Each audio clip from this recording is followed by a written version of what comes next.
Good morning, everyone. My name is Rhonda Schember, and I am the board chair, and it's my pleasure to welcome all of you today to our webinar.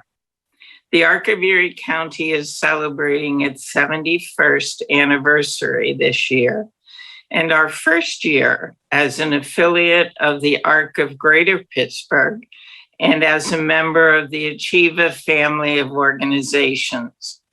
We are very pleased with this affiliation because people with disabilities and their families in Erie and surrounding counties will have access to the family support and individual or systemic advocacy services that Achieva is known for and that we all need so desperately. Families will also have access to other innovative services offered by affiliate organizations of Achieva, such as Achieva Support, the Family Trust, and the Autism Connection of Pennsylvania. I would now like to introduce Steve Surovic, President and Chief Executive Officer of Achieva. Thanks, Rhonda. The Arc of Erie County's affiliation with the Achieva family of organizations is equally important to everyone at Achieva. The Achieva Family Trust has been providing services in Erie and Northwest Pennsylvania for the past 5 years. And so when Rhonda and I connected last year here to discuss how a partnership between the Arc of Erie County and Achieva could provide more advocacy to help the people in Erie County who need it, the decision to formalize a partnership with the Arc of Erie County was a pretty easy decision for Achieva. I always like to remind folks that Achieva itself is rooted in the Arc movement, having started as the Arc Allegheny in 1951. And so an Arc chapter aligning with another Arc chapter hopefully will make both of us stronger, and in the end, help more people with disabilities and their families get the supports they need and deserve. Conference participants may or may not know that I'm familiar with Erie County, being born and raised in Summit Township, just a few miles south of the casino. I think you all know where the casino is, and attending Fort LaBeouf. I still have a lot of friends and family in the area, which brings me back several times a year. I also served as Erie County's Human Services Director for a time, some years ago, and so I'm familiar with the disability services system as well as the school districts in the area. I think this will serve me well as Achieva and the Arc of Erie County continue to develop and strengthen this new affiliation in the months and years to come. Speaking of people who hail from Erie, I'm pleased that Catherine Ream, who has served as the Achieva Family Trust Regional Trust Liaison in Northwest Pennsylvania for the past many years, accepted the job as the new part-time executive director of the Arc of Erie County. She assumed the role in January. Catherine lives in Erie and has many years of experience working with the disability community in the area. We are also pleased that Wendy Witecki is the new disability advocate with the Arc of Erie County. Wendy is a family member of a young woman with a disability and has many years of experience in the area of special education and transition to adult life services. So at this time, I'd like to introduce the aforementioned Catherine Ream, the Arc of Erie County's new executive director, who will say a few words and then introduce our speakers. Catherine? Thank you so much, Steve, and welcome everybody to our conference this morning. We've been very busy since the affiliation with Achieva officially began in January. In addition to taking calls from people with disabilities and families in need of support and advocacy, we've also been meeting with Erie County legislators about the need to increase funding for early intervention and special education. We've asked legislators to support the additional $18.8 million in state funds in the proposed state budget, which will be matched almost dollar for dollar to provide services to people on the waiting list. As of February of 2022, there were 746 people on Erie County's waiting list, and 282 of those people have an emergency need for services. We're also asking our Erie County state legislators to add an additional $65 million in state funds to the proposed $400 million already in the state budget, which will directly go to raise the wages of direct support professionals. I'd like to thank the communications development teams at Achieva for helping to plan this conference and the people at MediaQuest for producing it today. I also thank all of the presenters who are generously sharing their time and information with us. The speakers will take questions at the end of their presentations as time permits. I also thank the link for providing the funding to make this conference possible. And last but not least, I thank all of you for joining us today. And I invite you to contact Wendy or I at the ARC of Erie County for information, resources, or assistance with with accessing services for children and adults with any type of disability. Since this is a virtual conference, there will be no breaks between the speakers, so please take a break when you need to do so. The presentations will be archived on the ARC Erie website in a few weeks. And if you have a question, please type it in the chat. If we don't have time to answer all of the questions today, the speakers will respond to your questions within the next week or so. Now it's my pleasure to introduce our first speaker, Jack Butler, who is going to discuss how a life a life of personal significance. Jack is the director of person-centered supports at Achieva. He's worked at Achieva for 27 years, providing a continuum of services, including direct care, human resources training, and engagement in person-centered thinking, planning, and action. He's the ambassador of Charting the Life Course Framework and a University of Delaware leadership graduate and speaker. Jack, I'll hand it over to you. Thanks, Catherine. I appreciate the introduction. I appreciate all you in the audience, being here to listen to me and our efforts. And yeah, it can be complex to say, living a life of personal significance. Well, it can be complex to do as well. So rightfully so that it doesn't always roll out there. And that being said, we're reviewing planning a life of personal significance across the life course. Moving into the next slide, the Charting the Life Course wheel that you see in front of you really shows all of the principles of the life course framework. So next slide, please. So I'd love to know who you are in the group. I would love to know how you engage with people, who are, supported. And if you would go ahead and place in chat your role in the disability community, quote unquote. Don't have anything in chat just yet. So we have a family member. And yes, the Charting the Life Course framework can be used for family members. It can be used for providers. It can be used for people with disabilities as well. Again, with the sole purpose of helping people, plan their good life. Next slide, please. Charting the Life Course definition, at least of the trajectory. And that's something that I always use when I'm starting with somebody and helping them create their good life. The trajectory tool provides space to explore things that are going on, as well as looking at things in a person's life that are stopping them from reaching their good life. So the next screen shows a framework tool that I normally use when I'm trying to get to know somebody. When I'm trying to help a person plan a person-centered portfolio or add to a person-centered portfolio. So I use the Charting the Life Course profile here to do my own profile, and it's my intention just to introduce myself this way. So you might wonder why I haven't done that just yet. So I'm an ambassador of Charting the Life Course, the director of person-centered supports at Achieva. And to the left, you see a picture. Some of my pictures and some of the text that you see within my presentation might be a little bit fuzzy, might be a little bit difficult to read. For me, I prefer in-person conferences, engaging with people. Definitely not big on the PowerPoint. So I'm going to try and tell stories and engage as much as possible and read the words, that are in front of you So, if you're having problems with reading or, seeing some of the pics, I'm going to describe them a little bit. What you see in the pic there is a moment that I had about a month ago in Erie County off of Perry Highway at a fire department.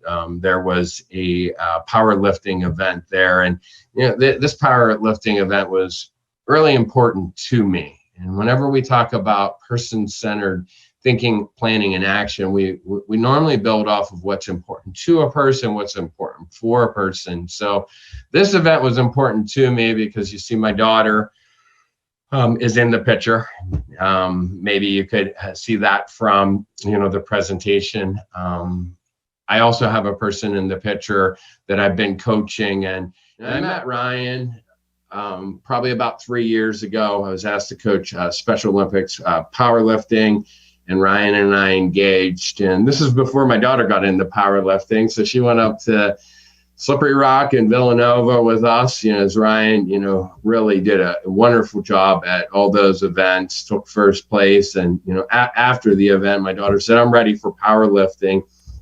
Being that I've been, powerlifter for about 5 years, she started training and I was coaching her, and Ryan was ready to move from Special Olympics to a more inclusive venue, and it was off to the races for him. So this event, where he took first place recently, my daughter took 4 state records, was to me a huge achievement.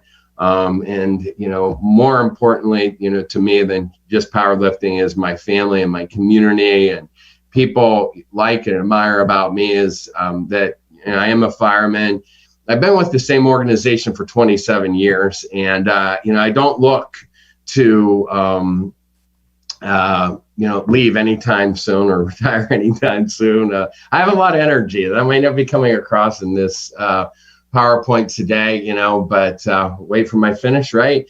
I'm a good dad. I'm a family man. I want to help people, and I want you to know that. So my passion can get in the way of that. It can come across as a little bit strong.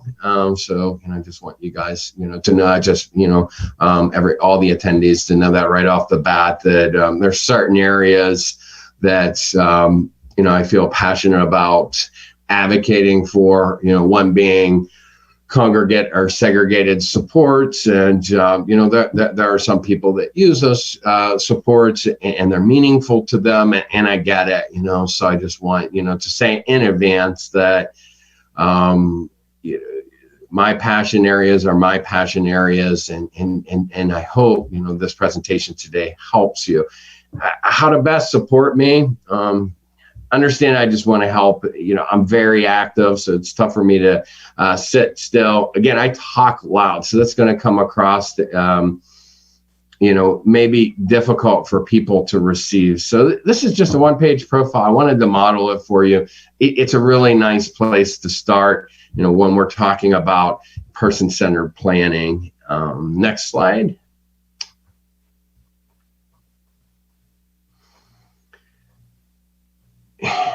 Whenever somebody comes to Achieva's front door, we have a front door and a front door and main engagement specialist who receives all calls. We really want to find out why people are coming to our front door. Why are they calling us? Why are they inquiring on our website?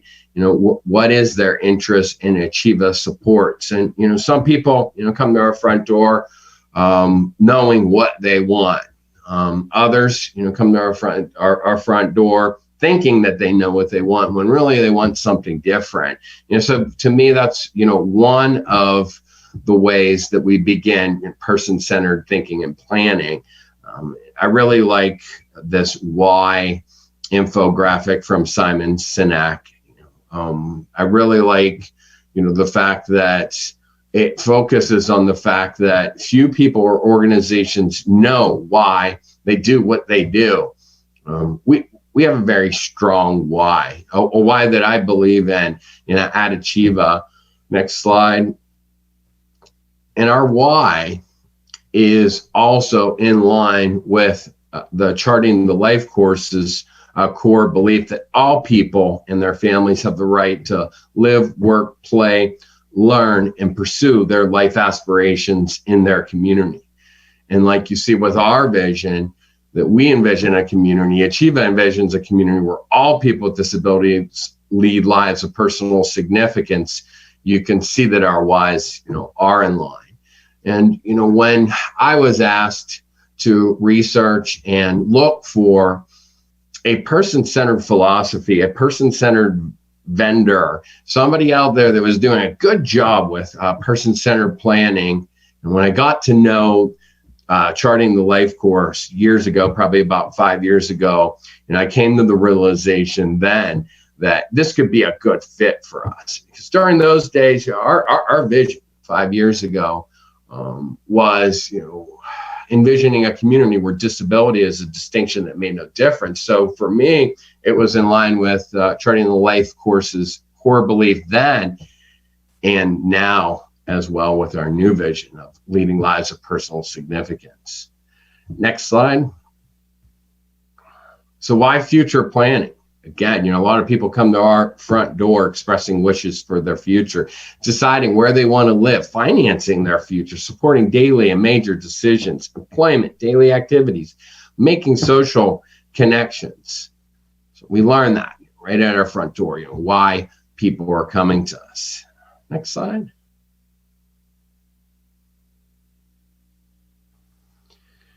Many times we break down the resources that we provide, not only for people with disabilities, but also for their families, for stakeholders in the communities, whether that be SCs, again, family members or, friends, into 3 buckets. So you see the 3 buckets from Charting the Life course, which include discovery and navigation.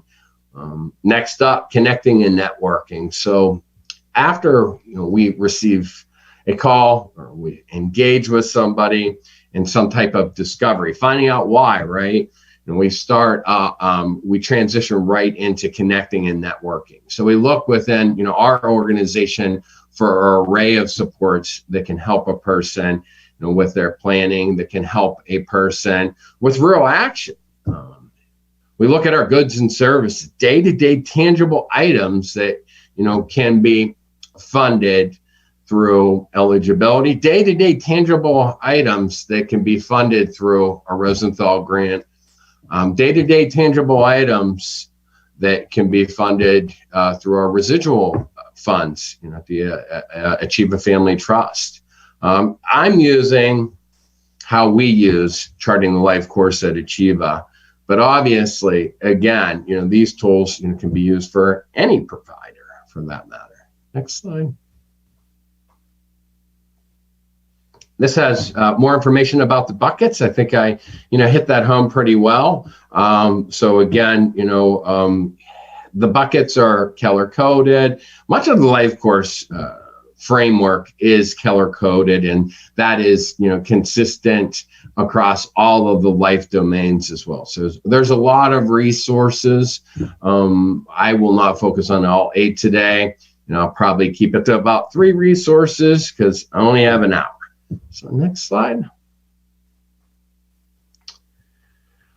We always say meet them where they're at, and, like I mentioned about Ryan's story, I met him at a Special Olympic event, and, obviously Ryan wanted to get into, powerlifting outside of Special Olympics, but he also wanted a job, which led to employment supports, employment supports that didn't necessarily have to be provided by Achieva, but he did choose Achieva. Employment supports that led him to a job at LA Fitness. It's interesting. When we look at a life course portfolio, when we look at a life of personal significance, it's not one and done. It's not one meeting and that's it. It's not prescribed supports. It's not an ISP plan that stays stagnant. And all you have to do is change the date. For Ryan, about 2 years into his job, he decided he wanted to make a change. So, he's back to, looking at where he wants to go with the skills that he learned at LA Fitness. For Ryan, that is getting into a fitness certification program and becoming an actual trainer. But again, you see some images in front of some colorful images, and these are the life course principles. You see the buckets. There's a star that we'll go over in a couple minutes, and there's also a vision trajectory that I mentioned early on today. Next slide. Just so you know that everybody's profile, everybody's portfolio has a uniqueness about it, has a creative side that is reflective of the person. Not everybody's going to use words. Not everybody is going to use graphics like you see Tim used here. This is Tim's one-page profile. Tim's somebody that I interacted with probably about 4 years ago when we started to transition our day programs into 100% community support. So what happened during that time was we ended our 14C, we ended contract work, and we ended paying people sub-minimum rates. So for some people, that meant that they weren't getting a paycheck anymore. They weren't ready for competitive employment. And we met them where they were at, with really learning more about the person than the disability-centric information that is important at times for supporting a person. I mentioned early on that it's important for you to understand about my energy, and I mentioned early on that you have to remember that what's important for you to understand is that I'm just here to help. I mentioned that because I myself live with ADHD. I don't look at it as a weakness. At times I look at it as a superpower, but it definitely can get in the way at times. So although we don't focus on disability when we do a one-page profile or star in or fill out any of the trajectory tools, they're definitely present within these living, breathing documents. And there's power in paper, and we know that. But they're present in these living, breathing documents because they're important for us to know. And many times they're important for that person to let us know that that's part of their identity as well.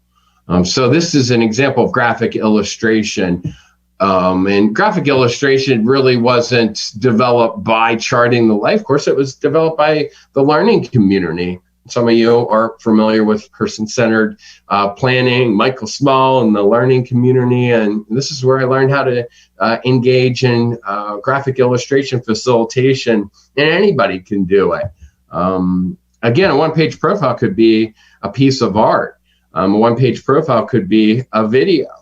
Next slide. And I just want you all to know, I'm sure there are more comments in the chat, but I'm on a roll here, and I'm feeling really, really comfortable with the slides and what I'm seeing. And I hope it's meaningful to you. I will answer questions at the end here, but I don't want to affect my presentation for now. So, I appreciate your comments, and, I appreciate all people that are, participating. And all people that are participating can choose a tool. It's interesting because some people don't choose a tool. Some people just engage in verbal conversation. A friend of mine uses a pros and cons list, and that's what makes sense to him. I love using the trajectory tool. That's just where I'm at right now.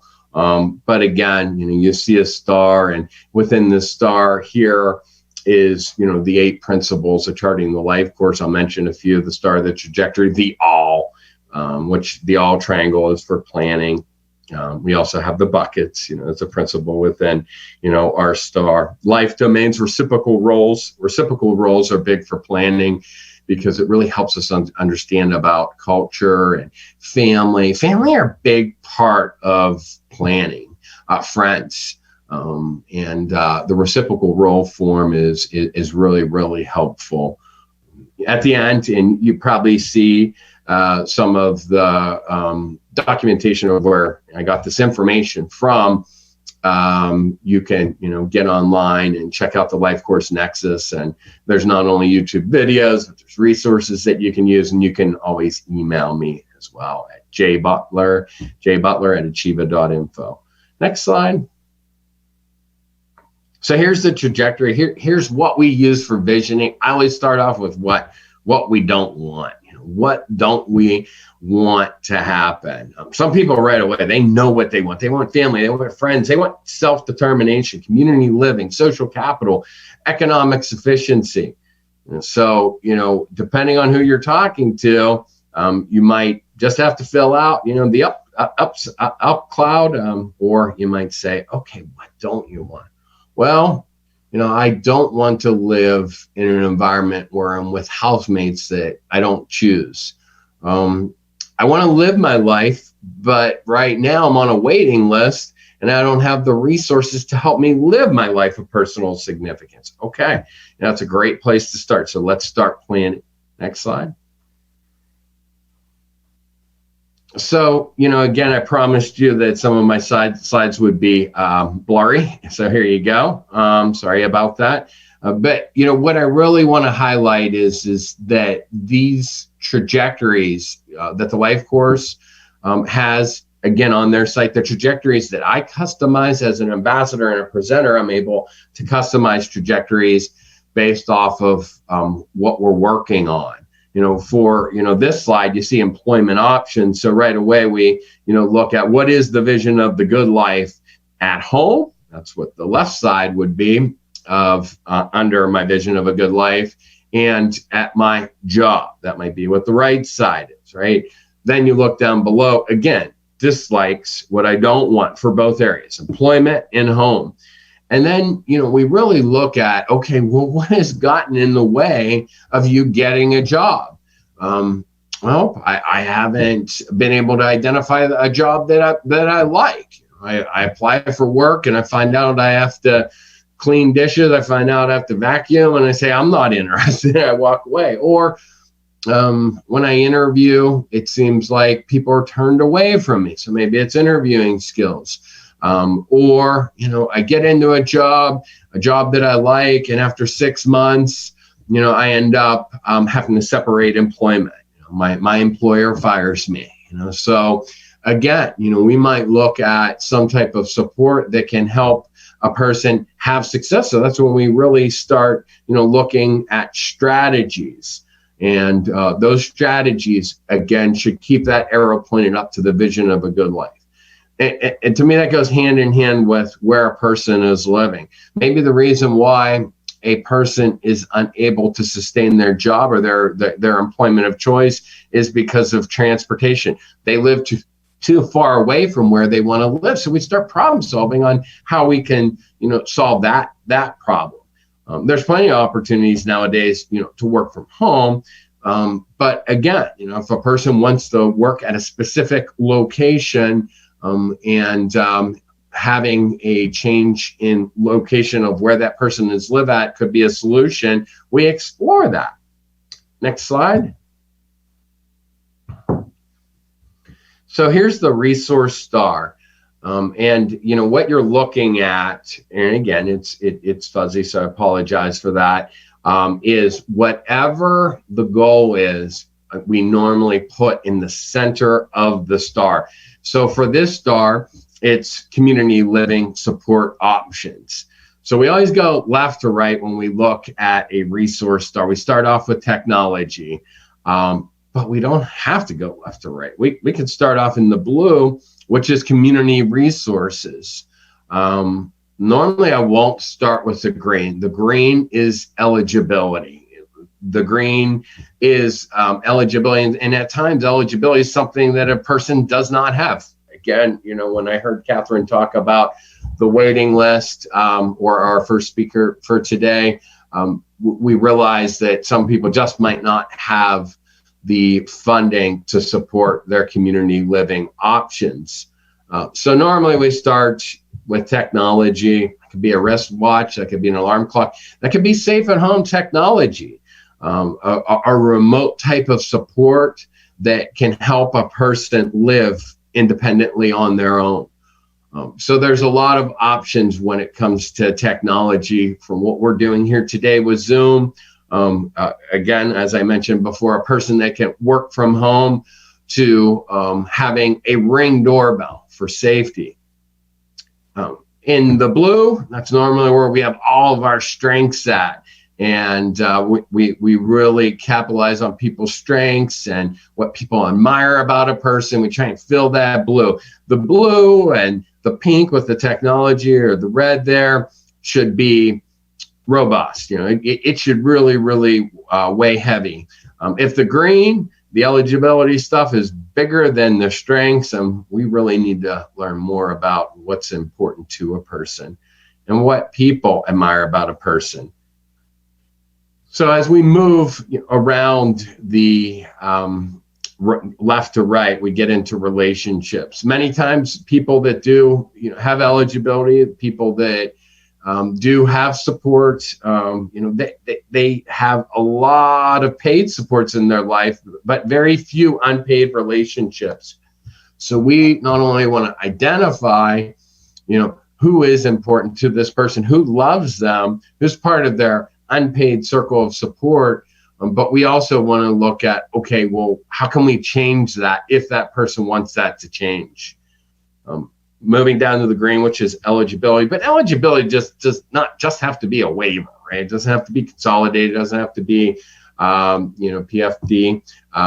It can also be the support that we can receive from Achieva Family Trust Residual or a Rosenthal Fund. So eligibility can be SSI benefits, obviously, other benefits that we receive as a community member. So we can look at other options to leverage to help a person, live their life of significance without the waiver funding. And again, last but not least, our community, what resources are in the community for the person. Next slide, please. So Kara is somebody that she lives up in Beaver County. She came to me one day via text. I was doing a presentation like I'm doing today. She said, I want my own home. And that was pretty much it. And I said, oh, great. Give me a call. We'll start person-centered planning, right away. So she did. She gave me a call, and it was like a tornado coming in my front door. And I've done a lot of person-centered planning, but she just had as much energy as I have, and it was really, really interesting. When I heard her story, what she wanted, she knew exactly what she wanted. But it's changed. It's changed, throughout, our year of planning. And I did my best to talk to Kara, and record that conversation via Zoom. I did my best to ask questions. Some of them you'll see that it can be complex. My questions were just complex, but I really wanted you to get a chance to meet Kara. She couldn't be here today, so she agreed, to present. And, I want you to, hear her words. So we're going to try and play that video now. If we can't play the video, it's okay. I have some of her life course resources that, we're growing within her person-centered plan trajectory. So can you all play the video? My name is Kara Churland, and welcome everybody at the Erie conference. My name is Kara Churland, and I work at Marshall's in Monaca, Pennsylvania, and I live with my parents. Great, Kara. Thank you for, agreeing to share your journey, to share your life course journey. I know everybody is really interested in hearing from you today. In particular, I would like you to share with everyone why you reached out, or actually you asked me in one of our self-advocacy meetings for opportunities for housing options. So what type of housing options were you looking for? So I'm looking for housing options that are more affordable, like affordable housing options, like housing options that cost me less than $500 a month in rent, and utilities less than $500 a month in total. Kara, I really appreciate, your detailed vision that you have. So far, what strategies have we developed to help you, achieve your goal? So the strategies I have helped developing is looking for a roommate to help pay for some of the rent and pay half for the utilities as well. And I also have to try to develop skills and try to find a better paying job too. Great. Now, I know when we talked about a housemate, of choice, it's not just any housemate. I mean, you have some ideas, when it comes to a housemate that could share the responsibilities, right? Right. Can you share, what you're looking for in a housemate? So what I'm looking for in a housemate is a kind housemate, a housemate who likes cats, and a housemate who's willing to protect me from anything. And I'm also looking for a housemate who is willing to socialize with me and not one who's old and dying soon. Again, very detailed. I know that you want somebody that's responsible, to share the rent, and that makes a lot of sense. I remember, when we first met, you were really set on, having a home that was, close to, where your family's home is at. Can you tell me a little bit about that, and if that is still the case? No, that's the case, and that's not the case anymore. But as long as it's less than 100 miles away from my family's home, I'm fine with moving out of Beaver County because I want to have my family to be able to come and see me my parents come and see me once in a while. Yeah, I'm sure they'd appreciate that as well. That makes good sense. And, I know at first, you were really concerned with being close to, where you work at Marshall. So what has changed with your employment? What type of work have you done in that area, or what type of work has, Achieva and you have done in that area? So in that area, I've been hanging clothes, and I've been processing clothes, and I process shoes. So marshals won't have to get as many people to do that stuff. And what gives me the ability to be able to move is I can transfer to another store in case I do move out of Beaver County. That's great. Good work. Just lastly, and I'll let you go for today. And I know we only have a half hour today. But with that being said, you have a new goal, as far as employment goes. What is your new goal? What do you want to do long term? What would be an important job for you? So I would like to have a remote job, a job where I can work from home that pays a living wage. So I won't have to pay as much for transportation, and to protect me from future pandemics as well. And I want to be able to afford to have enough money to keep that place to live.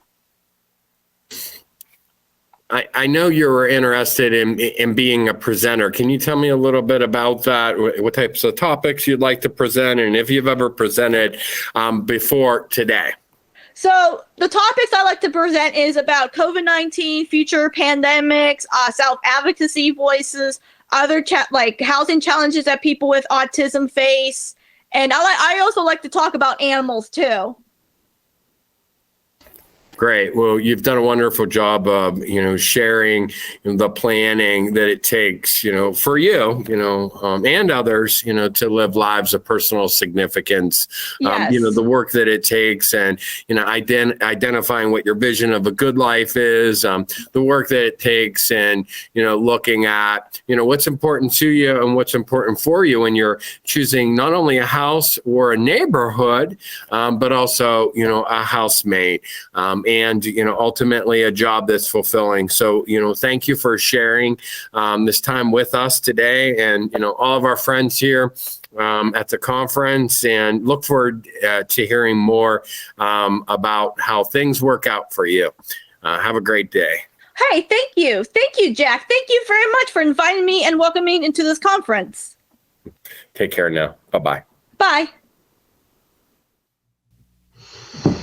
So that's Kara, and I really wanted you to see that, hear that. Wanted you to, hopefully feel, some of the space that we share. Just some of the energy that is created within a conversation with Kara. But that is a real person-centered plan. I would call it debriefing. Kara again came to me with real ideas of what she wanted her vision of a good life to be. And the first thing that she wanted to stay in Beaver, and she wanted to maintain her job. And then, as we were talking more and more, that changed. Along the way, though, we lined her up with an array of supports within Achieva, including one of our advocates, Melissa Skiffin. And she helped Kara find case management. She did not have any eligibility at the time. She did not have any support besides her support that she received through OVR that helped her get her job. We looked at how we could provide her with support that could help her with some of the supports that we provide that are eligibility related. One of those supports that we explored was our housing tenancy. And housing tenancy really helps people, find a home within the community, helps them, from start to finish and, transitioning into the home. But again, eligibility, was an issue. But, when I talked to our VP of that department, she agreed, to engage in planning with Kara. And we came up with some small, potential solutions, getting on a waiting list, vouchers, a lot of resources that can help her, Kara, get to her trajectory. Well, then we, learned that Marshall's wasn't the end all be all, place for her. Once I started learning about that, we started exploring other ideas. I went away to a conference in Kansas City. It's called Charting the Life Course Showcase, and met some people from ODP, met some people from a self-advocacy group called SAU1. They're actually up in Greenville, where I went to college at Thiel College. People from SAU1 were really cool, ambassadors, people that were invested in person-centered thinking, planning, and action. And they were looking for advocates, in particular advocates that have disabilities, people on the spectrum, people that can promote, diversity within organizations like Achieva. Talking to Kara about this, she was really, really interested in being an advocate. And the upside to it is that she can do this from home. So, stay in touch with Kara's story, as it's sure to change, as, we explore that opportunity. Reopen her case with OVR, get her the employment supports that she needs to have success with that, whatever that might be or look like.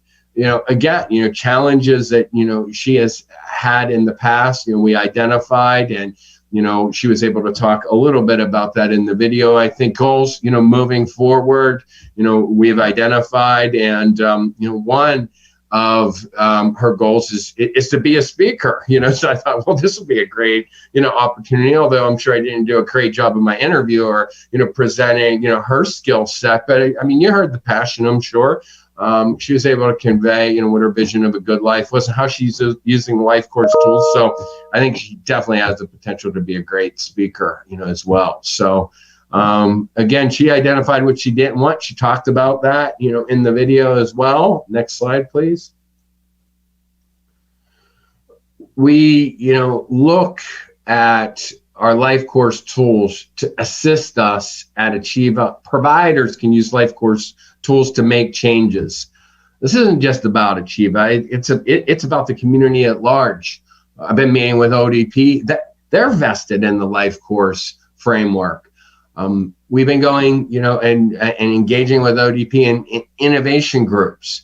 They have ambassadors that are promoting person-centered thinking, planning, and action. So this isn't just a tool that Achieva is using, it's a tool that any provider can use. And there are times when we collaborate with other providers because of the supports that a person is asking for.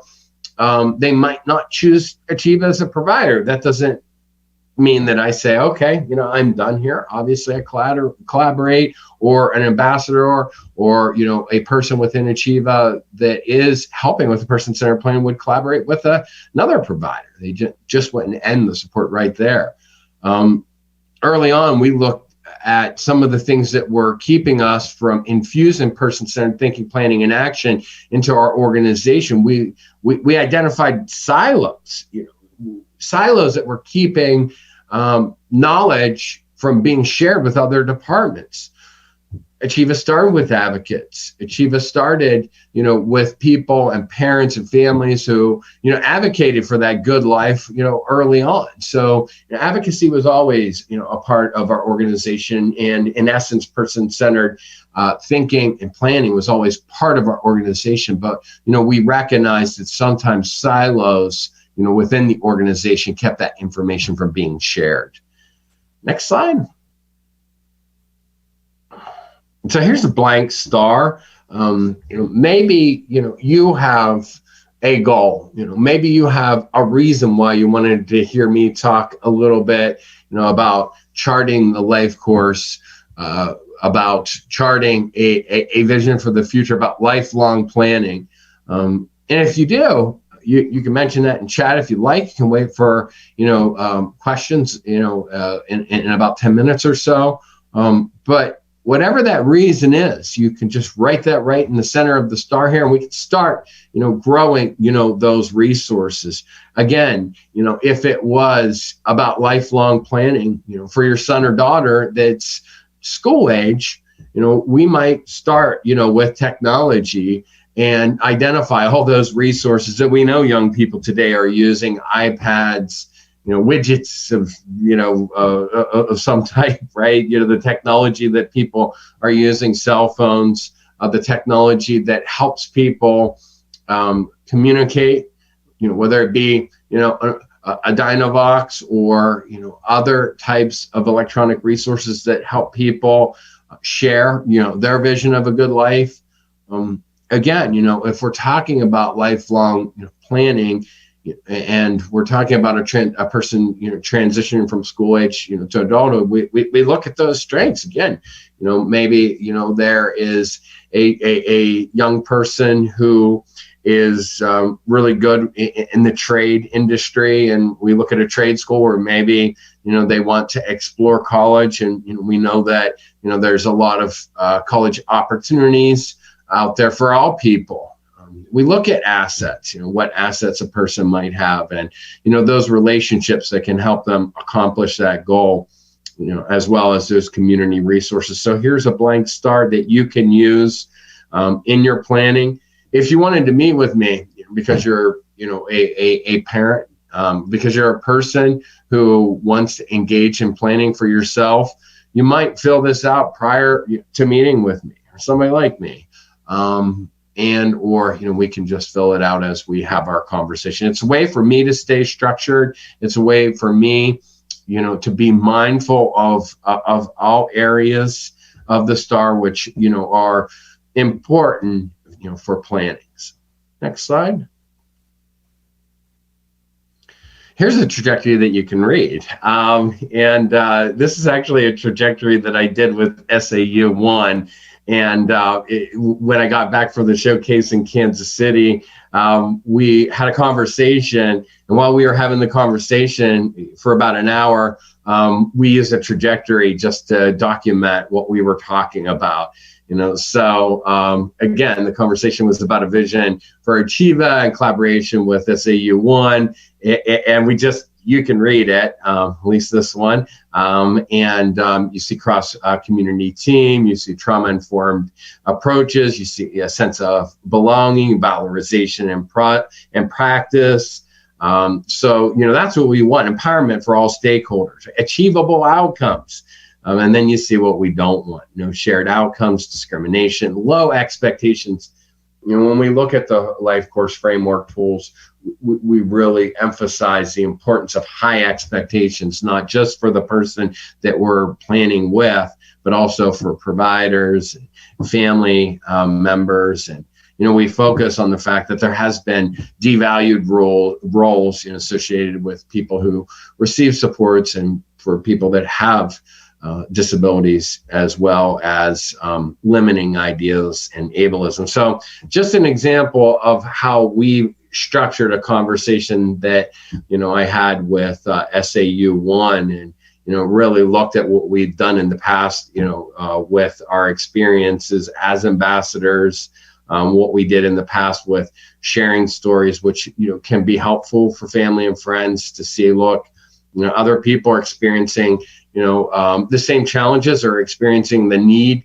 to plan or experiencing positive, regard for others, when engaging their communities at large, versus those things that move that arrow down to what we don't want, like segregation, advocates not being able to share their stories in a supported way, old ways that limit people, their rights, ignoring issue, language, something we talk a lot about, language that diminishes, as well as institutionalization. We know that still is a big issue. We still have institutions open in our community, and we know that we need to end that. Next slide. Here's the blank, trajectory. So, again, it's clearer than some of the other visuals. So, definitely want you to know that not only is it something that you can print off and just write in, but these are fillable domains. And then you can change anything on, the actual trajectory itself. So it says at the top, vision of what I want, vision of what I don't want, again, more of the same with what we have talked about, but I wanted to show you, the blank trajectory in a clean copy. Next.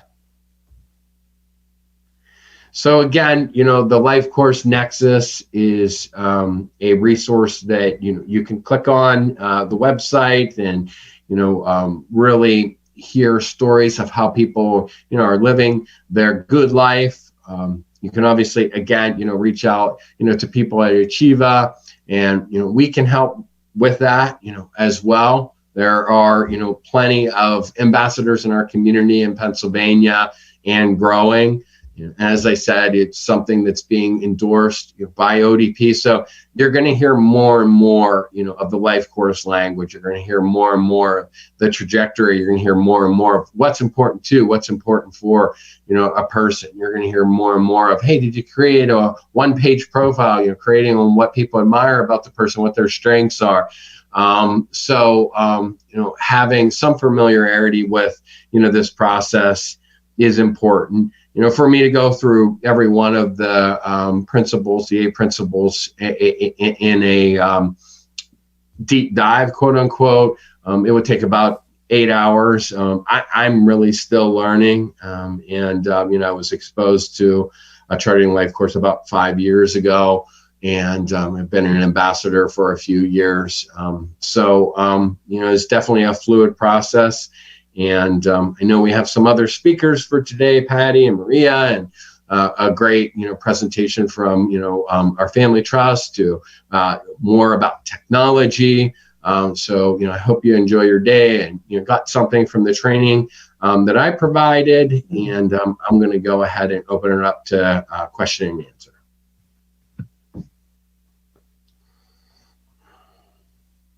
So Jack, this is Catherine. Just so you know, we have a good mix of providers and family members that are on the joining us today for our conference. So that's great. And Steve Sorovic put a link to our Rosenthal Fund in the chat. So thank you for doing that, Steve, for anyone who wants to access that program.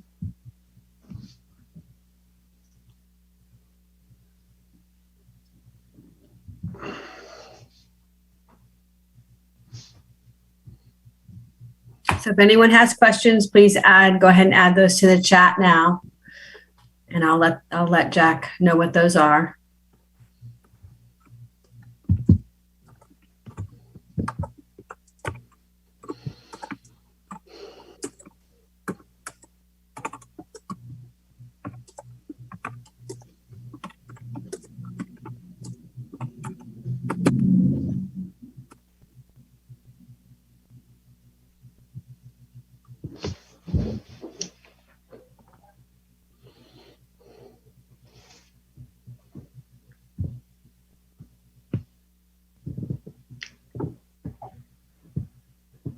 Okay, so we have a question. How do we reach Jack if anyone has questions?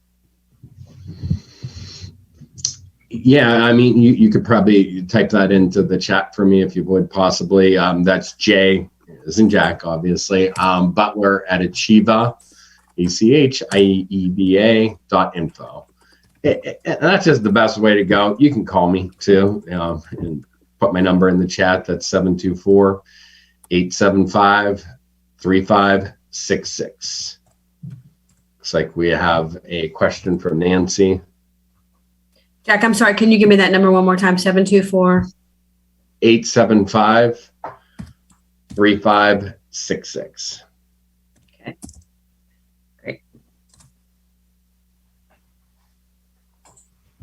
And then there was a question, what does the Rosenthal Fund cover? And, I'm definitely going to let, the trust, answer that question. But I want to touch on it a little bit as well. And I just want to share a quick story about how we access the Rosenthal Fund in response to a person's vision of a good life. And it was just one area, that we worked on where a young person, struggled during COVID, couldn't go out in the community, couldn't exercise, didn't have in-home exercise equipment, and he gained weight. And this young person that was developing diabetes, and he didn't have funds for a trainer, didn't know where to begin with a trainer, didn't want to go, to a community gym for a lot of great reasons, some sensory oriented, some just being frightened of doing that. And I get that. We developed a relationship with a vendor called Gym Guys in-home training. They provide adaptive training, but it's not cheap. They've applied to, be a provider through ODP.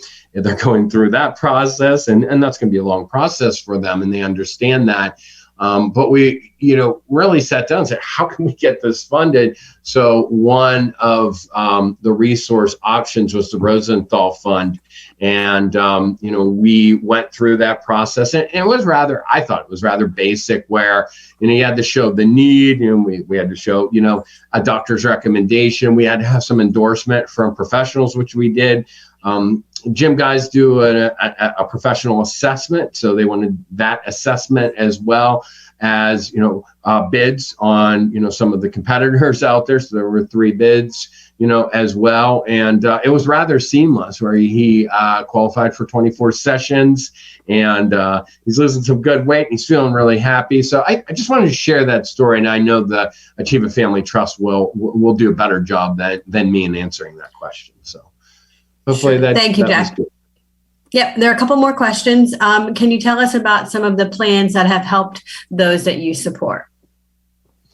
Yes, definitely. And, I'm trying to think of, there's one that is important. And I thought Nancy might have said, hey, what's the difference between an ISP plan and a person-centered plan? I don't want to open my chat up just because technology is not my friend today, but I think this might even cover both. There's a guy, and he's given us permission to share his story. It's an important story for him to share. His name's George, and George did not like where he was living. He did not like the staff that were around him. He showed that through behavior, and most people, know what that means. What behavior looks like when we use that term. So I won't get into the details about that, but he was placed or moved or resided in 3 different community settings. Some people currently call that a residential home or a group home. We refer to the homes where people receive 24/7 support as community support. So he moved 3 different times, 3 different array of staff, and it took us a while. But we started engaging in person-centered thinking and listening. More importantly, listening, and we learned that. Number 1, he didn't want housemates. Number 2, he didn't want staff there 24/7. Number 3, he wanted to be in a community of choice. So it was off to the races. We, started using not only the trajectory, but the STAR to look at all the resources that he had in the community. We start growing resources for him, from a landline to a cell phone to a safe at home to Ring doorbell to technology that would remind him if he left the stove on too long, to technology that would alert support staff if the emergency exit door was open. So all of these supports were customized and at times reduced as well, because he didn't like all the technology that I just mentioned, but there was some technology that was really, really important for him that he kept. That being said, he did not want staff in there 24/7. So the model changed to a less than 30 model. That's your eligibility on the STAR that I talked about earlier today. His strengths, he's a hard worker, still a hard worker. And, he's a guy that, wanted to maintain his job. He needed help with getting to his job. So he employed staff to do that. And he started riding the bus as well. He also, picked an apartment that was close to his Knights Columbus appointment, where he could walk to that. He could walk to, the store. And it's changed recently. He didn't like where he was working at anymore after 15 years. And his family wanted him to stay working there. Hey, you've been there for 15 years. You can't leave, right? But he quit that job, because it just was not working for him. So it was back to the trajectory, back to the STAR. Now he's finding a place where he can work, he can walk to. And again, he's using our employment supports, to grow natural supports, within, that business. And he's even using natural supports. He has friends at, where he works at, his coworkers, that are helping him out, right? That's what he's looking for. But he's not looking for more people in his life. He has a few people in his life that are unpaid, but he doesn't want more people. He likes to be alone. He likes to be at home alone. He likes to call us when he wants to go see his Pirate games, his Steeler games. But he has a purpose for us, and he's living a purposeful life. So hopefully, that helps, because in his plan, his ISP plan, it prescribed 24/7 support. In his plan, it said, this is what we need, as per, 6,400 regulations, to be in compliance. In his plan, it said that he will be self-medicated and he'll fill out these MARs. But guess what? He uses some low-tech technology to be self-medicated. Monday through Sunday, little blister pack type pop packs that works for him. He doesn't document in a MAR. So again, we're cutting out some of that compliance heavy oversight that actually frustrated him. So that's just one story. And I could go on and on about, the stories, but that's one that's important to me. So we have two more questions, Jack. What age should a person and family begin person-centered planning? Yeah, I don't know about an age, but I would say today, for sure.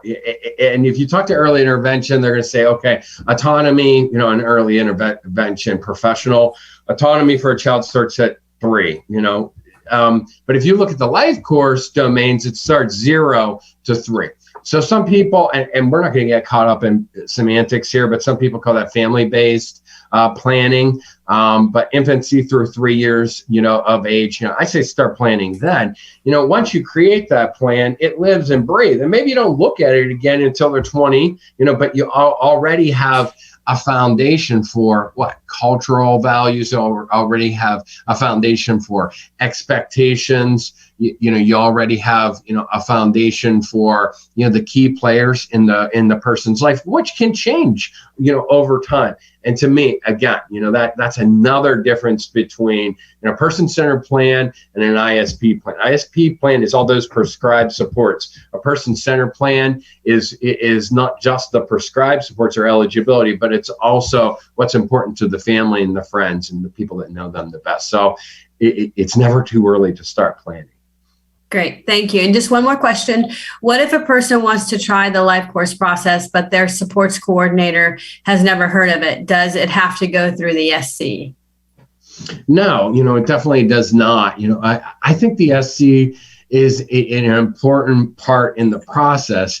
But this is a really good question, by the way, because, where I got started with person-centered planning formally, I really bought into the fact that the person should invite everybody to the table, and you think about an IEP, where here you got mom and her daughter on one side, and you have all these professionals on the other side, and the table's like lopsided, right?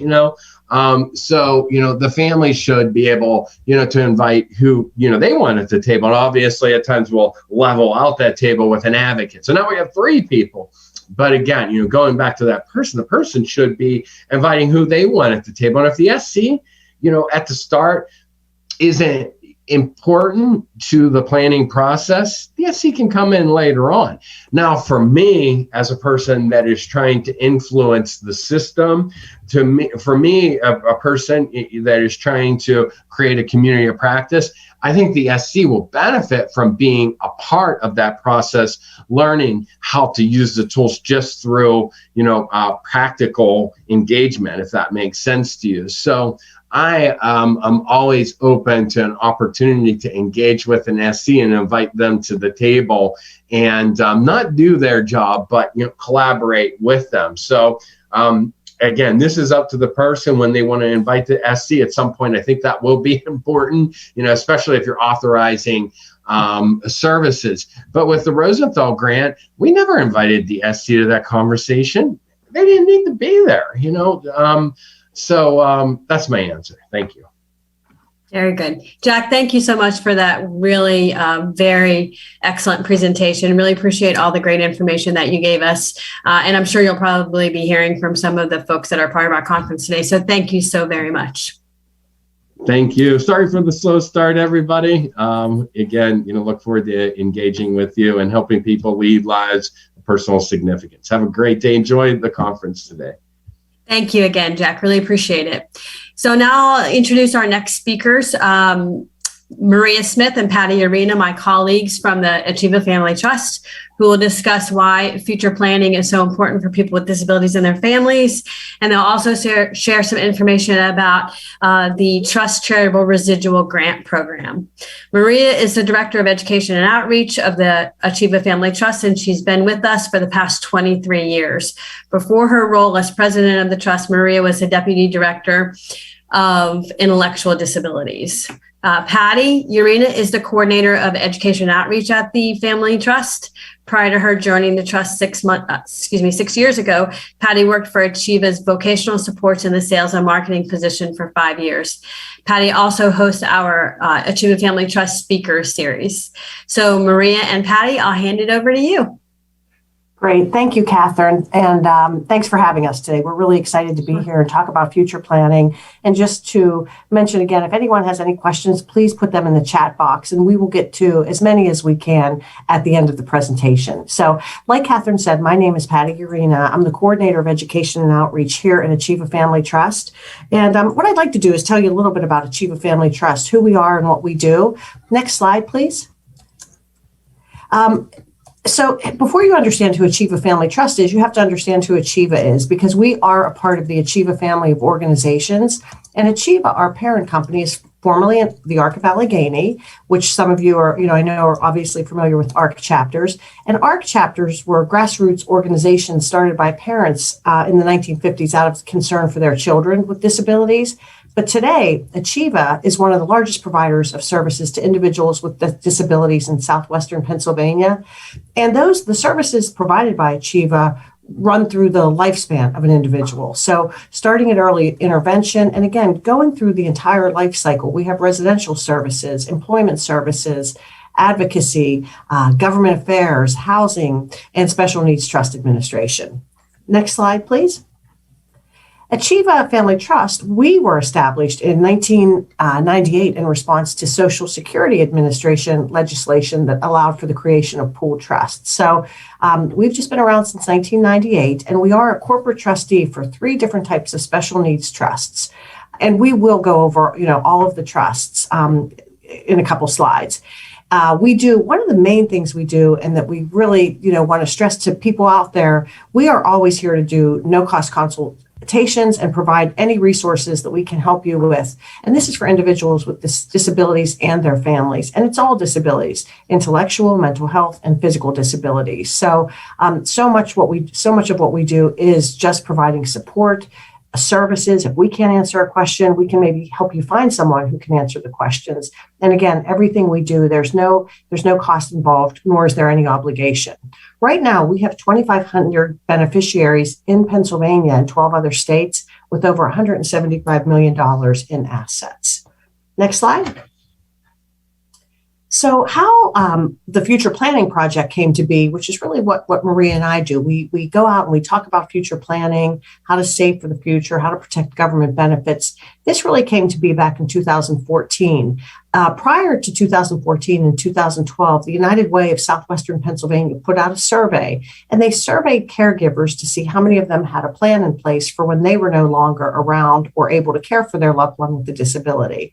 Well, the results of that survey really kind of shook, United Way up. They found that fewer than half of those surveyed had a plan in place. So they put out a request for proposals, and it was a natural fit at that time for Achieva Family Trust to apply for a grant because we were doing that kind of outreach and trying to talk to families about the importance of it.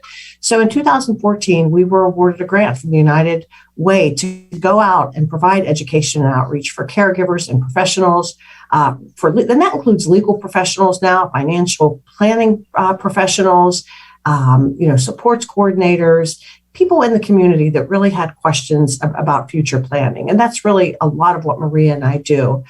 The grant also allowed us to put together a future planning guide that is something that anyone can access for free. There's no cost involved. It's on our website. And our future planning guide is really a snapshot of an individual with a disability, their life, what they like, what they don't like, who's important to them, what their education has been, their health history, just really the history of who they are and what's important to them.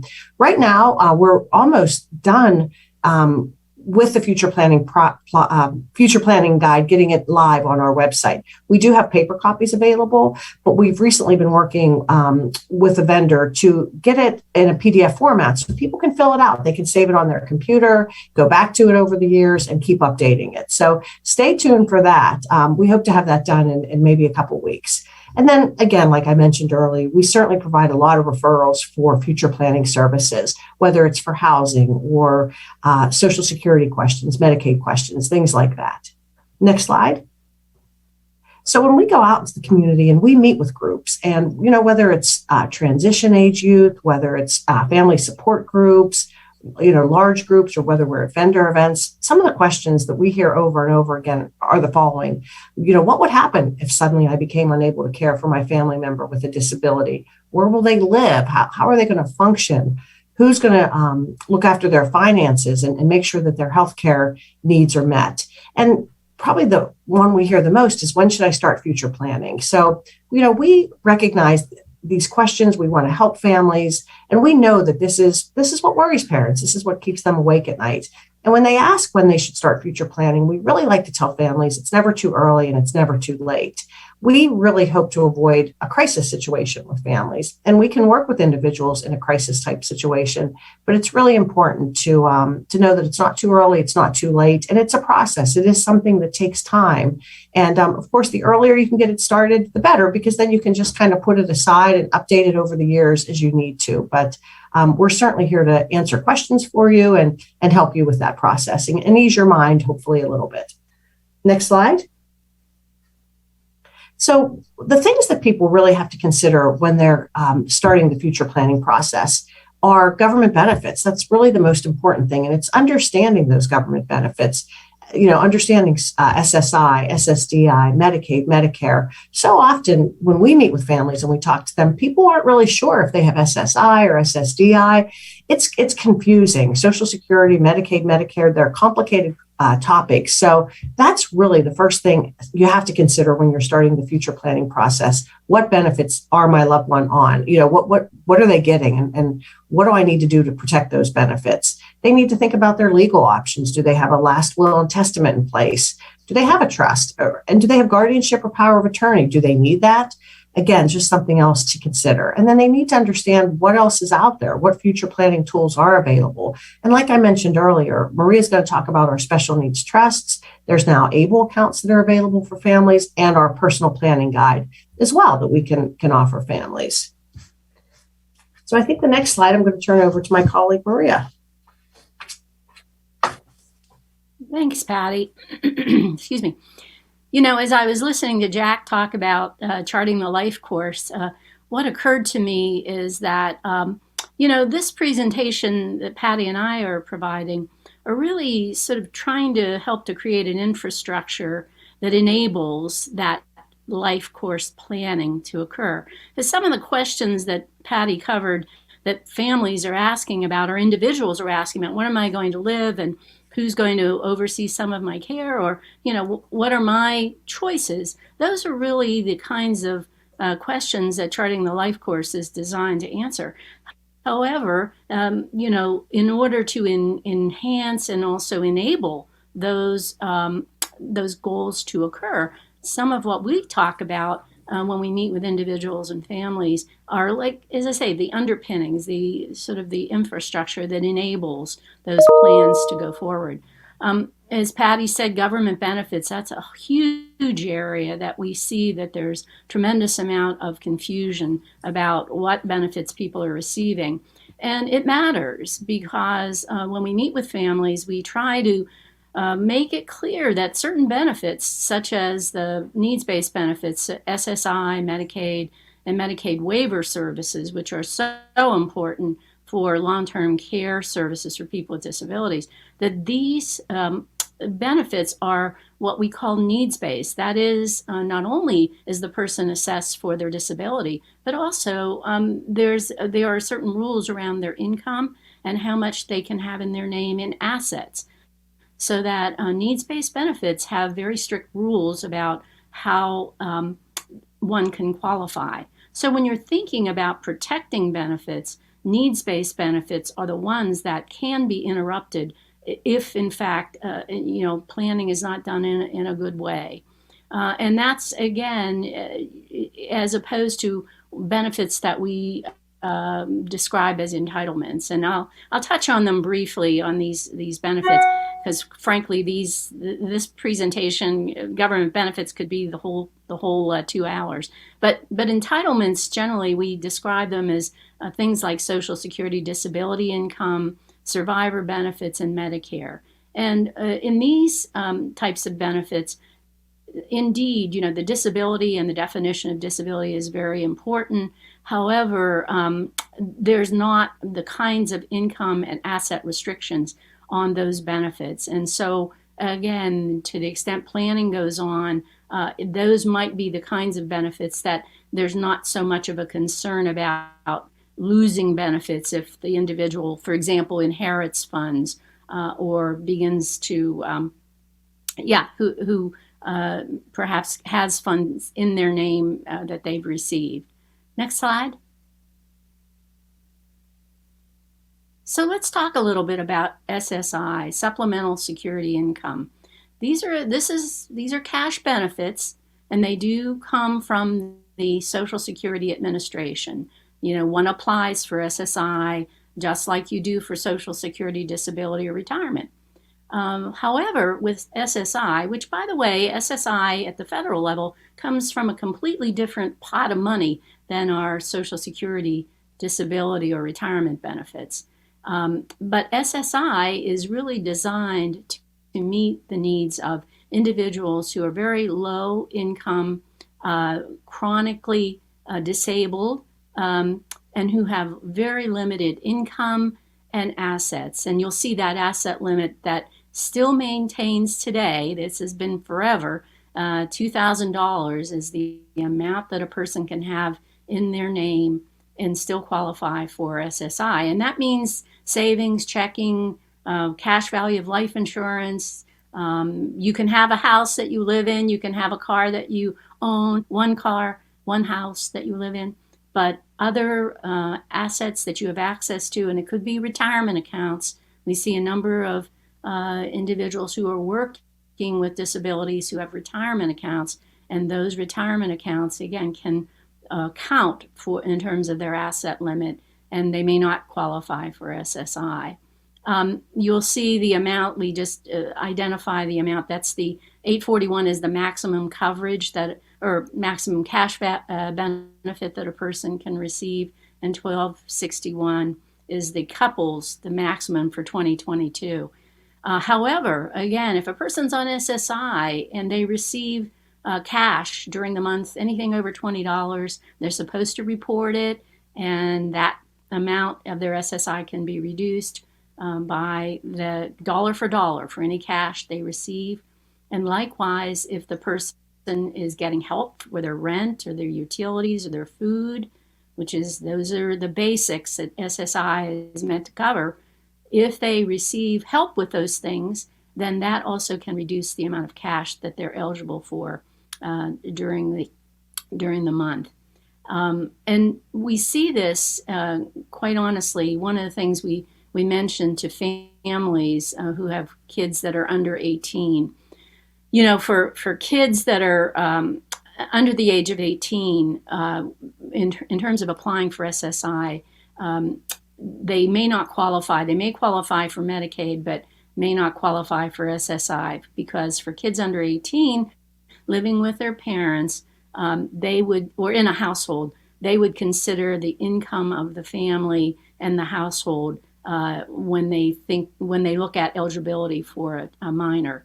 However, when that child turns 18, they are able to apply on their own, and the SSI will be looking at that individual, that person who's turning 18. They'll look at their income and also assets that might be in their name, not the family's any longer.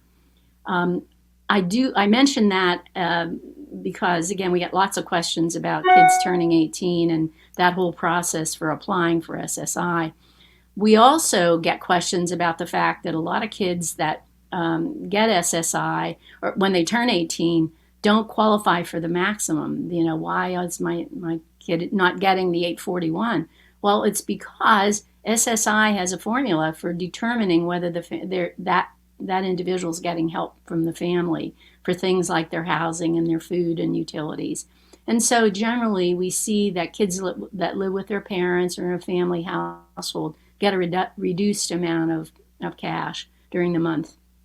But again, it's still a good benefit in the sense of, with SSI, even $1 of SSI in the state of Pennsylvania, it is linked to the Medicaid benefit. And by the way, this is not the same in all states, but in Pennsylvania, if you get even $1 of SSI, you automatically are qualified for Medicaid.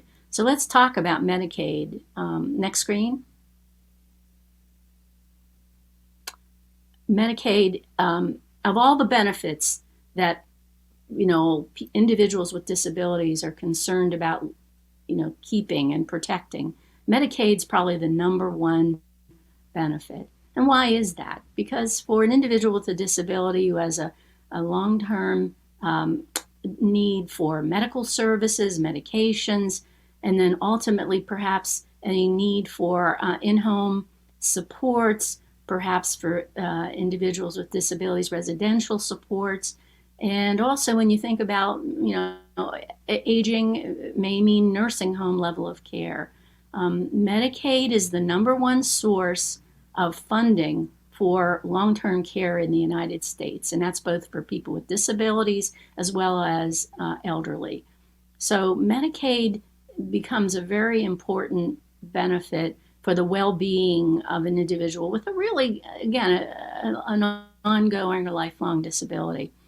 And the good news about Medicaid is that, it's a pretty comprehensive program covering lots of, the medical costs for physicians, hospital care, prescriptions, and also providing, if the person qualifies, certain in-home and long-term care, residential attendant care.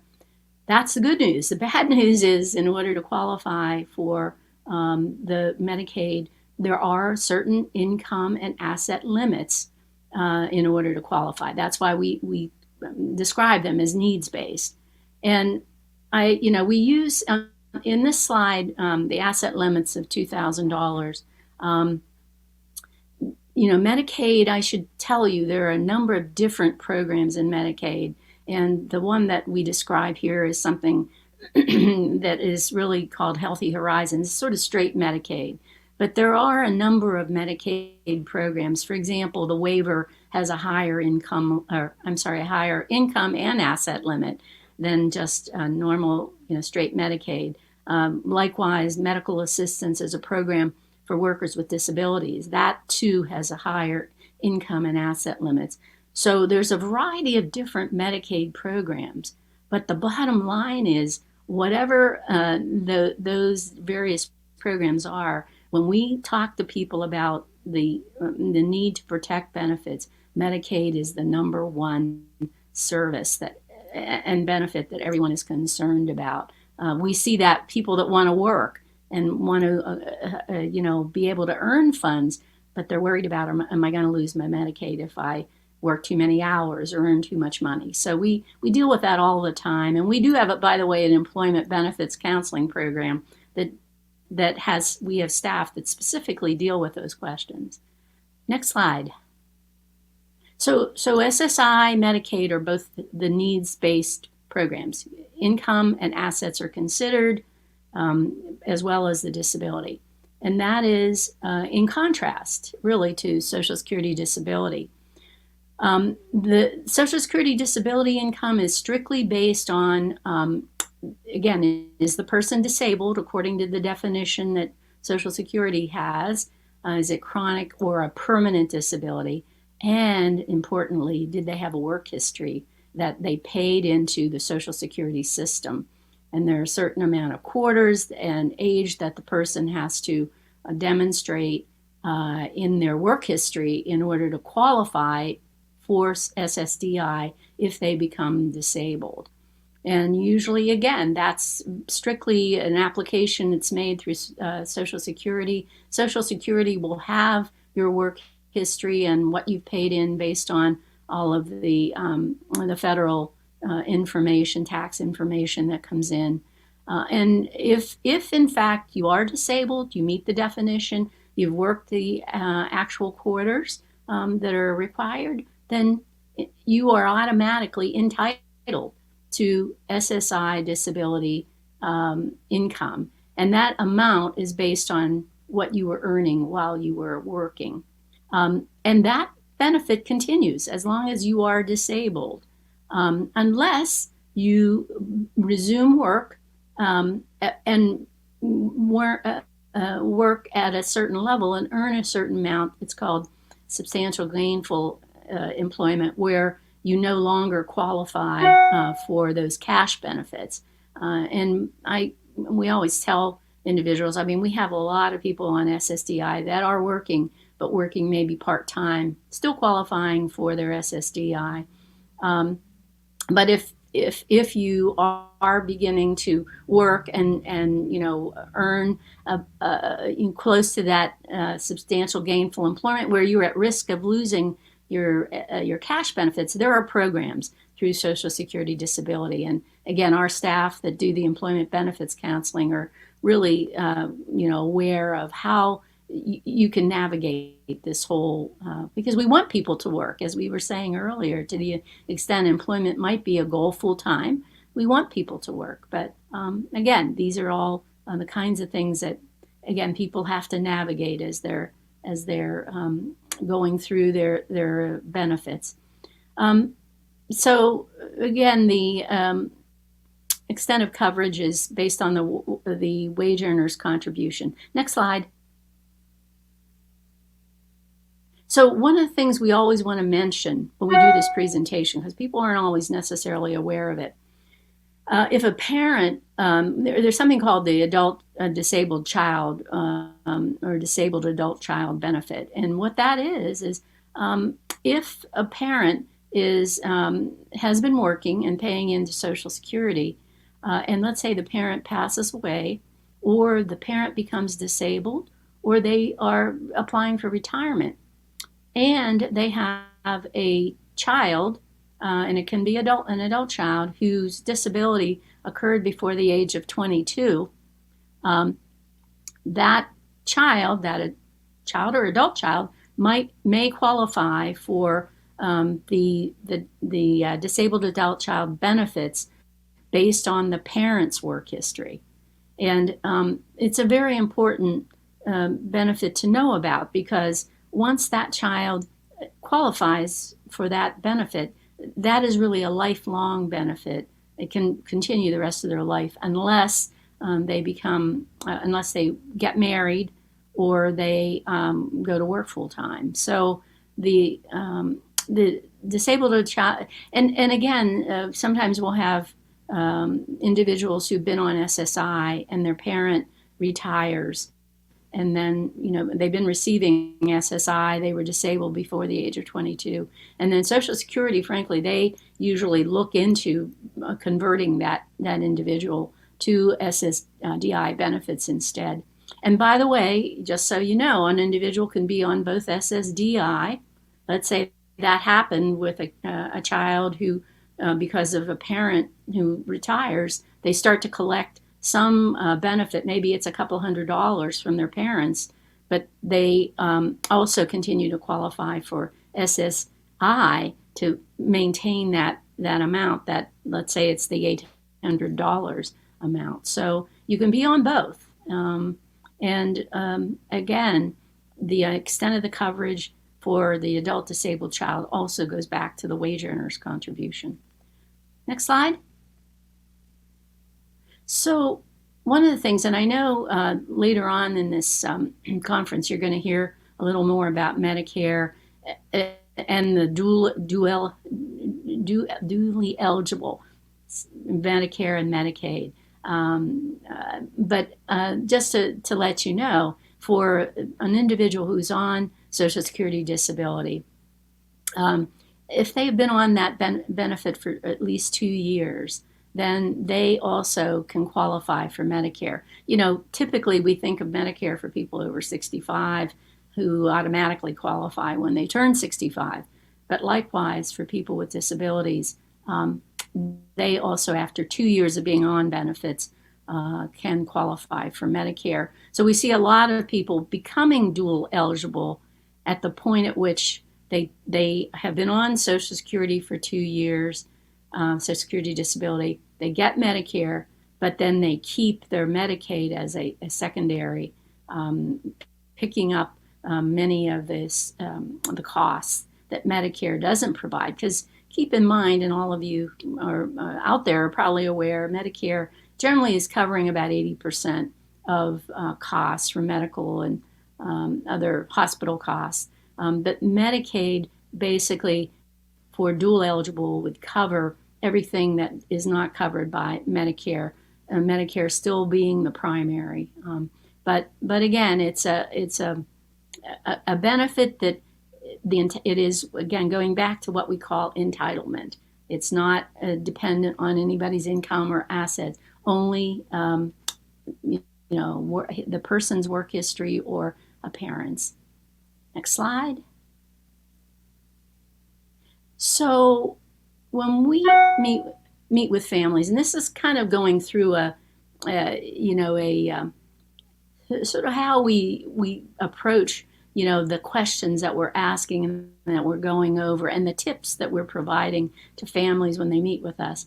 The government benefits are certainly key, but then we also talk a little bit about some of the planning process that a family might be doing in their estate plan. And one of the things we've found is that that we've heard from a number of families that historically attorneys have told families that not to leave anything to the person with the disability in the family, because as the first sentence says, leaving assets directly to the individual with a disability can make them ineligible for their government benefits. So therefore, families were told, just leave those assets that you want to leave to your other non-disabled children, maybe in order for them to oversee and distribute funds for your child with a disability. And that is perfectly legal. However, there are certain pitfalls to that we always want to make sure families know about. And that really relates to the non-disabled sibling could be subject to things, liabilities like judgments. They are in bankruptcy, they have an auto accident, maybe they're subject to a divorce, or they die. And then those assets are not really protected. the person with a disability. So again, it's certainly a legal option, but it's not the only option. And that's where we talk about, again, some of these other options like special needs trusts as a possibility. Next slide. The other thing we talk about too, and be aware that, if you're an individual with a disability, and we have seen this, who all of a sudden gets an inheritance that they weren't expecting. Their Aunt Tilly dies and leaves them $10,000. And all of a sudden they're on SSI and they say, well, I'm going to lose my SSI, lose my Medicaid if I accept these funds.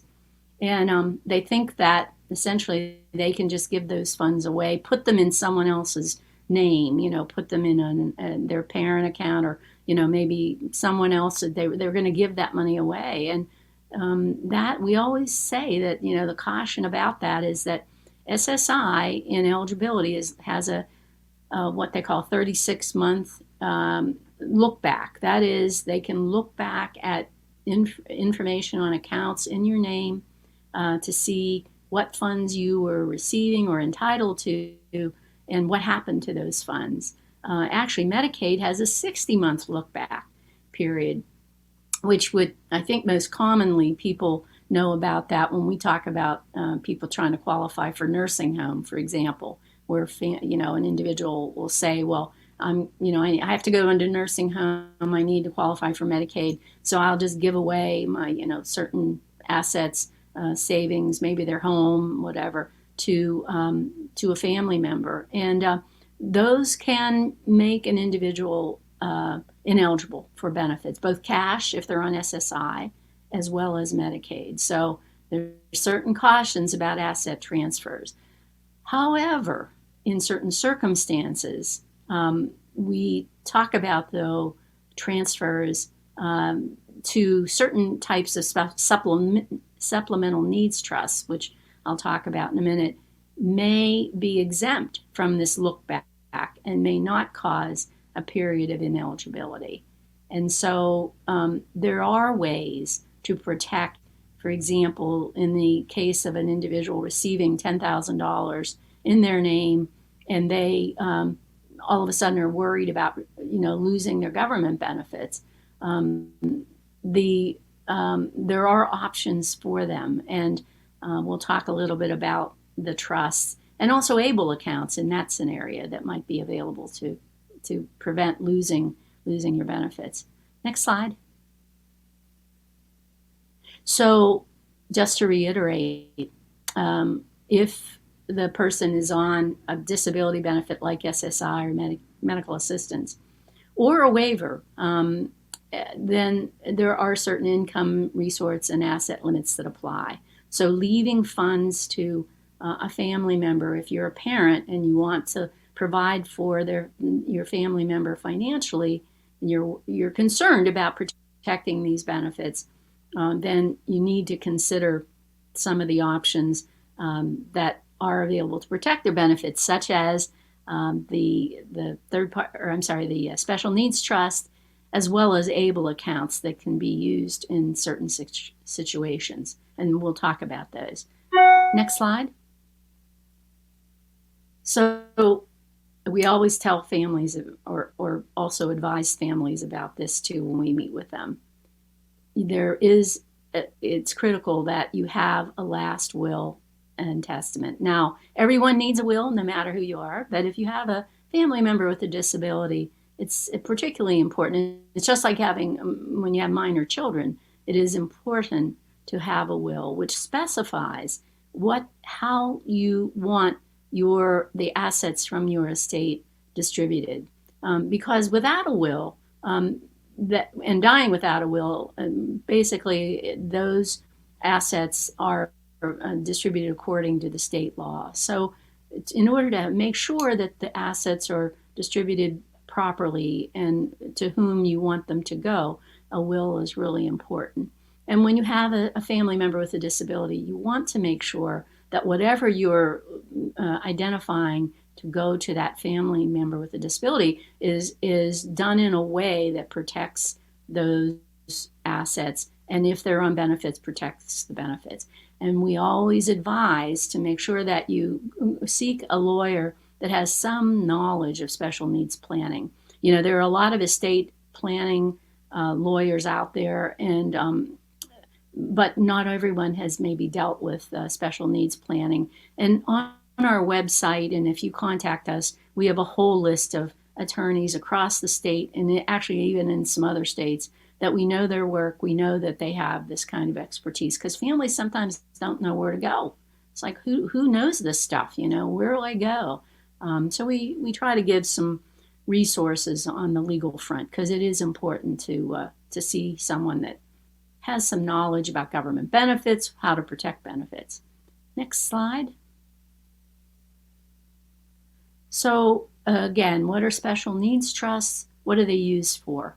You know, again, think about establishing, charting the life course, having goals for the first person to live their best life. And what do we want to do with a special needs trust? We want to provide, if there are resources available, we want to provide those resources, financial resources, for the individual to live their best life in a way that they identify.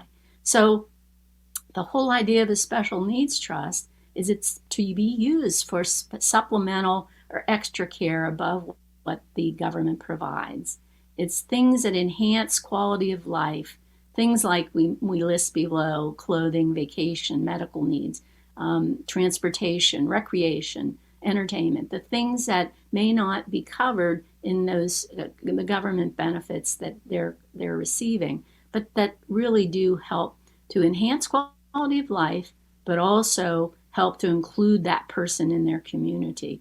Is having access to resources, for example, transportation and recreation, really help that person to be better included in their community.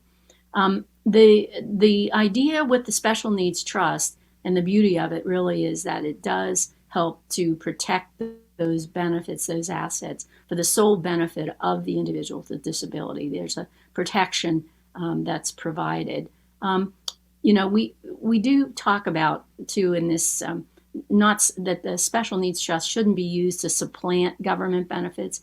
And this is most common when the person's on SSI.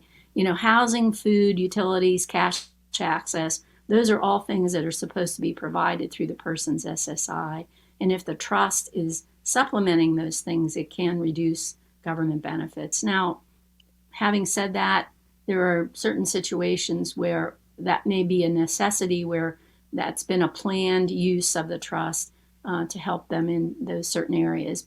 But it's just in general, there's a special needs trust shouldn't reduce government benefits if at all possible.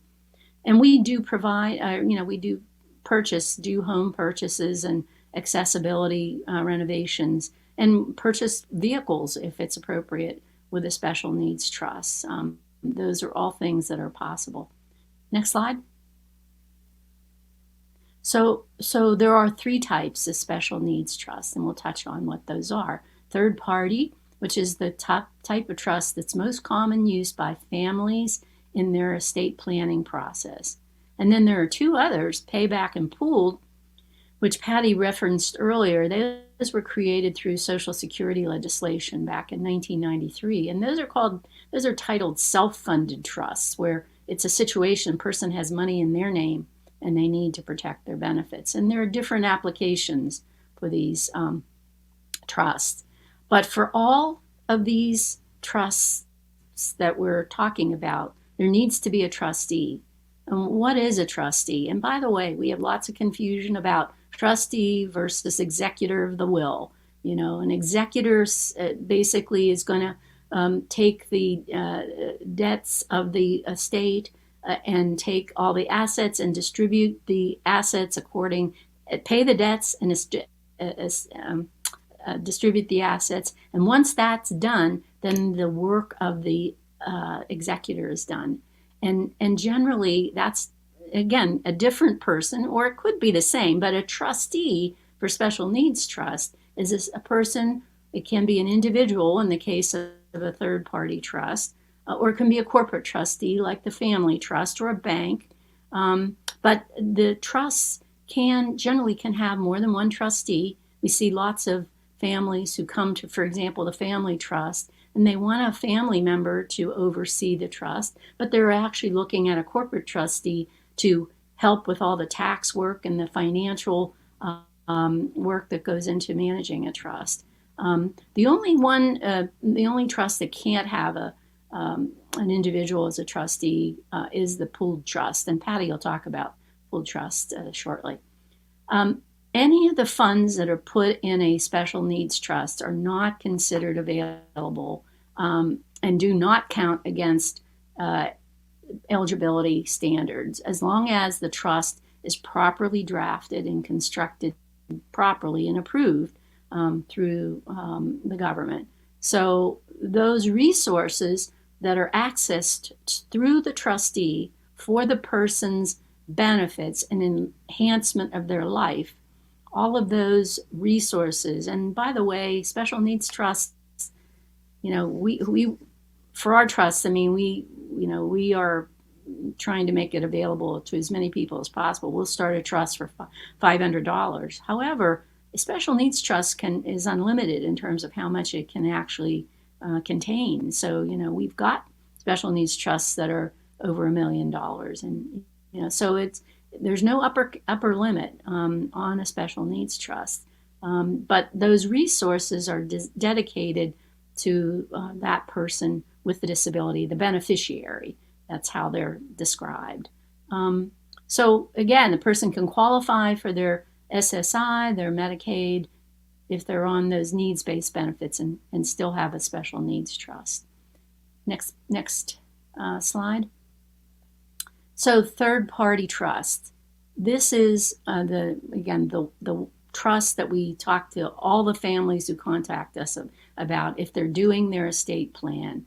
And these trusts, generally, it's third party. It's contained. The money is the family or the friends of the person with a disability. And they are setting up a trust, and most frequently and this is, by the way, they'll go to an attorney who has this kind of expertise. They're doing their will, but then they're also creating a special needs trust as part of that process for their family member with a disability. Maybe they have 3 kids. They have 2 kids without a disability, 1 that has a disability, and they would direct all of the assets to their child with a disability into that third-party trust. And that those funds, once they go into that trust, and generally the families are creating these upon the death, that they're funded upon the death of one or both parents. So it's what they call a testamentary trust. And sometimes families create them while they're living, but it's certain circumstances the lawyer would consult about. But generally they're funded upon their death. And it's just like your will, so that if you create that trust during your lifetime, you don't need to fund it. It sits in the file just like your will does. And during your lifetime and the lifetime of the beneficiary, as things change, you can always change it up until the time of your death. So that, again, there's flexibility in that regard. And there also is flexibility even when the trust is established in terms of how those funds are used. The trustee generally, and that's where that our planning guide and also the attorney may have the family draft what is called a letter of intent that tries to give some guidance to the trustees in terms of how they'd like those funds to be used for the beneficiary once they pass away. And so that guidance, and the person's needs and how best to enhance quality of life, that's how those trust funds should be used. The nice thing about the third-party trust, unlike you'll see the other 2 types of trust, if the beneficiary passes away, then there is no payback to the state Medicaid agency. And in fact, whoever created that trust, if it's a parent, they created the trust during their lifetime, the trust document will say where those funds can go upon the death of the beneficiary. So it can go to, other family members, grandkids, can go to charities. And we have a number of third-party trusts that the family trust administers. And when a person dies, we look at the trust document, and if those funds go to family, that's where they're going to go. The trust document is our guiding document. So there's a lot of misunderstanding, I think, about the family trust. People think, well, you guys just keep the funds no matter what type of trust. But again, for sure, in a third-party trust, we're guided by the trust document, and families have complete discretion where the money goes. The other good thing, special needs trust, no age limit of the beneficiary. You'll see in the other two types of trust, in order to create the trust, the person has to be under age 65. But if a parent's in their 90s and their child is over 65 when they pass away, and that trust is then funded, there is no problem. The person can be over 65, and there's no age limit. So that's another benefit. So we really strongly encourage families to consider third-party trusts. The attorney has to draft it. It has to be proper language. We provide that kind of language for the attorneys on our website, and our trust attorney, Jackie Connell, is always happy to talk with attorneys in the community.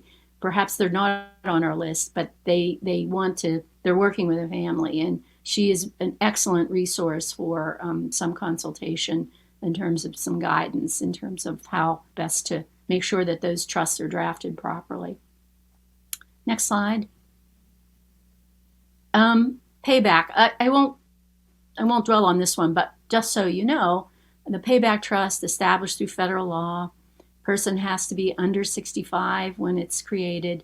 It can be established by the individual, the disability, their parent, grandparent, legal guardian of the court. Where do we see these trusts established most? It's usually when there's a large personal injury settlement or a medical malpractice where there's a very large amount, and I'm saying, $100,000 more that the person is due to receive in their name, and all of a sudden, all of their benefits are going to be discontinued. For a person who's been severely injured, and we see this, who's been maybe a head injury or severely physically disabled, who is going to have a lot of lifetime care, where the amount of funds in that trust are going to quickly be depleted, and they're really going to need Medicaid to sustain them over their lifetime, then the use of a payback trust can really be a useful tool. And we've seen the payback trusts, again, in these very large settlements or malpractice for little kids that are, maybe it's a birth injury or whatever, where we've used the payback trust, and we do administer some of those, and it's been a wonderful resource to help with adapted, wheelchair vans. Maybe we're doing home adaptations. In some cases, we've actually purchased an adapted home if there's enough resources in the trust. So it really can help to enhance quality of life for the person over their lifetime. The one downside of it, if there is one, is that upon the death of the person, the individual, there is a payback to state Medicaid, and the state presents a bill, and whatever's left in the trust generally goes back to the state. There can be certain situations where, if there are funds after the person is is paid off the state, that funds can go to the family. But again, we don't see that a whole lot, because usually if the person needs a lot of care, Medicaid expenses are pretty high. So now I'm going to turn it over to Patty, to talk about the pooled trust and their charitable residual and able. Patty, Great, thanks, Maria. Next slide, please. Thank you. So a pooled trust is the third type of trust that we administer here at Achieva Family Trust. And this trust may be established by the individual with a disability, their parent, a grandparent, legal guardian, or the court. So if you're the individual with a disability, you can open up a pooled trust on your own. You should be under the age of 65. And pooled trusts have to be established and maintained by a nonprofit association, which we are. One of the big advantages of a pooled trust is you do not need an attorney to put together a pooled trust. You just use a standard form joinder agreement that's been pre-approved by DHS, and it can actually be found on our website at achievafamilytrust.org. So you don't need an attorney to draft a pooled trust, and they can be drafted pretty quickly. Usually within a week or so, you can have a pooled trust drafted. The funds in pooled trusts are pooled for investment and accounted for separately. And what's really nice about the pooled trust is sometimes, people would say to us, well, why do I need a pooled trust? Maria mentioned earlier, if you have a grandparent or some distant relative who leaves someone with a loved one with a disability, some money as part of their estate plan, and maybe they didn't realize they shouldn't do that. If say it's $10,000, $15,000, you want to protect your government benefits. So you can open up a pooled trust in a couple days to protect those, to protect your SSI and Medicaid if you're receiving those benefits. So it's an easy way to protect your benefits and put some money away. Now, we've seen over the years many, many times, again, situations like that where an individual is left money, a random relative leaves them money and they don't want to lose their benefits. Or a lot of times we see it with Social Security overpayments. Someone gets a big Social Security overpayment. And again, if it's over $2,000, you're going to compromise your Medicaid and or Social Security can be suspended. So, we've had individuals who, maybe sell a vehicle and, it's a car in their name. And they, again, from the proceeds from that sale, they need to protect their benefits. So pooled trust is really a nice way to save money without compromising the benefits. We're always happy to walk individuals through the process of opening a pooled trust. And again, it's just a standard joinder agreement. The minimum to open up a pooled trust, and actually the minimum to open any of our trusts, is just $500. So you don't need a lot of money to open up any of our trusts. Now, one thing different with a pooled trust is if there's any remaining funds at the death of the beneficiary, they do stay with the Achieva Family Trust. And that's just the way pooled trusts are set up. And a nonprofit is the only organization that can be a trustee for a pooled trust, and remaining funds stay with that trust. Now, with the Achieva Family Trust, they fund our charitable residual grant program, which is an amazing program that I'm excited to share some information with you about. Next slide, please. So our charitable residual program is available to children and adults with disabilities all across the state of Pennsylvania. And again, our residual program is funded by remaining funds in our pooled trusts. So that's how we fund our charitable residual grant program. And it's amazing because, we work with families all across the state, and for things that maybe their insurance doesn't cover or the school district doesn't cover, but you can apply for a grant to cover things such as camps. Summer camps are not cheap. So you can apply for camps and recreation, medical equipment. We do home and vehicle adaptations. Again, it's for things that are not covered by other sources of funding. We do a lot of technology equipment. Again, it's for an individual with a disability, something they need to enhance their quality of life. And you can find the application again on our website at achievafamilytrust.org. And on this slide, it also has Jennifer Stoyer. She's the coordinator for this program. It has her contact information. So if you have any direct questions, she can walk you through the program. She can answer more individual questions about what might be approved, what might be approved. But I can tell you, most of the grants are approved. And I just can't stress enough how much we try and promote this program all across the state of Pennsylvania. We're always happy to share this information and really provide individuals with disabilities the opportunity to obtain something that they might not otherwise have. Now, with our charitable grant program, you can apply for a grant every other year, except in the case of camps and recreation. You can't apply every year for a camp and recreation. Now, unfortunately, the camp deadline for this summer was May 15th. It's May 15th every year. So it's too late to apply for summer camp right now. But still, if there's other types of recreation that your loved one with a disability might be interested in, or something that you need for the summer to help them, please consider applying for a grant through our Achieva Family Trust, our charitable residual program. Next slide. So special needs trusts, when Maria and I are out in the community, a lot of people do have myths. And sometimes the first thing we hear is, I have to be rich to establish a special needs trust. You hear trust and you think, I don't have that kind of money. Well, that is true in the case of some trusts. Some corporate trustees do require a lot of money. It could be up to $500,000, for some of the banks out there or other organizations. So that's, so you don't have to be rich. You only need $500 to open up a trust with Achieva Family Trust. And again, that's for any three of our trusts. It's just $500. The fact is, it's really important to understand the fact, though, that one of the most important things is that when you do establish a special needs trust, it really involves the help of an attorney who's knowledgeable in drafting a special needs trust as part of an estate plan. This really is not a do-it-yourself endeavor. It's not something you can do online. And honestly, you really need to consult an attorney who specializes in this type of work. Typically, it's elder law attorneys because they really understand Medicaid, Medicare, and all the laws and rules surrounding that. So it's important that you reach out to an attorney who's knowledgeable, in that area.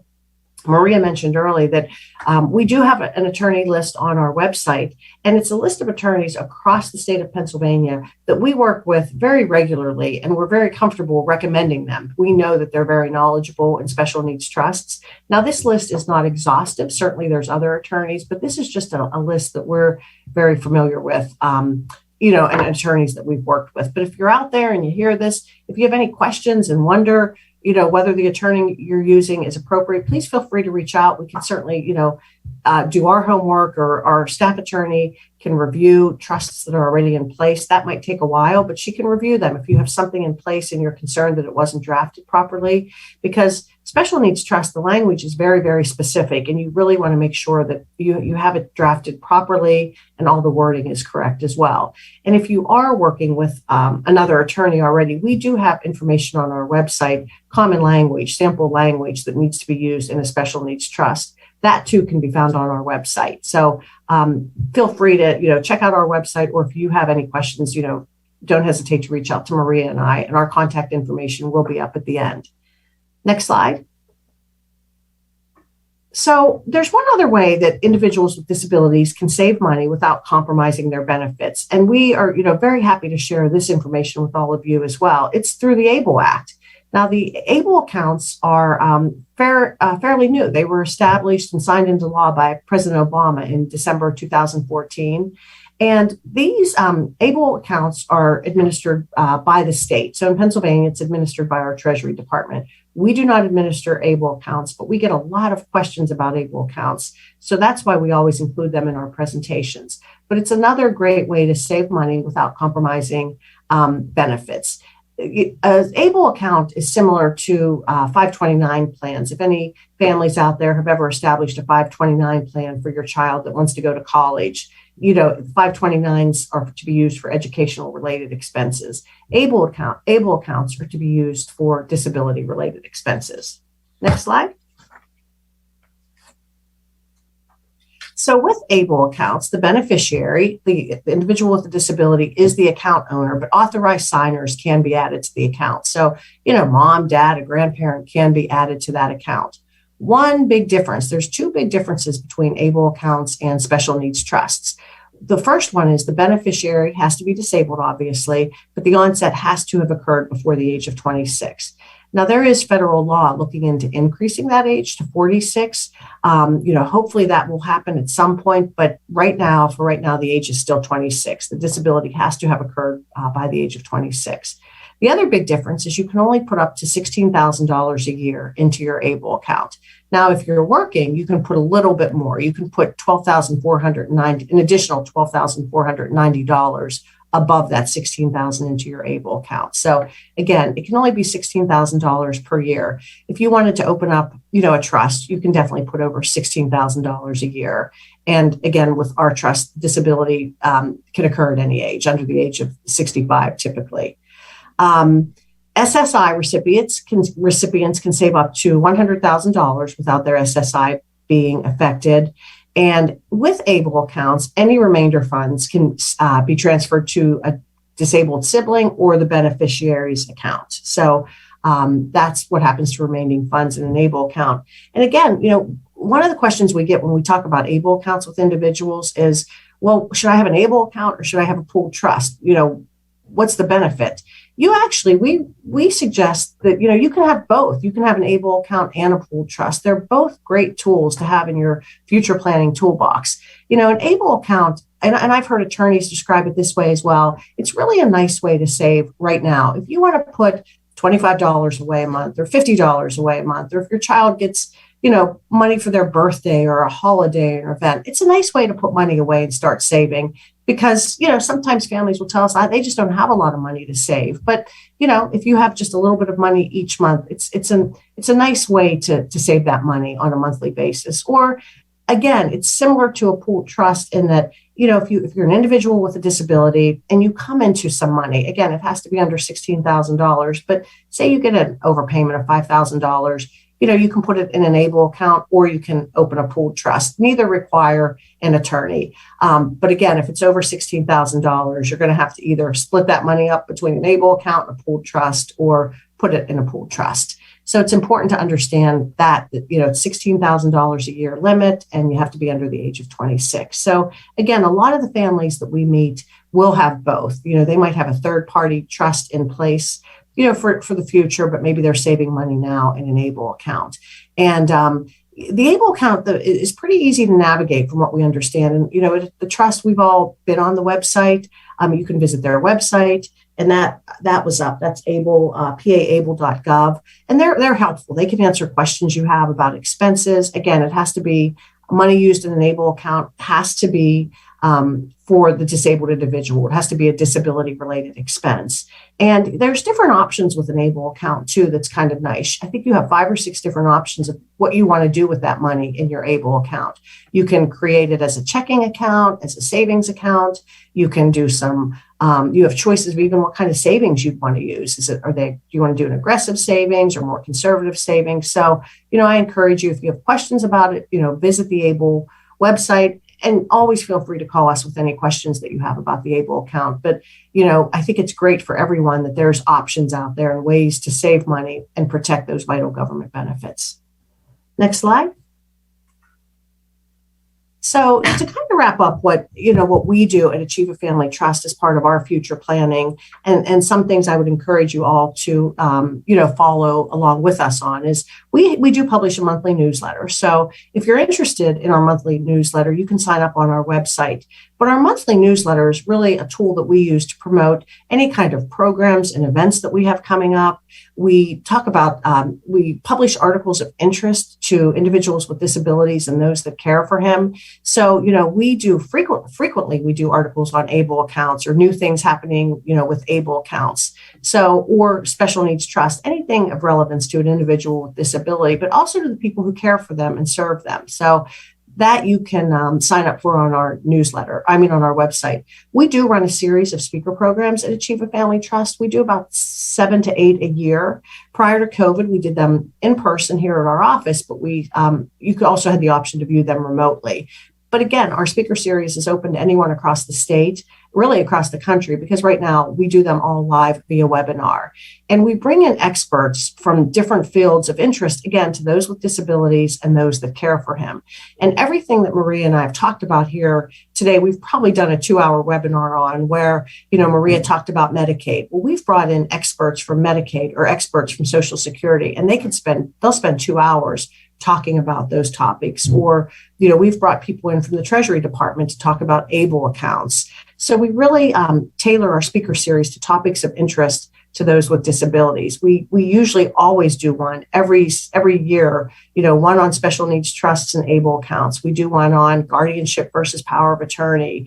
We always do one on Medicaid and Social Security. So I encourage you, again, information about our speaker series can be found on our website, but also in our monthly newsletters where we use that as a tool to promote it.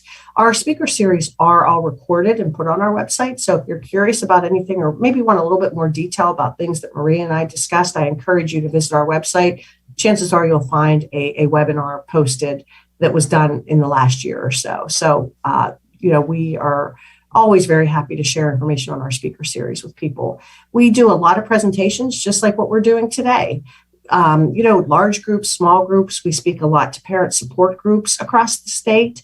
We do, transition age youth, but really anyone that's interested, we're open to doing presentations for. We have 3 regional trust liaisons across the state, Catherine being one of them in Erie. We have one in Harrisburg and one in Philadelphia who are also doing this kind of outreach and education. They'll go out to vendor fairs or they'll offer presentations.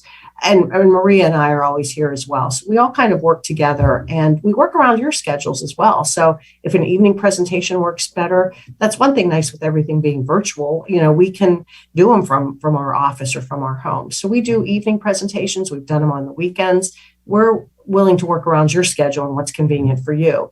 And, again, I mentioned mostly what Maria and I do in our regional trust liaisons. It's going to be talking about future planning, special needs trusts. Jen Stoyer, our residual account coordinator, can also come out and speak to your groups about our charitable residual program. So if you have questions about that, she actually goes through the whole application process when she gives her presentation. So keep that in mind as well. And again, lastly, Maria mentioned our benefits counseling program. The people who work in that department also go out and do presentations just on benefits counseling. So we do offer a lot of different presentations to any group, any size that's interested.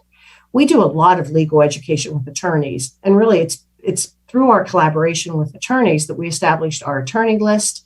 And we do, we again, prior to COVID, we're doing things still remotely, but we would go and talk to attorneys and we talk to them about special needs trust. We do lunch and learns with them. So, it's important that they understand, what special needs trusts are and how important, how specific they need to be when drafting a special needs trust. And then again, I mentioned earlier our free personal planning guide that can be found on our website.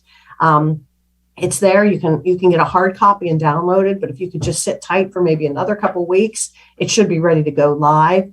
And again, we'll let people know about that on our, through our newsletter. So again, I encourage you to sign up for our newsletter because that's where we announce these type of things and promote these kind of programs. Last slide. So lastly, I think this one has our contact information on it, but I can't tell. Do you see it? Okay, because I can't see it on my slides. But this is Maria and I, our phone number, our email address.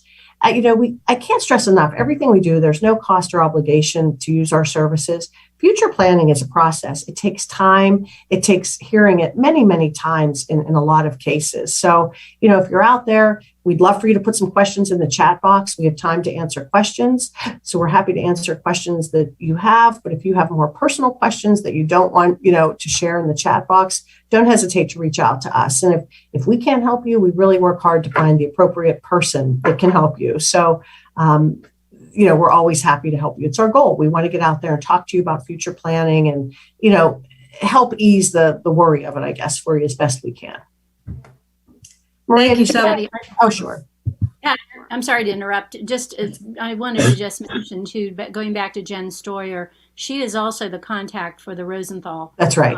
And so all the applications for the grant funding is going through Jen, and she makes some determination as to eligibility, because there's certain eligibility for the Rosenthal as opposed to our charitable grant program. So again, if you have any interest in any of the grant programs, I think Jen is an excellent contact and can explain what is available.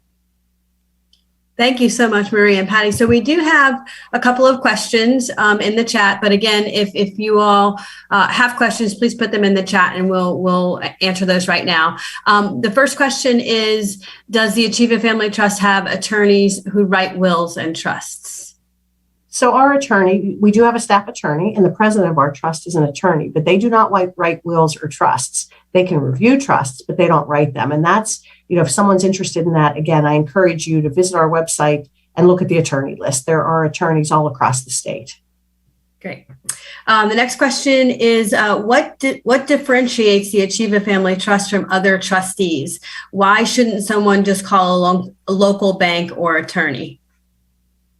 Well, certainly you have the option to do your homework on what other trustees are out there.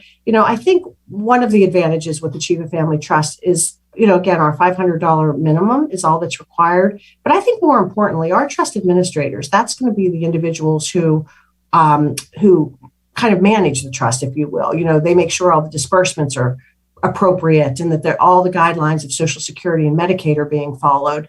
They all have social service backgrounds, so they really understand government benefits. And maybe sometimes, we'll have people come into the trust and they're not even aware that maybe they were entitled to a certain benefit. So our trust administrators really have that social service background. On average, it's about 20 years. So they understand the benefits. They know what's available to that individual with a disability, whether it's an intellectual disability, a mental health disability, or a physical disability. So they really have that experience and that knowledge that, I'm not sure that you're going to get with with say a bank per se. And would you agree, Maria? That's, Absolutely. I think from the inception, of the trust, it was always envisioned that the trust administrators would be advocates for our beneficiaries in terms of not just dispersing money and writing the checks, but also always trying to look at what is available for this person and how can we create a better network of supports. And if it means going through government benefits the person's entitled to, there's a knowledge base there about how to access those. And so, yes, I think that definitely our model is definitely one of trust administrators must have a certain degree of experience from the social services, sector.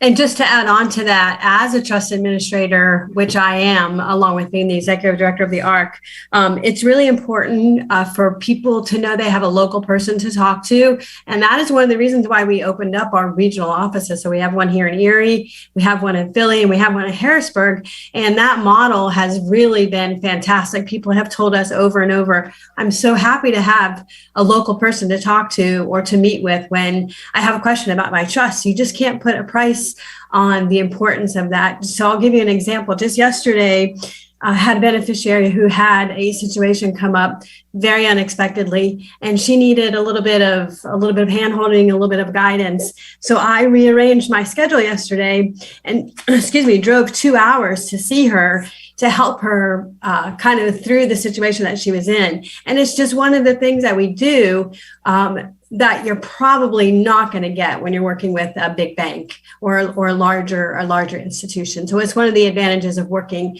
with our organization is you get that kind of customer service. Okay, let's see if we have any more questions in the chat.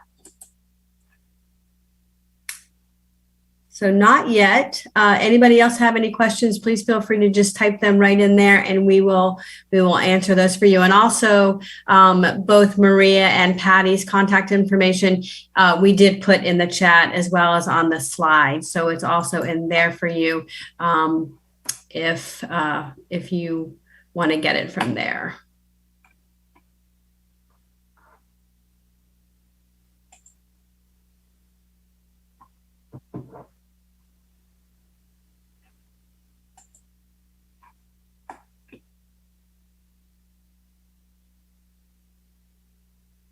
Okay, so I don't see any more questions. So we are a little ahead of schedule. Our next speaker will be joining us in about 5 minutes. So if we could just ask everyone to please just hang with us for about 5 or 6 minutes. Our next speaker will start. Nancy and Maria, thank you both so much for this really fantastic information. A special needs trust can be very confusing for folks. And so I really appreciate you both being with us today to give us an overview of what people can do when they're looking to make sure they can protect their assets. Thank you both so very much. Thank you for having us, Catherine. Thank you. Pleasure. Yeah, great. Bye, everyone. Bye-bye.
Okay, good morning, everybody, and welcome back. Thanks for sticking with us through that very short break. I again want to thank Maria Smith and Patty Arena for that really great information about the importance of futures planning and special needs trust. Thank you again so much for being with us today. Now I'd like to introduce Susan Takoff from the Pennsylvania Assistive Technology Foundation and Tracy Beck from the Pennsylvania Assistive Technology Foundation. They will be providing us with information about smart home devices and funding resources for assistive technology. Susan co-founded the Pennsylvania Assistive Technology Foundation and has served as its Chief Executive Officer since 2003. Susan is the co-author of PATF's publications, Smart Homes Made Simple, Your Guide to Smart Home Technology, Sense and Sensibility, A Guide to Money Management, and Funding Your Assistive Technology, A Guide to Funding Resources in Pennsylvania. Susan and her husband, Mark, are the parents of 3 adult children, one of whom is an assistive technology user. Tracy serves as Lending and Operations Director for the Pennsylvania Assistive Technology Foundation. Mrs. Beck has over 30 years of experience in the human service and education fields, and she is responsible for implementing policies and procedures that expand opportunities for accessing assistive technology devices, as well as managing the day-to-day operations of PATF's financial loan programs. Mrs. Beck is the co-author of PATF's financial education book, Sense and Sensibility, A Guide to Money Management. Prior to joining PATF, Mrs. Beck was the executive director of Residential Living Options, an organization that assists people with disabilities in creating housing options. Susan and Tracy, thank you again so much for being here today, and I'll let you take it from here. Well, thank you, Catherine, and thank you for your kind introduction, and thank you to Nancy Murray. And we are really excited to be here at this inaugural event for the Arc of Erie. So thank you so much. We will start, and I hope that during our presentation, people will feel free to ask questions. They can put them in the chat or the live stream, and Catherine will read them to us. So this will work out great. Okay, so we can start, and I trust everyone can see the slide deck. I want to kind of explain who we are and what the kind of work that we do. So on this cover slide, you'll see that we have 6 pictures of people with disabilities, all disabilities, using assistive technology. And I will define assistive technology in just a minute, but please take a look and see that, people with disabilities, they want very much to participate in the community and do the things that they want to do, live in their own homes, communicate with each other, work, study, play. And since we're talking about Erie, we're also talking about, we even want to be safe and clear the snow from our sidewalks and our driveways. So in these pictures, you will see on the far left-hand side, a gentleman, Josh, who's using he's looking at the camera from his Ring doorbell so that he can see who's at his front door and he can let that person in. In the top left is Saria, and she's a power wheelchair user. And she also has smart home. I'm not sure if you can see it right by her front door, but you'll see that she also has a Ring doorbell, and she's coming down the ramp of her home. To the right of Saria is DJ, one of our friends who live in Western Pennsylvania, and she's a power wheelchair user, but also shoveling the snow with her shovel that has wheels on it. Next to her is a young woman who has a hearing aid, and hearing aids, of course, are assistive technology. In the bottom row is Kelvin to the right-hand side, and he's also using some smart home. Kelvin happens to be a wheelchair user. He has spina bifida, but he's calling his dad and listening to podcasts using his Echo Dot that is on that little table. And to his left is Lauren, who has cerebral palsy and an intellectual disability. She uses crutches to get around, and they're leaning up against her chair, and she's using an iPad to do her schoolwork. So you'll see right here in these pictures that we're talking about people and people with disabilities using technology, in this case, assistive technology, to do the things that they want to do. Next, please. So today in this presentation, I want just to kind of go over the agenda of what we hope to accomplish. One is to tell you about Pennsylvania Assistive Technology Foundation, PATF for short. Understand what is assistive technology, since it's in our name, and give examples of assistive technology devices and services so that you will be able to kind of figure out, can technology help you or a family member or your neighbor? Learn about smart home technology, what we mean about mainstream generic smart home technology, and why in the case of working with people with disabilities, these devices are a category under assistive technology.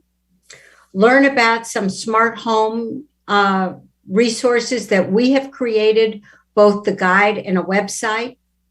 And then learn about how do you get this stuff. Once you have figured out assistive technology could be useful to you or a family member or your neighbor, how in fact do you get it? And then, and what are some of the funding resources? And we'll introduce you to our book, Funding Your Assistive Technology, A Guide to Funding Resources in Pennsylvania. And then lastly, we're very proud of our financial education curriculum. So we'll introduce you to that, and it links very nicely to the other speakers of today's conference, both to learning about special needs trusts and the ABLE account, and also Medicaid, Medicare, and benefits counseling. So we're going to show you how wonderful it is in today's agenda, how all of our programs pretty much linked together and how we can help you in Erie. Next, please. So who are we? Pennsylvania Assistive Technology Foundation, PATF.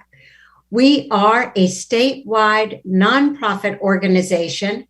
We are based in King of Prussia, but that said, we've had long-standing relationships with organizations throughout Pennsylvania to help us do our work.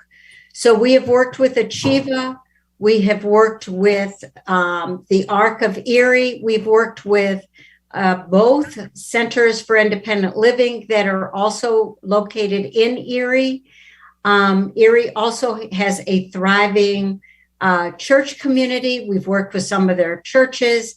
And Catherine Ream has been coordinating and working with the coordinators of your collaboration of nonprofit organizations, along with some of your hospitals, your healthcare providers, your legislators.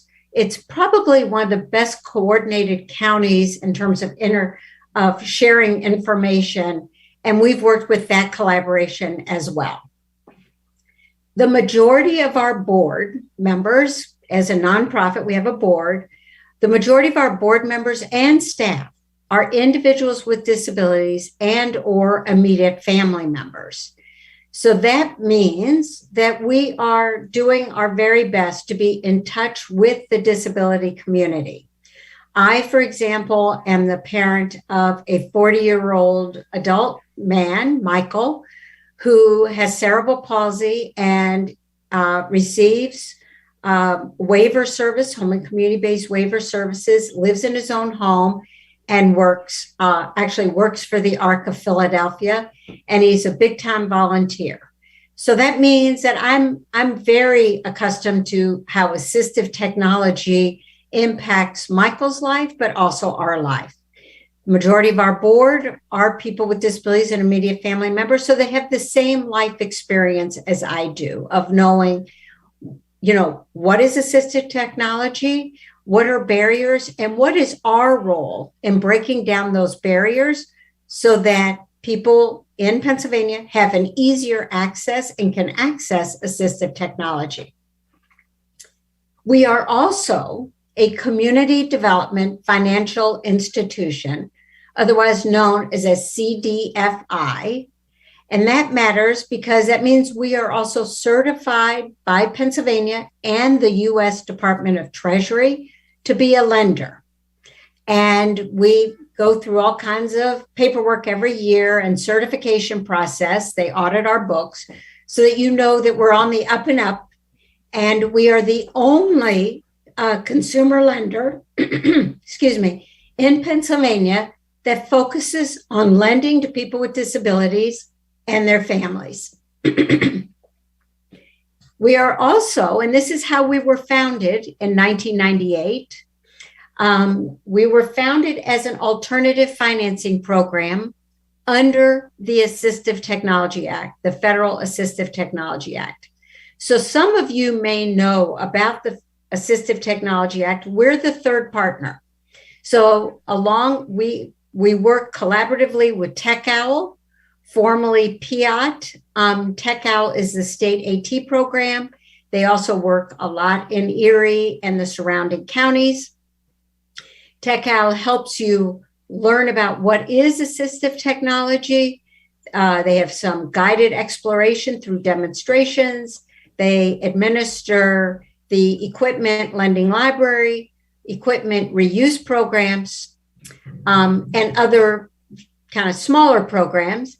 And then the Disability Rights Pennsylvania, there are another partner, and their role is to help break down barriers, legal and systematic barriers, so that if you, for example, as a parent, have trouble accessing assistive technology through your school and it's educationally related, Disability Rights Pennsylvania can help you. They will help you advocate. They also have wonderful manuals to talk to you about that help explain to you how do you get assistive technology through your school? What are the timelines? What's the policies and procedures? For example, you talk to your teacher or your principal first before you start writing other letters. You always date your letters. But this is the type of information Disability Rights Pennsylvania can provide to you. So we're the third arm, and we are making sure that once you learn about assistive technology and you know what it is you want, we help you get it. So you're going to be able to get the assistive technology you want from the vendor that you want to go through. Next slide, please.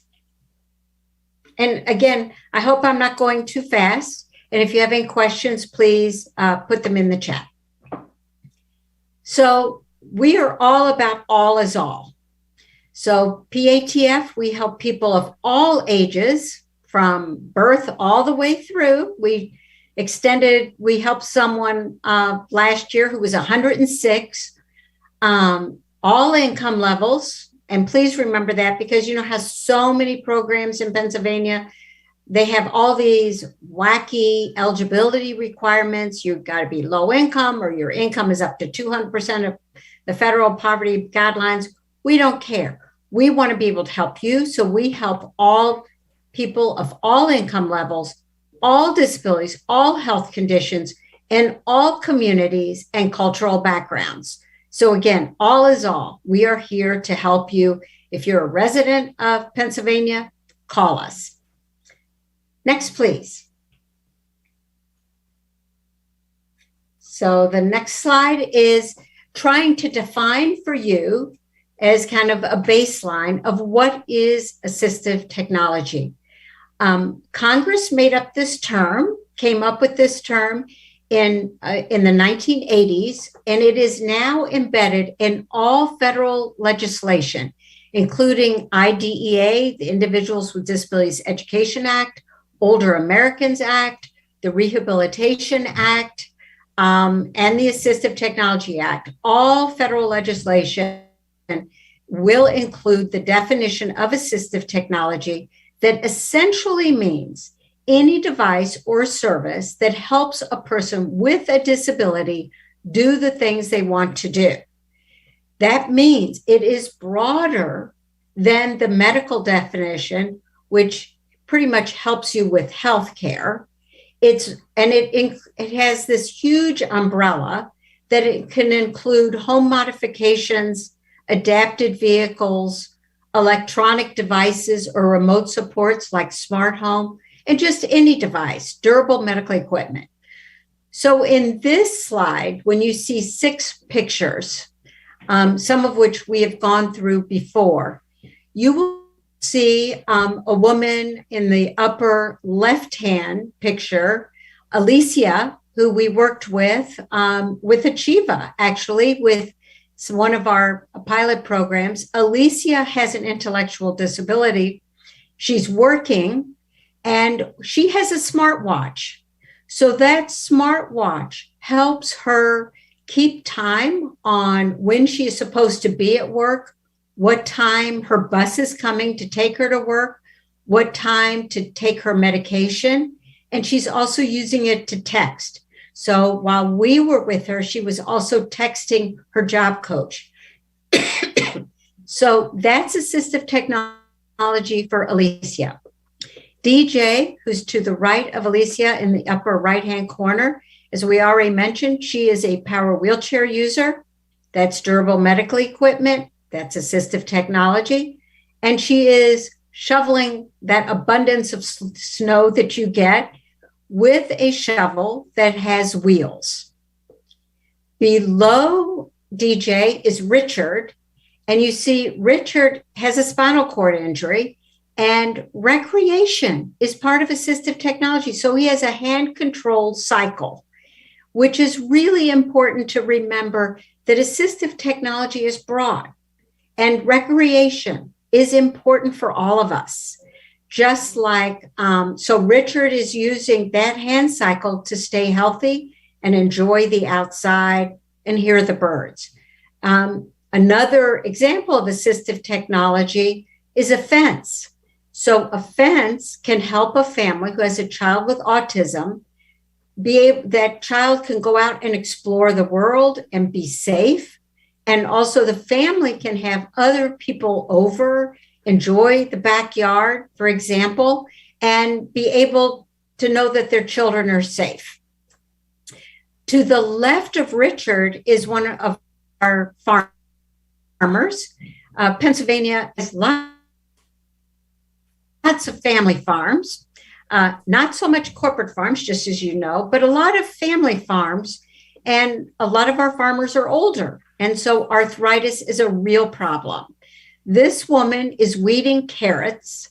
And as you see, she's on kind of a stool, but the stool has wheels as wide as the roads. So she can just scooch on down and she can weed those carrots without hurting her back any further. And she's able to keep her family farm. So to the left of her is Matt. Matt also has a spinal cord injury, and you may know Matt Seeley. He likes to drive around. He is the executive director of the statewide Independent Living Council, and he's able to get around Pennsylvania by himself where he needs to go through his adapted van. So it has a lowered floor, ramp, tie downs. He zooms right into that driver's seat, and you see those hand controls. He's able to do the driving himself. And then to the left of Matt is a young woman who's an artist friend of our communications director, and she has hearing aids, and then she made very fancy earrings, not to hide her hearing aids, but to kind of amplify what she uses so that she can do the work that she does. So that's pretty much the definition of assistive technology. It's really broad, but along with just looking at the devices and how devices are connected to people, services are also part of that definition. So services include, an assessment or an evaluation, like an assessment for a hearing aid, an evaluation, architectural drawings for a home modification, for a ramp, for example, training. How do you use that technology? Alicia, for example, needed training to learn how to use that smartwatch.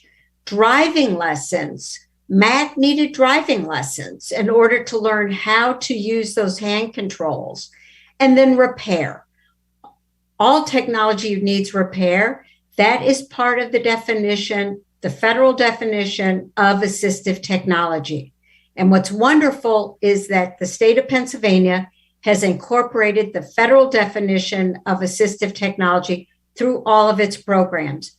Our program, because we've received federal funds, and that includes Tech Owl and Disability Rights Pennsylvania, and then all of our other programs, publicly funded programs, Department of Education, so our schools included, our home and community-based waiver programs through the Department of Health and Human Services, the Office of Vocational Rehabilitation. Everyone uses this same definition of devices and services.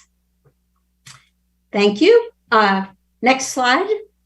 And I hope you all are taking a deep breath as I hope I'm not going too quickly. So in order to do these programs, in order to help you access assistive technology, we do three things. The first thing we do is we provide information and assistance about assistive technology funding resources.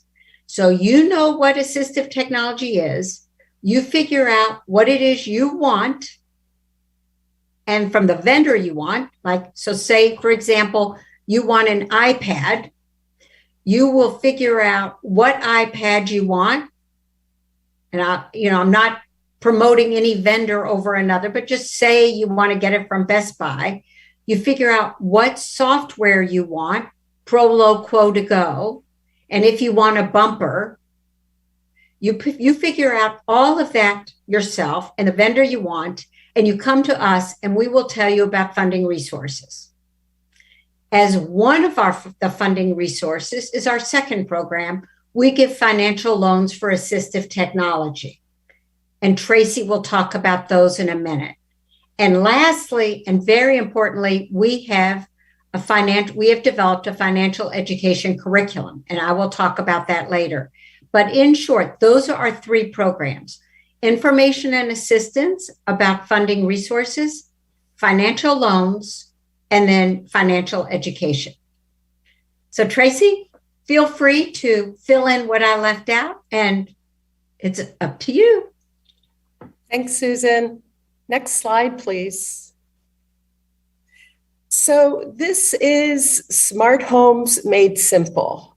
And as Susan mentioned, smart home devices and services are categories under assistive technology. So assistive technology, if you think of an umbrella, smart home devices is one of those things that fit under that umbrella.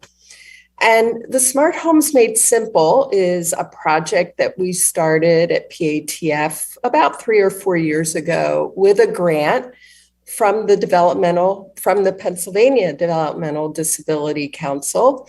And they provide us with grant funds so that we can help develop materials so that we can inform around smart home. And the way that we got into this is we started talking to more people. People were contacting us and talking about smart home devices. And, 4 or 5 years ago, we didn't really know a whole lot. It was out there, but we didn't have a lot of information. The people calling us did not have a lot of information. So we decided to expand the concept of smart home and really try and answer the questions that people were asking us. And the one example I like to give, when we first started this project, we had a gentleman contact us, and he lived in the South, North or South Carolina, I can't remember, but his mother, who was a senior, lived in Pennsylvania. And she kept calling him because she was either really, really cold in her home, or she was way too hot. And for some reason, she just could not figure out the thermostat in her home. So she was constantly calling her son. And of course, he lived too far away. She did have an attendant that would come in, but only a couple of days a week. And there were neighbors that could help her. So, this was a real struggle for them. So I talked to him, got some more information, and we talked about the Nest, which is a smart home thermostat. And the son would be able to control the thermostat using his smartphone from North Carolina for his mother who lived in Pennsylvania. So he had that installed and he downloaded the app. It was very simple. It was easy. She did not necessarily have to worry about anything. And if she got too cold or too warm, she would simply call her son and he was able to use his smart home and make the adjustment. So smart homes have come a long way. Smart home devices have really made a difference in many people's lives. Whether you have a disability or not, it is incredible technology. So what we've done is we've developed a website, smarthomesmadesimple.org. You see it right there. And we also have a companion guide. So the website goes along with our companion guide that I'll show you in a minute. The website goes into much more detail than the guide. You can go through different goal sections and it offers ideas about types of devices, how to troubleshoot. So again, we were taking the questions that we were getting and we incorporated that into the website and into the guide. There are also links to resources where you can get more information. You could go down a rabbit hole here, but we are providing basic information in the website and the guide. And of course, there is a whole section on funding resources because that is the bottom line. How do you get these things funded? Next slide, please. So when we're talking about smart home devices, I am sure that many of you have seen these things either on the Amazon website or in Lowe's, Home Depot, Best Buy, Staples. It seems like everybody is carrying smart home devices. So we're not talking about customized built devices. We are talking about simple, off the shelf. Anybody can acquire these devices. So that's kind of what we are looking at when we're providing information in our guide and on our website. And instead of approaching smart home as I've heard about it, it sounds really cool, I guess what I need to do is get an Alexa or I need to get a Google Home. The first thing that we recommend is think about your goals. What do you want to do? Yeah, all this stuff looks really cool, but you could purchase it and it might not work for you. So what is your goal? Are you trying to control your temperature? Are you trying to see who's at your front door? Are you trying to lock your door? Are you trying to simply listen to audiobooks or hear the joke of the day? Are you trying, especially during the pandemic, to be able to communicate with your neighbor, family, or most importantly, healthcare providers? And Smart Home will allow you to do that. Whatever it is, your focus should begin not on the device, but on your goal. So we always say, keep it simple. If you can, use off-the-shelf mainstream products.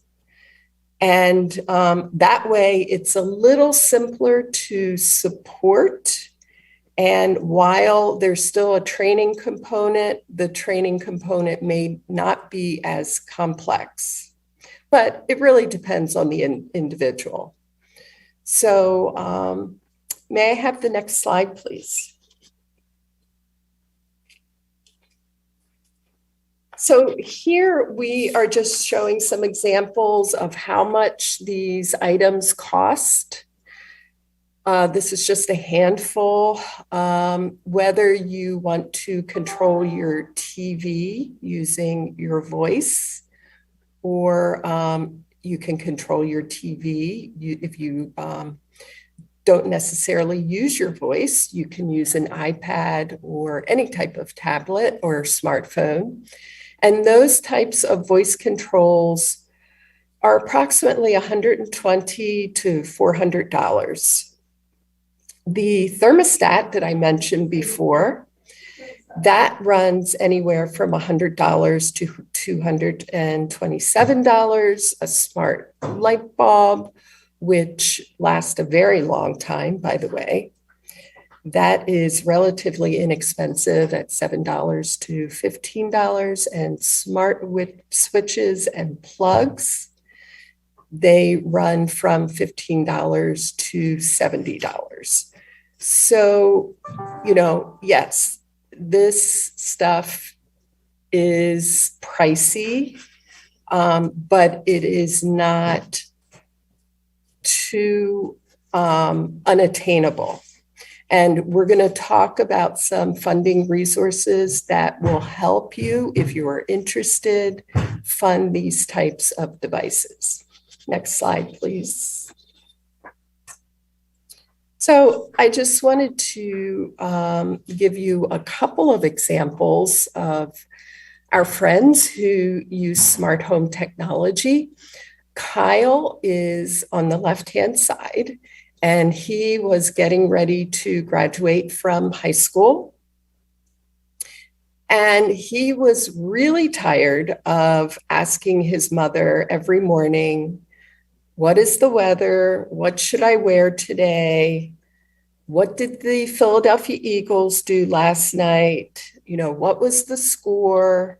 What time do I have to be at my practice after school?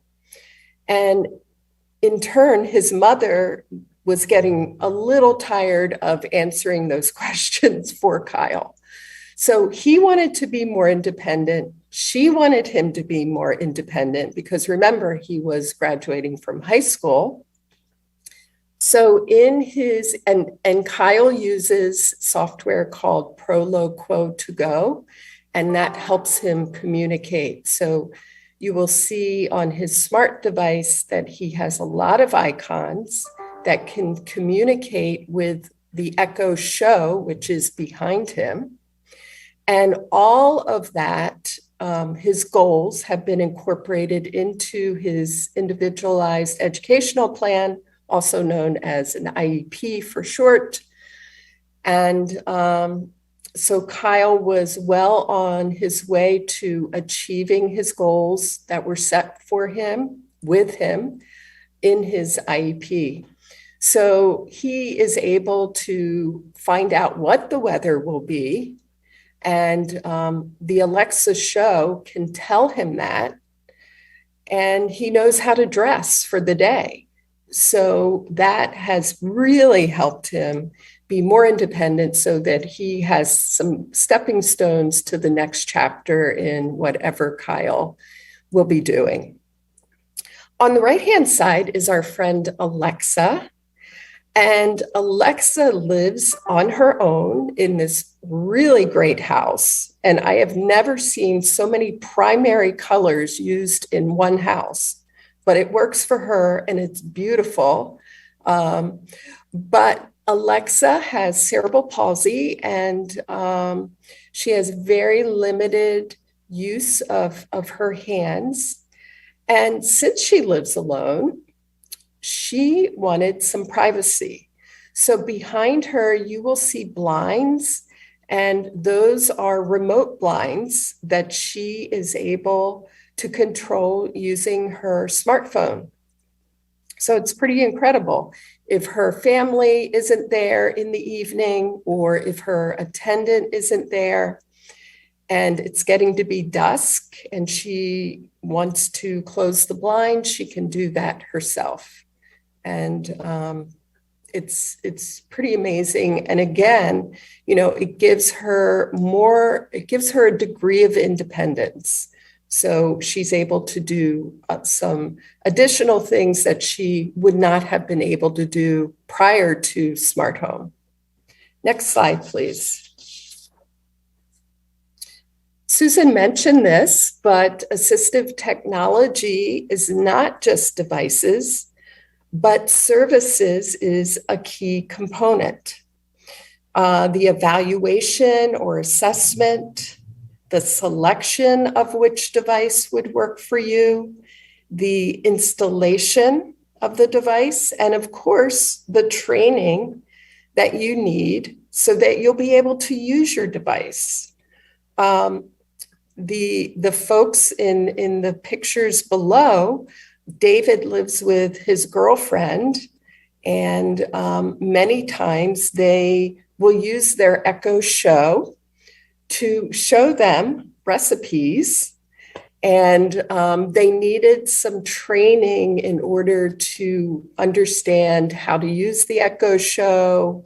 What were their interests? What were their goals? And again, one of their goals was to cook for themselves, so they would not have to have somebody come in and help them with cooking. So they received some training, and they have been doing a really good job of maintaining some recipes that they like, and they're able to access those on their own. And again, it gives them an element of independence. Next slide, please. So this is our guide, and this is the companion that goes along with the website. So Smart Homes Made Simple, your guide to smart home technology. It's available in print and accessible PDF, which can be accessed from the PATF website or also the Smart Homes Made Simple website. It is available in English and Spanish. It includes a self-assessment tool, which I'll talk about in a minute. So it can be downloaded, or you can contact our office, and we would be very happy to send you a copy of the hard copy of the guide. And it's nice, it's nicely bound and bright colors, so it's very appealing to read.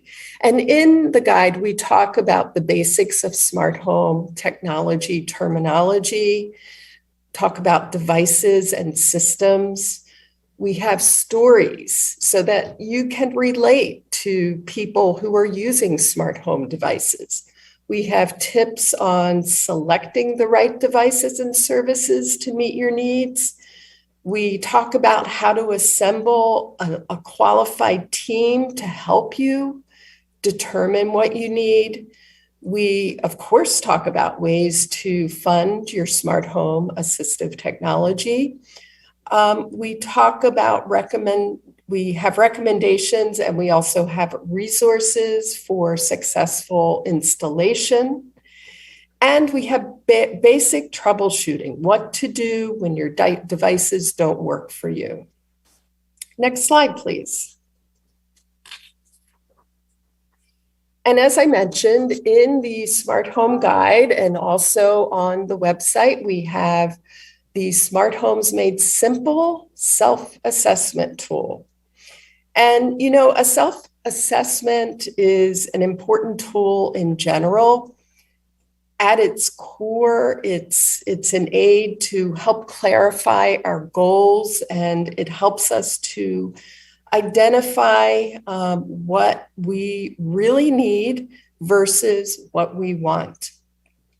And in doing an assessment, it's really important to include the person who would benefit from the smart home device in that assessment process. And we are really proud of this self-assessment tool. We had a focus group who helped us develop the questions and the answers. And we also had some other advisors to help us out with that. And as I said, the guide is available at our website, www.patf.us, and also smarthomesmadesimple.org. And it is also in the hard copy of the guide. And I think it's really important and helpful for all of us to have some sort of team. And when I say team, it doesn't have to be huge. It can be one other person and you, or a couple of other people, but really to talk about your goals and what you're looking for. And it's really helpful if you know somebody who knows the technology.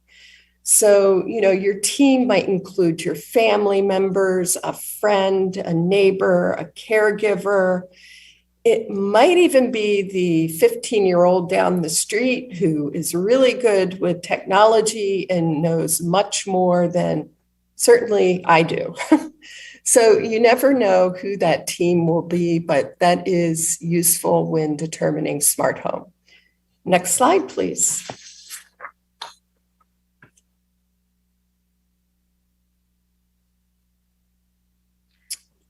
Great. So it comes back to me.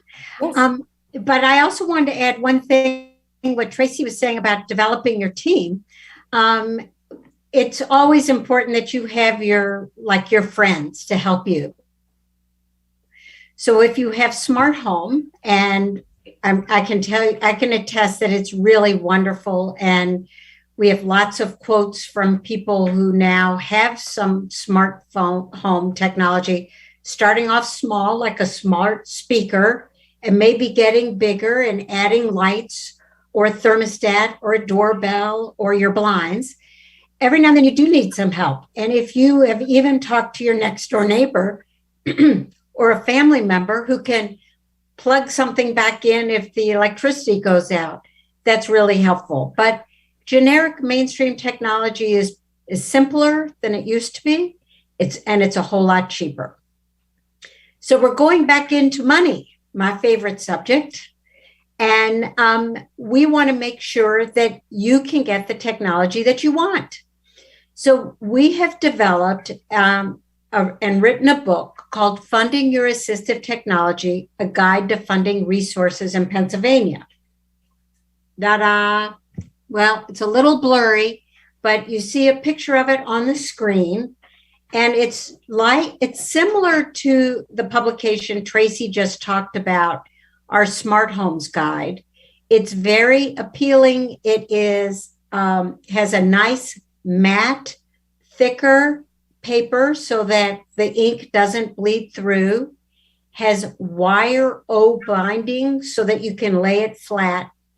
And it includes several chapters talking about what is assistive technology, the different categories such as durable medical equipment versus what's called just plain old devices, electronic devices, home modifications.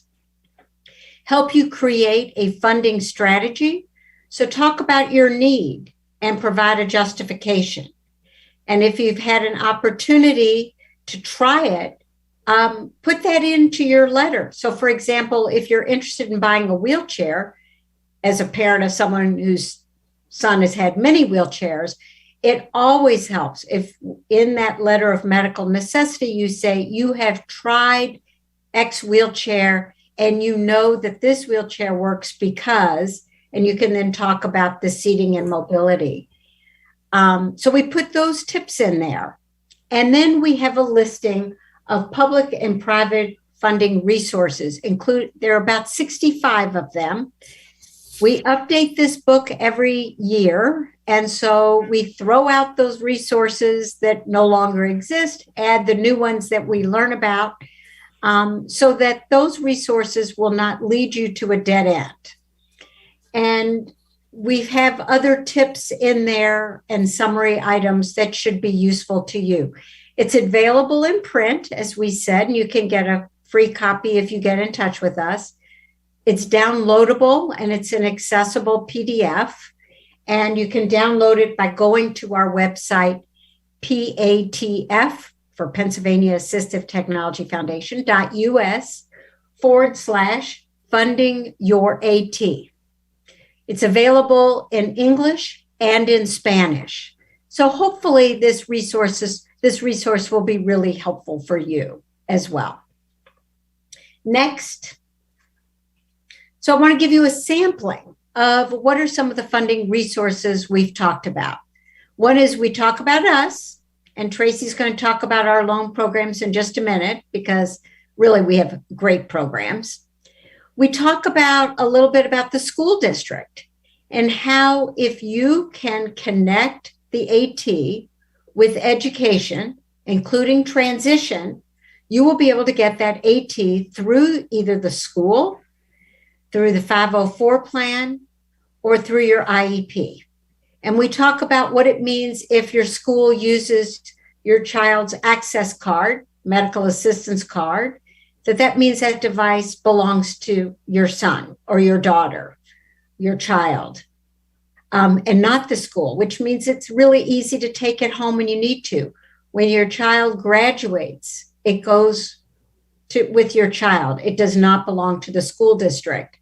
So think holistically with your school day. It's educationally related, but it's not just in the classroom.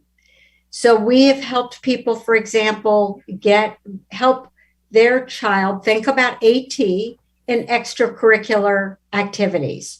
So whether it is a play, someone had a very soft voice, could not project, they have an intellectual disability, they got a headset with a microphone, and they're in the school play, and they were able to sing with their peers in the classroom. Another person happened to have a headphone, and they were participating as an assistant coach in the basketball. Someone else who is blind got some of the balls that have beepers in them. And anyway, we helped them learn about this technology and how their school could pay for it, and did, in fact, pay for it. Home and community-based waiver programs. I'm sure that's kind of daunting. I have a chart in the next slide to review that. But all of our waiver programs in Pennsylvania, whether the waivers are administered through the Office of Developmental Programs or the Office of Long-Term Living and the Managed Care organizations, all of them include assistive technology. The Office of Vocational Rehabilitation, they also provide assistive technology. First, they're going, everybody's always kind of debating which is the payer, right? Sometimes the payer of last resort. So the OVR, if your child is in school, will definitely want the school to pay for it first, or health insurance. But if it has something to do with transition and employment, obtaining and maintaining employment, OVR will pay for that assistive technology. Alexa, for example, who you saw a few minutes ago, in Tracy's example, OVR paid for their beginnings of smart home technology. OVR helped pay for their home modifications so that Alexa could get out of the house and go to her job. For our son, Michael, OVR helped pay for his adapted vehicle. They paid for the adaptations to his vehicle, not for the vehicle, but the adaptations. OVR has paid, we've worked with OVR and they help pay for hearing aids, computers, software, they pay for assistive technology that will help someone obtain and maintain a job. And lastly, we include a good listing of grants, grant opportunities. Virginia Del Sordo Fund, that fund is administered by Tech Owl at the Institute on Disabilities. They can provide up to $200 for assistive technology. And then again, our very favorite resource, thank you, Catherine Ream, who introduced us to it, the Achieva Family Trust. So for people who are 65 and under, Achieva will provide grants for assistive technology, and they're very eager to do it in partnership. So if you have one funding source that will pay for this portion, they can pay for another portion. If there are no funding resources, they too can help pay for assistive technology as a grant. So there is a procedure. We put all of that information in our book of what are the requirements in general. So like Achieva, it's assistive technology, who to contact, what their contact information is, so that you are not left having to search and just kind of remembering, oh yes, Achieva is a funding resource, Virginia Del Sordo is a resource, the MS Society has something. We put that information in our funding resource. Next, please. So here's a chart that I think everybody can use and benefit from. It's in our funding guide. And that is a chart about home and community-based waiver programs. We talk about waiver programs. What are they? What are the eligibility requirements? And there are two. There's a financial eligibility, and there is also a functional eligibility. And we go into some level of detail and who do you contact? How do you get referrals? But we also include this chart because we have so many callers that get in touch with us and they are confused as to waivers, who administers them. So very briefly, there are two offices within the Pennsylvania Department of Health and Department of Human Services, the Office of Developmental Programs, and then through the counties, they administer community living, consolidated person family directed support waiver, and the autism waiver. And then, of course, we have the Office of Long-Term Living, which administers OBRA for people 18 and over, and some people with autism remain in OBRA. So people with autism should not just be thinking Office of Developmental Programs. And then we have the managed care organizations, AmeriHealth Caritas, Keystone First, UPMC, and Pennsylvania Health and Wellness. And they administer community health choices throughout the state.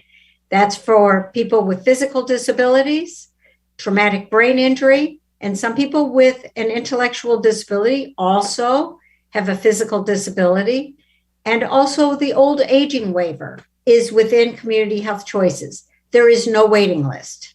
So we also give provide that information in our guide, so as to be helpful with contact information. So again, we're trying to give you a direct connection, and it's not just whisper down the lane of making one phone call after another phone call after another phone call. We also give you information about advocacy, because oftentimes people say no the first time. How many times have you talked to your insurance company and you think you've received that denial letter within hours? Well, we're encouraging you to appeal or to file a grievance. And we give you that information in our book. So one of our favorite friends is Pennsylvania Health Law Project.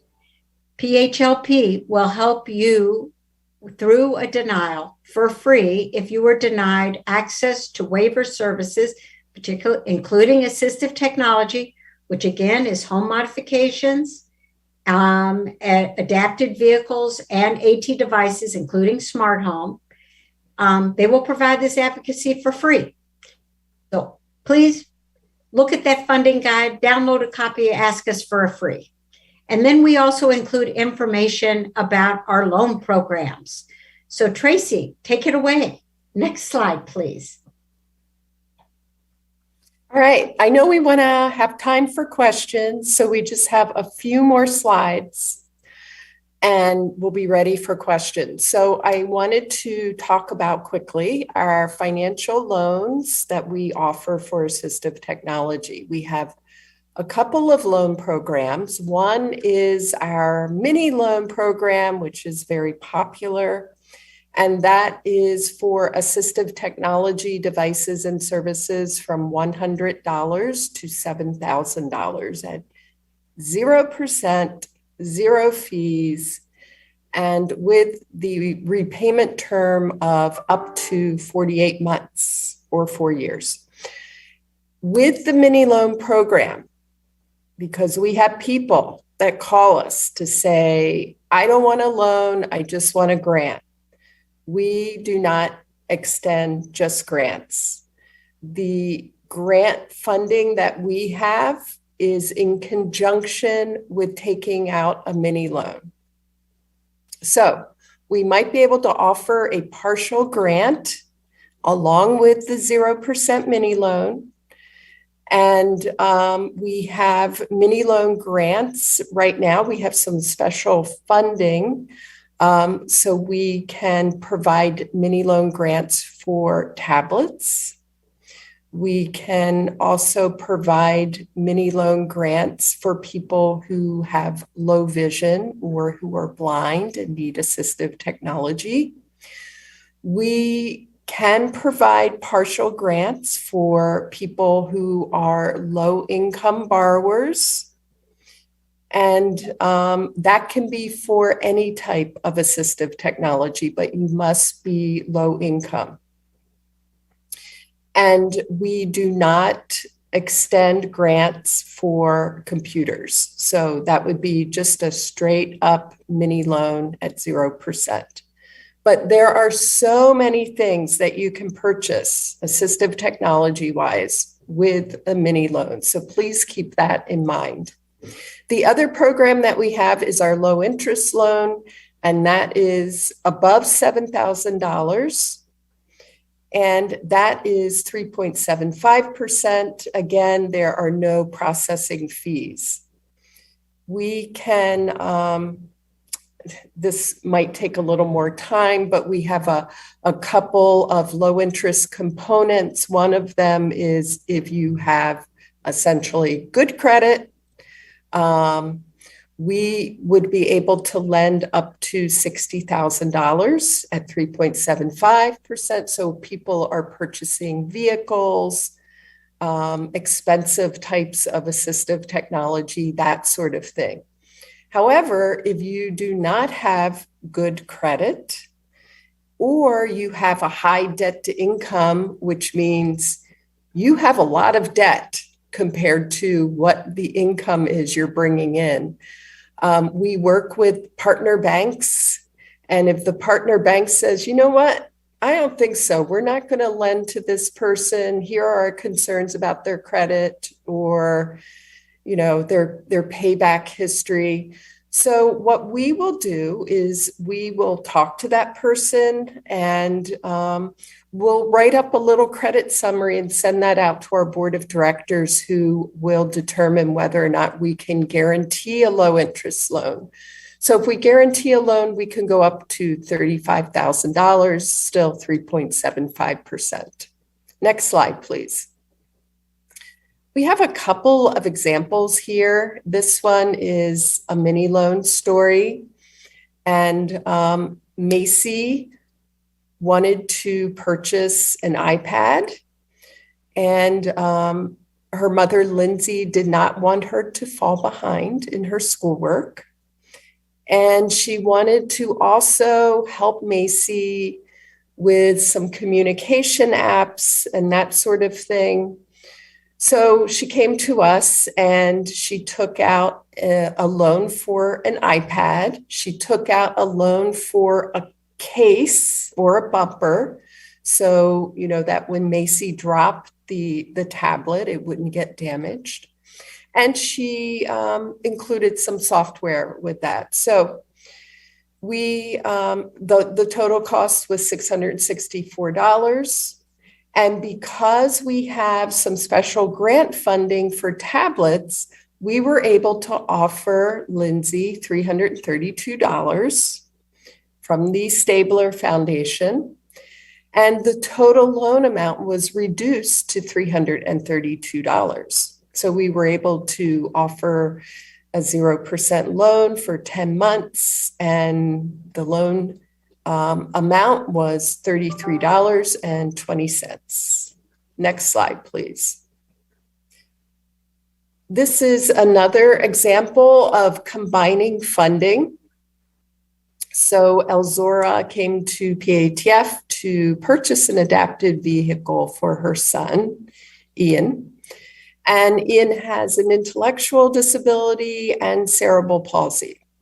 Ian's home and community-based waiver program and county-based dollars paid for the modifications to the vehicle. So he needed a lower floor, tie downs, and a ramp so that he could get into the vehicle with his wheelchair. And so Elzora was able to get some waiver funding to pay for those adaptations. And then she took out a loan for the chassis or the remaining amount, the body of the vehicle. And her total loan amount was $15,551.97. At 3.75, we were able to extend the loan term 72 months, making that $241 a month. And you'll see in this example, modifications many, many times cost more than the body or chassis of the vehicle.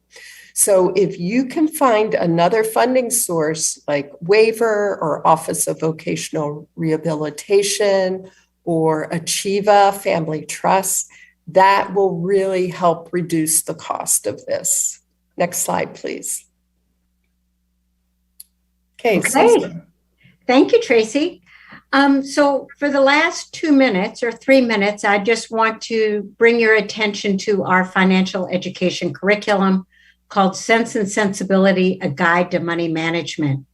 After reading so many credit reports for our loan program, we learned that people with disabilities and their families, and really the whole world, needs some education around financial education. You know, how do you budget or money map? How do you build positive credit? What's the difference between gross, what you make, versus net, what you bring home?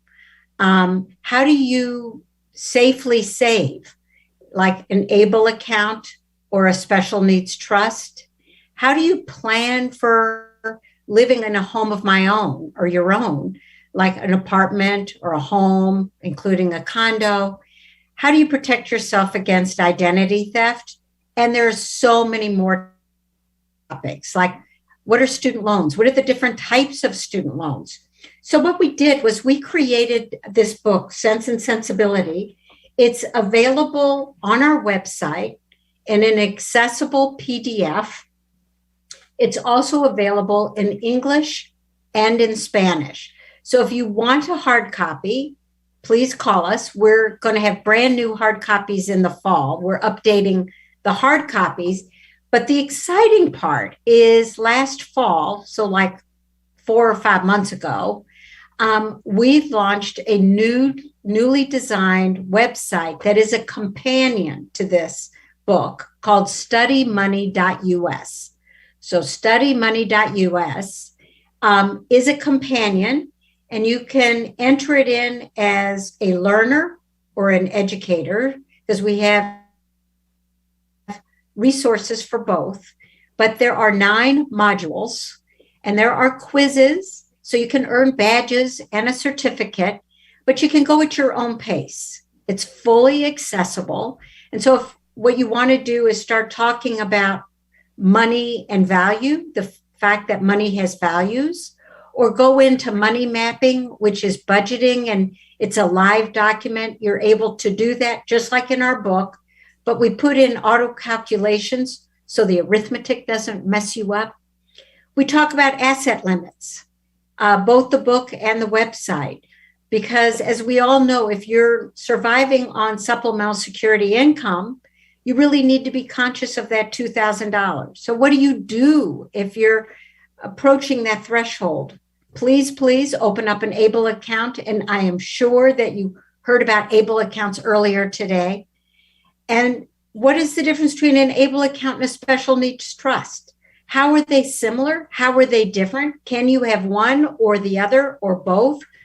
You can have both. I'll just cut to the chase. And in the website and in the book, we have a chart that talks about Pennsylvania's ABLE program and special needs trust, and what are the similarities, what are the differences.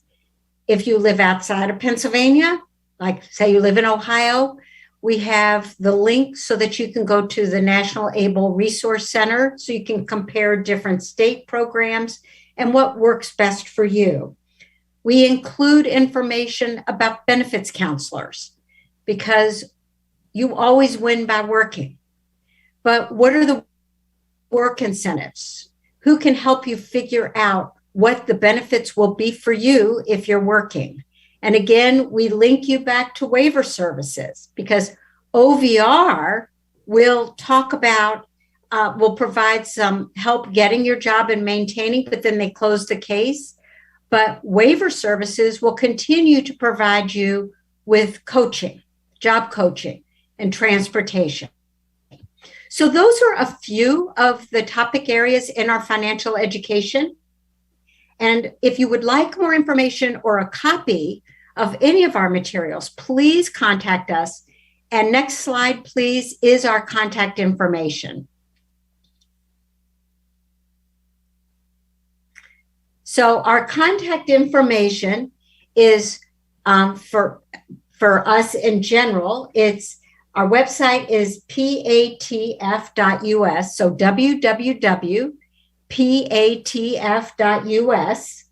And you can also email us at patf.us at patf.us. Our phone number is 484-674-0506.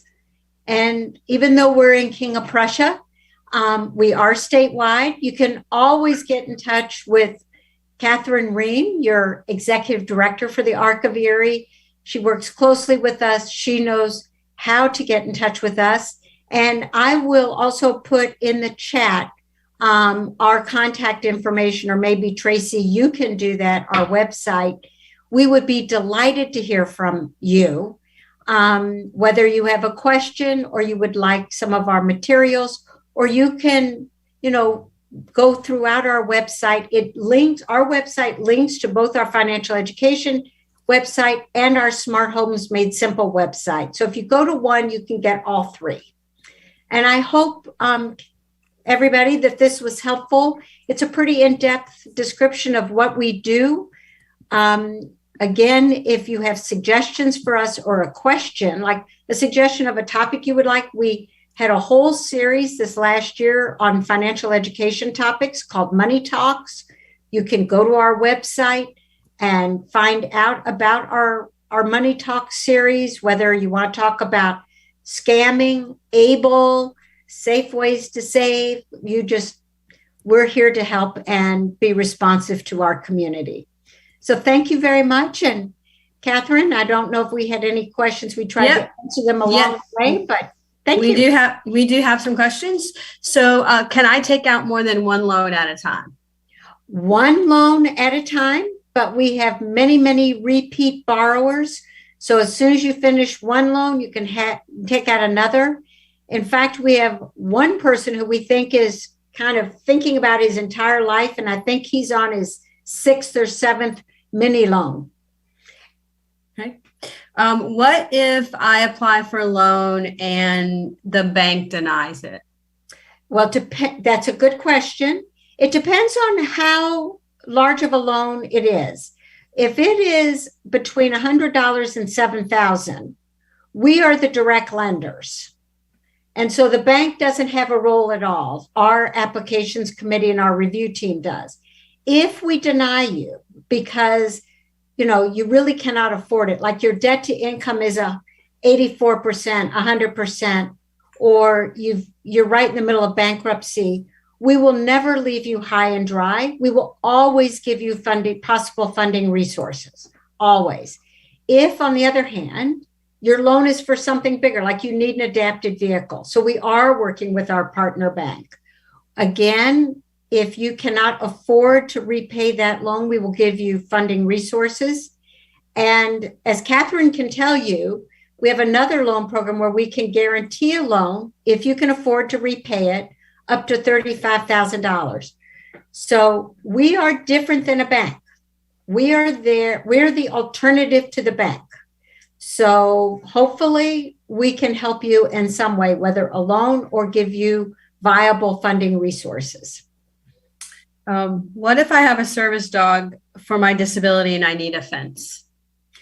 Then get in touch with us and we may be able to help you. That may be assistive technology. I'm glad your dog is not considered assistive technology because remember, it's a device and little dogs, they're living, breathing animals. But we have absolutely extended loans for things that support the dog, like harnesses, a particular type of leash for someone who is a wheelchair user. So yes, that is something we could entertain. Great. What if I need assistance with the application or finding the assistive technology that I need? Well, we can help you with your application. And it depends on the assistance you need to figure out the right assistive technology. So for example, if you need assistance, like where do I go for an adapted vehicle? We know all the adapted vehicle vendors in Pennsylvania. So we can give you a listing of vendors in your area. If you need something like a stair glide, we can also give you some recommendations. Of course, we're not vouching for them, but we can tell you, the vendors that people have used. If you want something that we really don't have much experience with, or you're not sure, say you're blind and you want a color identifier, and we won't know which color identifier is best for you, we will make a referral then to the Association for the Blind, but also Tech Owl. And they will talk with you about different color identifiers. And perhaps they have a color identifier 2 or 3 in their equipment lending library. So that when you know which color identifier, as an example, works best for you, you can come back to us and we can help fund that through the mini loan program. Great. Do you need a denial or multiple bids? Wonderful question. No, you do not need a denial nor a multiple bid. This is the device you want from the vendor you want. And no, do not go through the pain. If you figure out what you want, you just need the vendor you want to work with. And you do not need to be told by someone that you don't fit in their criteria. Very nice. Very nice. Well, I can tell you for sure from working with PATF, along with our charitable residual grant program, we'd really like to partner with them because when you're working with PATF, you don't need a second bid. You don't need a denial. You're taking out the loan, so you're repaying it. So we feel like you should be in charge. The foundation feels like you should be in charge the whole way. And even if you're eligible for OVR or the waiver, if you want to bypass those systems and go right to PATF, that's okay with PATF, right, Susan? Yes, absolutely. And it's your choice. We're empowering you. So we will tell you this may be something, for example, Macy, who Tracy told you about, the little girl who has the iPad. We told them that the school system would pay for this. And they said, no, this is a small enough device. They want it now. They don't want to lag behind. And the last time they worked with the school district, it took them 6 months. They didn't feel like they had 6 months. So we're empowering Macy and her family with the information, and they're making the decision that's right for them. And that's what we care about. We're not going to tell you what's the right decision for you. we'll give you the information and you make whatever decision works for you or your family. One more question. Is there a program like PATF in every state? Good question. There are 42 programs similar to ours. We are by far the best. I will say Virginia has a good program, but not every state does. So Ohio does not have a program. New York's is fairly sleepy. West Virginia does not have a program. Maryland has a really good program for adapted vehicles, for example.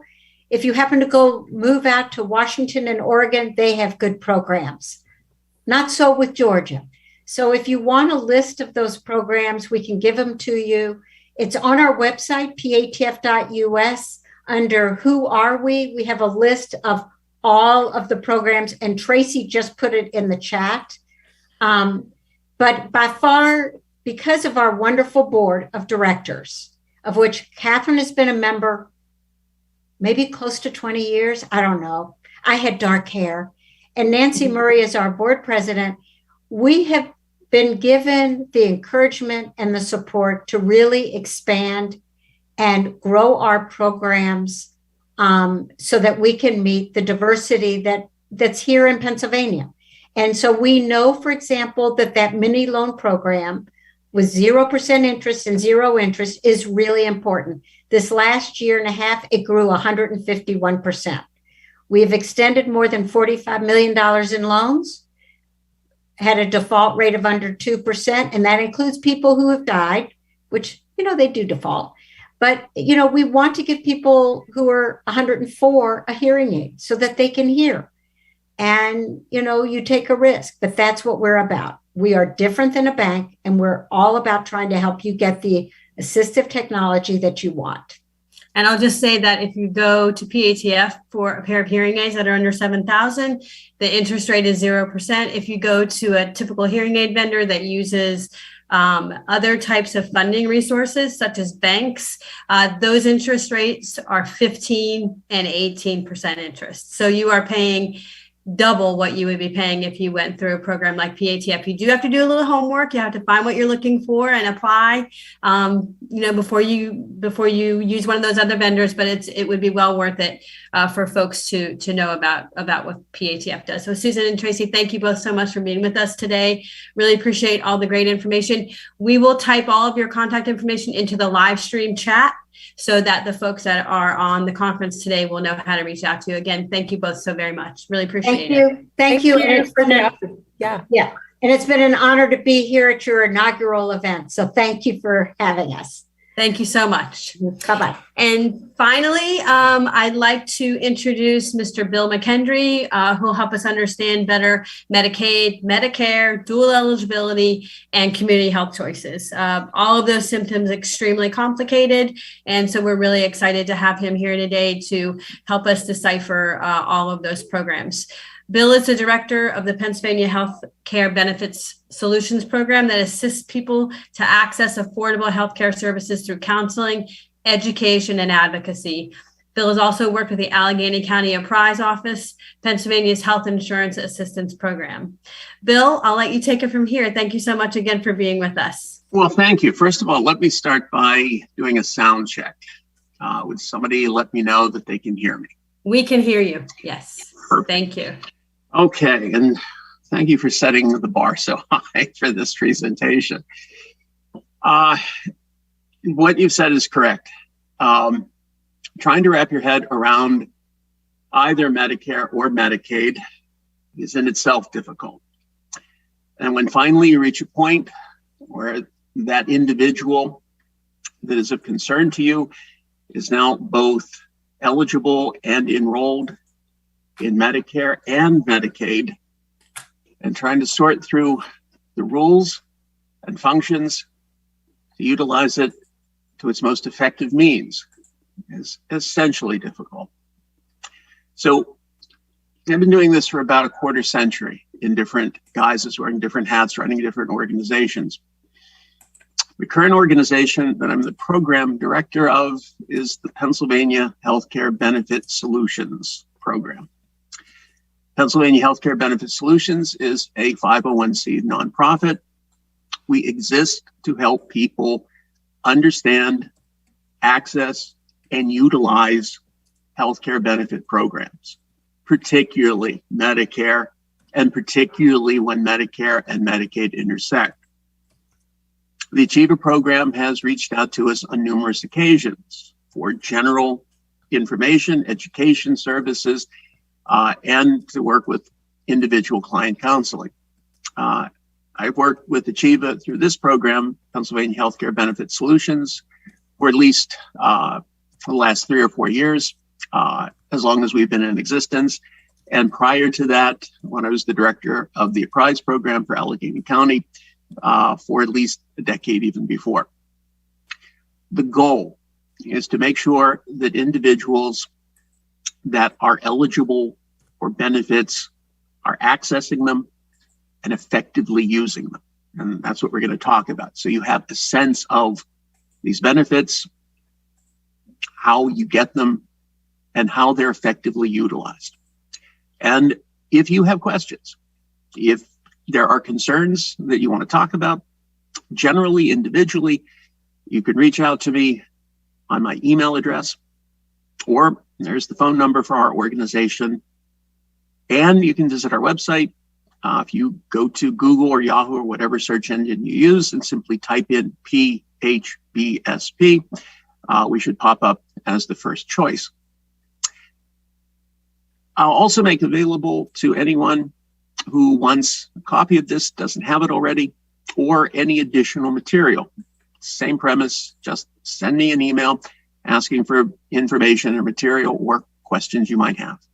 So, next slide. So as I said, we're going to talk about the intersection of Medicare and Medicaid. First, we're going to start with basic understanding of the Medicare system, how it functions, the vocabulary that's associated with that, and just general insurance.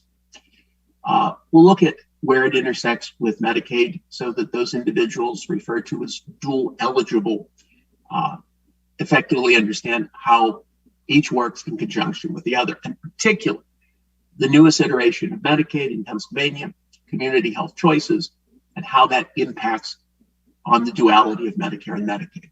Next slide. There we go. So let's start with Medicare. Next slide. Medicare, like Medicaid also, is a federal program. It was created about 60 years ago to provide a basic platform for healthcare coverage for individuals that met the eligibility criteria.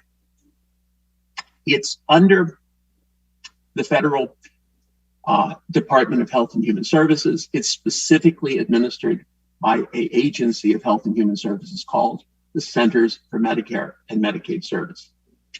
However, the entry point into the Medicare system is through the Social Security Administration. Or if an individual or individual's family worked under and paid into the railroad retirement system, then the administrative entity is going to be the Railroad Retirement Board. From now on, mostly because ultimately the Railroad Retirement Board shifts the final responsibility to Social Security Administration. Anyway, when I say SSA or the Social Security, I'm meaning either SSA or RRB, depending on what you're under. But the point is that that entity is going to be the point of introduction to the Medicare system. Ultimately, once you're enrolled in the system, then you're going to be dealing with Centers for Medicare and Medicaid Services. But a big part of the relationship that the individual has as they navigate into and through the Medicare system is going to be ultimately first with Social Security. Next slide. Medicare is a fee-for-service program. That means that the portion that is covered by Medicare is paid directly to the healthcare provider, the doctor, the hospital, the clinic. The provider understands that. They make arrangement to represent and recognize Medicare coverage. And when the individual comes to that provider, the expectation is they show the provider their Medicare card or their private insurance version of the Medicare coverage. And that portion is paid for directly by the benefit entity, directly by Medicare or the private insurance that represents Medicare. Only the portion that represents the patient's responsibility is collected ultimately from the patient by the provider. Now, the representation that you have Medicare is a red, white, and blue card. And that card indicates the information relevant to your enrollment in Medicare, the date, the parts of Medicare you currently have. And if you utilize Medicare directly, the basic platform, the Part A, the Part B of Medicare, you have the expectation that you can go to any doctor, any hospital, any healthcare provider, anywhere in America that has agreed to accept Medicare as a service payer. Every hospital that you would ever imagine going to in America will take Medicare, because to be accredited in their state, they have to agree to take Medicare, and they have to agree to take Medicaid. More than 95%, usually in any given year, it's more than 98% of healthcare providers, as in practices, clinics, individual practitioners, accept Medicare. They do it because it's economically essential to their practice that they're going to include the individuals, the patients that are under the Medicare umbrella. So if you are using Medicare itself, the basic platform Part A and Part B as your representation of Medicare coverage, your accessibility is essentially unlimited within the national scope of care providers. However, there's going to be the presumption that there is going to be cost sharing. Once upon a time, it was imagined when Medicare was created, and it was created specifically because at that time, it was essentially impossible, or at least incredibly difficult, for individuals that would have been eligible for Medicare. Individuals 65 or older, individuals that were disabled. It was impossible for those individuals to access private health insurance that was affordable and effective. If they could access the coverage, it left huge holes and often denied essential services and often bailed on the beneficiary at the point where they needed it the most, or simply denied the service and forced them to go into an appeals mode, which usually went beyond the necessity of the service and sometimes the life of the individual. Medicare was created in the mid-1960s to guarantee access, and it was envisioned back then to be a relatively simple, functional, user-friendly product as an alternative to private insurance. And Medicaid was the same thing. When Medicaid was created at the same time, it was envisioned that this would be a accessible, relatively simple program that would act as an alternative to relying on private insurance that most of these individuals could not obtain or afford. Since then, the nature of Medicare and the nature of Medicaid, for that matter as well, has become so complex and so overwhelming. And a big part of that goes back to the point where when Medicare was envisioned, it was presumed the cost sharing would be an acceptable part of the process because that cost then was not so outrageous that it precluded most individuals from being able to use just Medicare Part A and Part B, just the government's element of Medicare for their coverage. The cost sharing was absorbable by most individuals, and for those individuals who likely it wouldn't be, there was that Medicaid then that would pick up the balance. That changed. That changed within the first decade of Medicare's introduction, partly because what was built into the cost sharing was presumed to be a percentage rather than a dollar amount. And at that point in its creation, the percentage, 20%, that was the beneficiary's requirement was presumed to be absorbed. As the cost of healthcare escalated, and as the transition from an inpatient mode, primarily of care, to an outpatient mode, and the plethora of services that could be obtained in outpatient mode increased in number and increased in cost. And as prescription medications became more permanent in the therapeutic process, the premise that Part A and Part B alone would be sufficient and the typical individual would be able to pick up the balance became dysfunctional. And what happened was we embraced the thing that Medicare was created as the antidote for, an embracing of private insurance to come into the process to assist with picking up the cost sharing that Medicare as the platform didn't. And as a result, we tied ourselves at a very early period in Medicare's evolution to this hybrid of Medicare as a government platform integrating with private insurance products to enhance or even substitute the utilization of Medicare. Next slide. So this is an example of the card. You'll see it indicates obviously the person's name, the parts of Medicare, the two governmental parts, and the date that went into effect.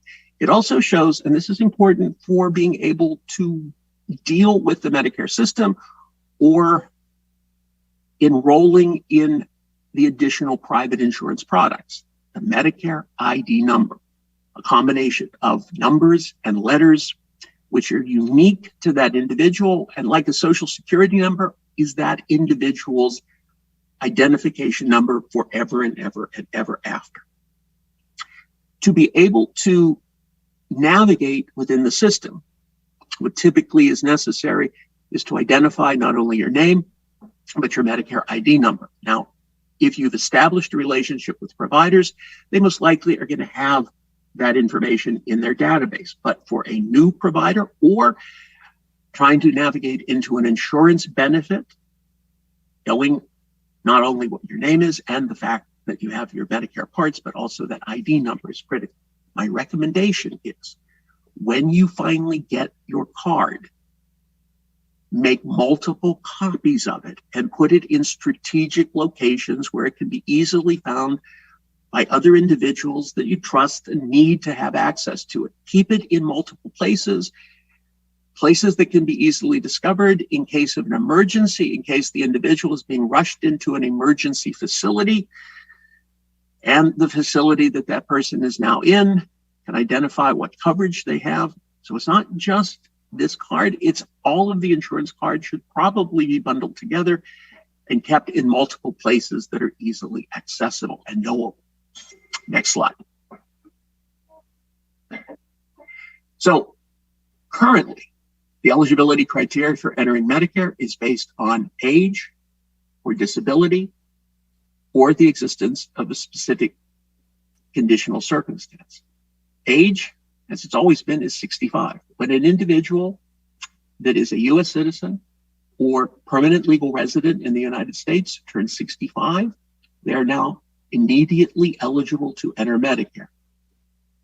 About 75 to 80% of the people in Medicare in any given year are eligible based on turning 65. About 20 to 25% of the population in Medicare in any given year are there because they've been recognized as disabled by the Social Security Administration or Railroad Retirement Board. Normally, at the point in which they're recognized as disabled, there is about a 5-month gap period from the date of recognition of disability to the beginning of their disability benefits.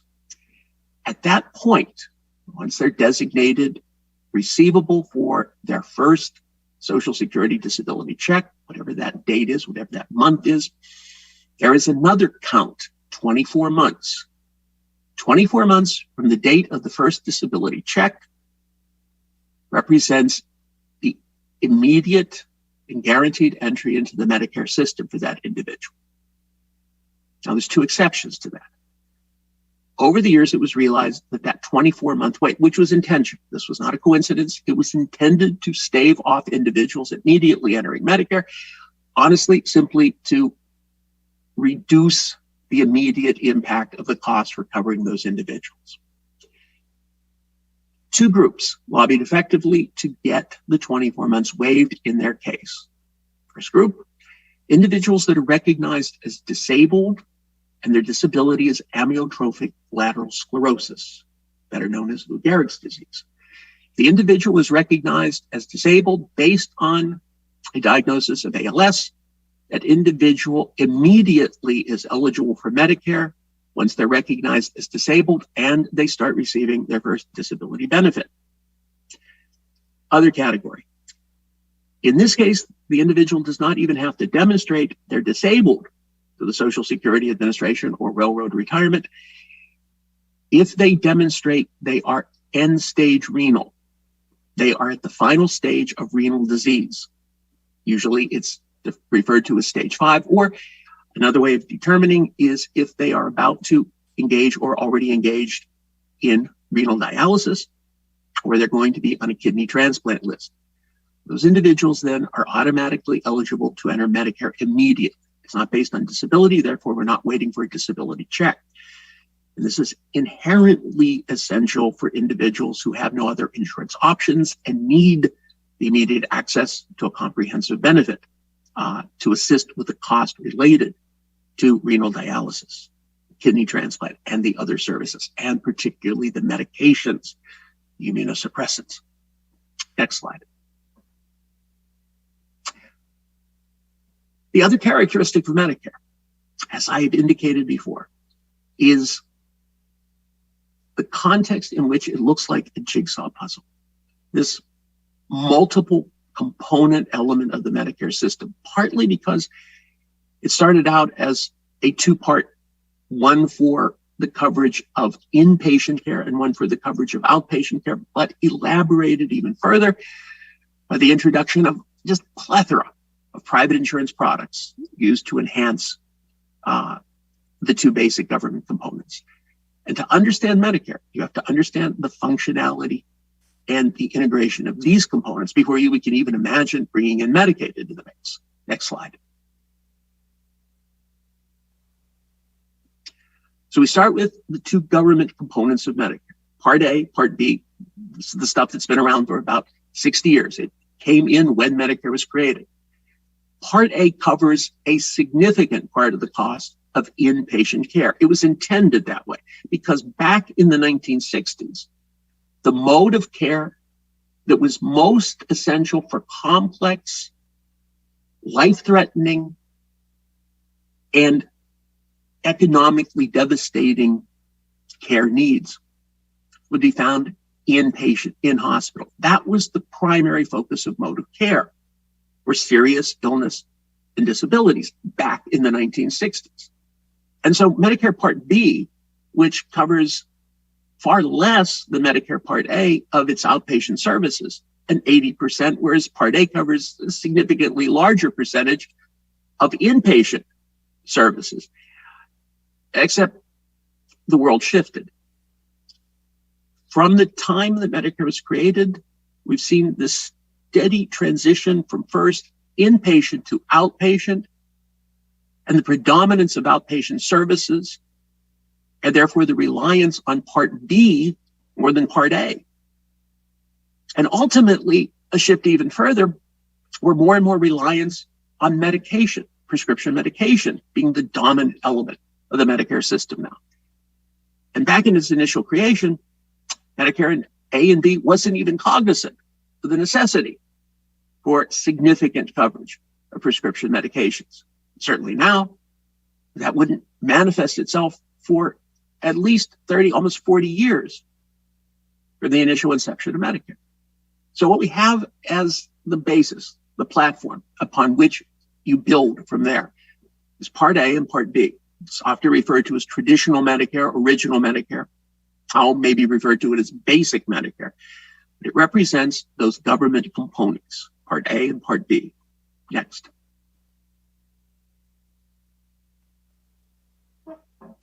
There are certain things, by the way, Medicare does not cover. Medicare does not cover routine eye care services, routine dental services, the accessing and the testing for hearing aids, and by all means does not cover any of the costs associated with the personal care related to long-term care services.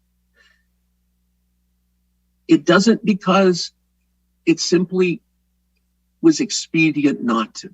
It's not that dental care isn't medical or routine eye care isn't essential to the medical well-being of an individual. It isn't that long-term care, the personal care that one receives over an extended period of time because they're unable to take care of themselves and do the basic activities, isn't essential to healthy well-being. It's the economics. It's Medicare saying at some point, wow, we had no idea that in the wake of our creation, the utilization of our system was going to be so much of an economic demand and burden on the federal budget. Who would have thought? Yeah, who would have thought that if you create a system that guarantees access to healthcare coverage, people aren't going to start utilizing it? And the escalation of utilization of healthcare and the escalation of costs associated with the escalation of utilization was not imagined truly to the scope that it would become over its evolution of 50, going on 60 years. And certain things that were not seen to be essential in that mix back in the 60s were never integrated. Not that routine dental care isn't an essential thing and something which is truly desired by individuals that are Medicare eligible as well as Medicaid eligible. It's simply the government has made a choice from their position, a strategic economic choice to avoid those costs and to try to pass that economic responsibility on to something or someone else. Nevertheless, that's what we have. This is what we try to navigate through. How do we access these services through another way, through another means? And this is something we'll talk about in a bit. Next slide. So at this point, understand that an individual entering Medicare is looking at the cost of Medicare Part A and the cost of Medicare Part B. For most individuals entering Medicare, either because they themselves or they're piggybacking on someone that has contributed into the Medicare system over their lifetime.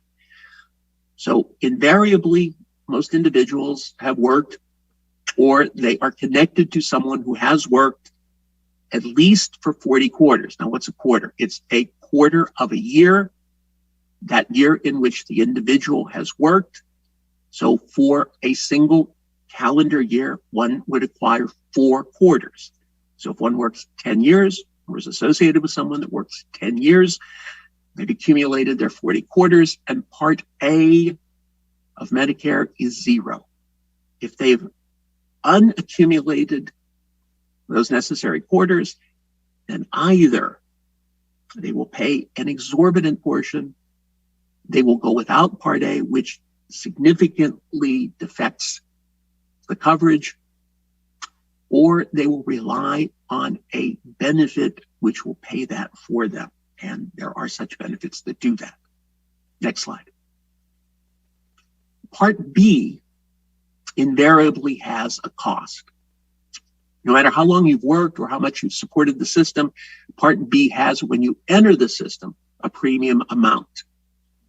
That premium amount starts with a base amount, $170.10 currently per person, per month, and depending on the wealth of the individual, or if that individual is married and they would normally file a joint federal tax return, the combined wealth, even if only one of those individuals is eligible for Medicare, then onto that base amount of $170.10 is added something called an income-related Medicare adjustment amount, an IRMA.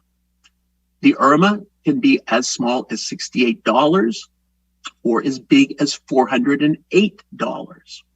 And if you look at that last column under premium, you'll see the base amount and then increased incrementally by the adding of a particular IRMA. So 170 with an IRMA of $68 becomes $238. The Medicare Part B premium of $170 with an IRMA of $170 becomes $340, and so on. The IRMA is determined by the income of the individual, and if that individual is married, the income of the individual and spouse based on the information from their federal tax return, but not their current income information. Because the Medicare system wants simplicity and ease of administrative process, they don't want to have to go through a machination to determine what the wealth of that individual is. So they do something which, from their standpoint, eases the administrative process of determining the wealth of that individual, even if it's not necessarily fair. So they will look back 2 years to that individual's tax information. So for an individual entering Medicare in the year 2022, the Medicare system will look back to the year 2020 to see how wealthy they were based on the information they found in their tax return. What if 2 years ago they were incredibly wealthy? And that's going to reflect in the amount they pay in the form of an IRMA on top of their Medicare Part B base amount. Forever? No, but for that year. And for every year, before the year begins or as an individual enters Medicare, the Center for Medicare and Medicaid Services basically talks to the Internal Revenue Service to say, go back 2 years to his tax information or her or their collective tax information. Let's see how rich they were then. Let's make that as the basis for determination. But wait a minute, they're going to charge me $578. You can request a reconsideration. And in fact, most cases, the reconsideration is successful if it's done correctly, using the right format and providing the right information. How do you know what to do? Probably that information is not efficiently explained when the Medicare system ultimately reaches out to the beneficiary to tell them this is how much their premium is going to be. They tell them they have the right to do a reconsideration. They even generally allude to the process for the reconsideration. But quite often, individuals will come to our program to say, look, I just got my letter. It says for the first month of the first year that I'm in the Medicare system, I'm going to be paying $544. Well, 2 years ago when I was working, when my spouse was working, when we were doing economic things that are different from now, it's like, no problem. Here's how we're going to file for the reconsideration. So know that this is the way it's done, but also know that it's amendable if this is important enough. Next slide. Normally, enrollment happens one of two ways. It is an automatic process that you do not have to engage in. It's done for you, or you have to reach out. Now, invariably for the topic we're talking about, it's most likely that Medicare is going to be done automatically without the necessity of an individual to take any responsible steps for making sure they've secured their Medicare enrollment. But just in case, I'm going to show you the two ways it happens. Next slide. It happens automatically if the individual is already receiving any form of Social Security benefits, Social Security retirement or Social Security disability. If that individual is already receiving those benefits, then about 3 months before the point in which they're going to be automatically eligible for Medicare, usually since we're talking about Social Security disability benefits, we're talking about a 2-year gap from the time they start receiving the benefit to the time they're automatically eligible. 3 months before that 25th month, that month of eligibility, they'll receive their package. The package will say, congratulations, you're going to be going into Medicare soon. Included in this package is your Medicare card. You'll notice it has Part A and Part B on it and the date of entry. And at that point, It's going to also tell you if you would rather delay entering Medicare, you can do that, but only the Part B portion of Medicare. If an individual is collecting Social Security benefits, disability, retirement, and that individual is compelled to take Medicare Part A at the time they initially become eligible for it. It is tied to the receipt of the Social Security benefit, and it cannot be turned down. It is immediate and guaranteed. The Part B is turned down because perhaps that individual has access to a benefit other than Medicare, but not Medicaid. Medicaid is going to insist that the individual be enrolled in both Medicare A and B. The alternative is not based on having access to Medicaid, it's on having access to an employer-sponsored benefit because of a spouse, because of that individual's employment, or because the parent is accessible and through the employer can have access. That's generally the only exception that's going to allow a continuation of avoiding enrollment for Medicare, even when the individual is allowed. Next slide. For individuals that are not already receiving Social Security benefits, then they have the obligation to reach out to the Social Security Administration or RRB to say, hey, I'm going to be turning eligible at some point, typically within the 3 months leading up to their birth month. Next slide. For those individuals that are about to enter Medicare based on typically an age eligibility, they should be reaching out to the Social Security Administration in the 3 months leading up to their birth month. So, for example, I was born in April. Next year, I'll be turning 65. So I would be reaching out to the Social Security Administration in January, February, March, the 3 months leading up to my birth month. And in that case, if I reach out to the Social Security Administration, submit my application, I expect to go into Medicare the first day of the month that I turn 65. I could still reach out in my birth month or in the 3 months thereafter. But by reaching out later, I'm delaying the entry into Medicare. Maybe that's a strategy that I want to utilize. But understand whether or not you want it that way, by waiting within the 4th, 5th, 6th, and 7th month, you're delaying the applicability of the Medicare system.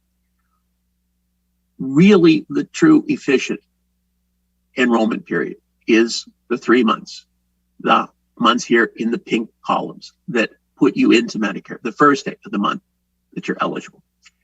As I said, it is not likely for the individuals we're going to be dealing with that are dual eligible, that they are going to be navigating through this 7-month enrollment period. Most likely, these are individuals that are transitioning into Medicare after they've already been recognized as eligible for Medicaid. But there are some exceptions. There are some individuals that are in Medicare first, not even collecting Social Security benefits, and then become eligible for Medicaid thereafter. It could happen either way. So it's worth knowing of these two paradigms for getting into Medicare. Next slide. Lots of individuals delay entering into Medicare. Essentially, one reason. That individual is actively employed, or their spouse is actively employed, or if it's a younger individual for which they can still be a beneficiary of, their parents are employed by a large employer. That means 20 or more employees. And through that employment, the individual is covered under the employer's group health insurance. If that's the case, they can delay entering into the Medicare system. Keep in mind, if they're collecting Social Security at some point, they will be compelled to take at least the Part A. The only part that they can delay is the Part B. Next slide. Cost sharing. Inherent to Medicare is the necessity for the individual enrolled in Medicare to pick up the cost that Medicare Part A and Part B do not pick up. Either a deductible, a specific amount before Medicaid A or B kicks in, or a copayment, a specific dollar amount that they must pay in tandem with Medicare A or B's coverage, or coinsurance, a specific percentage. So Part A has a deductible. That deductible was always presumed to be a relatively small amount, an amount that would be manageable by individuals. And that amount still hasn't grown to such significant proportion. It is manageable. But once that individual has met that deductible amount, Medicare Part A coverage is fairly comprehensive for a period of time. For a period of days in coverage, the individual can expect that their Medicare Part A will cover the entire cost of that stay in hospital and will continue to cover until a certain threshold is met. And then at that point, Medicare Part A starts to become less and less comprehensive, and thus there is a co-payment requirement. But invariably, most very likely, the individual will be discharged from hospital well before they reach that threshold. In fact, it's very likely the individual, even though they're in a hospital setting, looking like, feeling like, imagining that they're inpatient, they're not inpatient after all. They're in a hospital, they're staying in overnights, they're staying in for an extended period. What they are is in observation, which essentially means they're an outpatient in a patient setting. And in that case, they're not under Part A, they're under Part B. And Part B has co-insurance, a 80%, 20% split.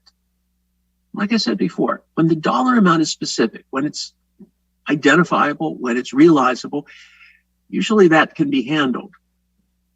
When it's a percentage, and the percentages of whatever the cost it is, those costs are now measured not any longer in the hundreds, but in the thousands, the tens of thousands, the hundreds of thousands of dollars. Absorbing your 20% responsibility becomes less and less imaginable, less and less practical, and thus the need, next slide, for utilizing private insurance to enhance the basic parts of Medicare. Next slide. So individuals going into Medicare are going to be looking for three possibilities. All of the possibilities are going to utilize private insurance to enhance Medicare A and B. The first possibility is the individual, this is after they've ceased to be employed, has access to a private insurance benefit through their former employer, a retirement benefit. People that work for public school systems, people that work for certain government entities, people that work for certain private employers have access to an employer retirement benefit, but typically insists that work in tandem with you being enrolled in Medicare A and B. Even if the individual retired before they reach Medicare eligibility, that typically happens with employees of public school systems.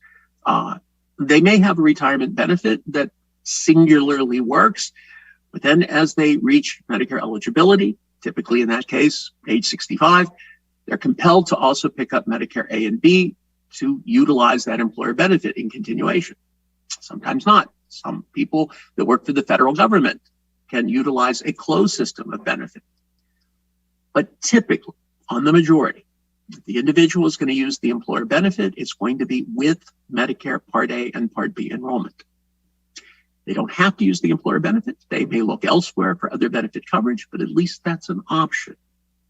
Second possibility, the individual may use Medicaid as an addendum to their Medicare A and B. And tell you ahead of time, it's going to be the secondary benefit. Medicare A and B will be primary, and Medicaid will be the secondary benefit that supplements Medicare A and B.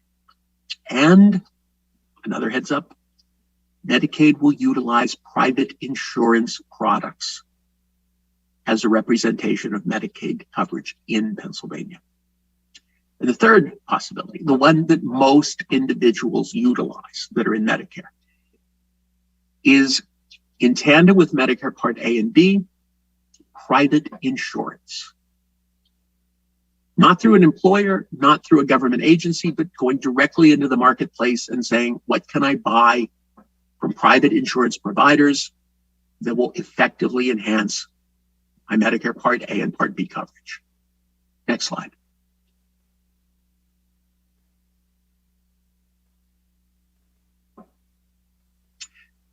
Here is the universe of the Medicare coverage system in a single slide. All products that work with Medicare will fit into one of these three categories. The private insurance product, even if we call Medicaid the representation of that product, would be a supplement to Medicare A and B. What kinds of private insurance products are they? They're called Medigaps, they're called MedSups, or it's Medicaid itself in Pennsylvania through the private insurance products that represent Medicaid. So if I'm going into Medicare and I'm not eligible for a employer-based benefit, I might go into the market and buy a Medigap.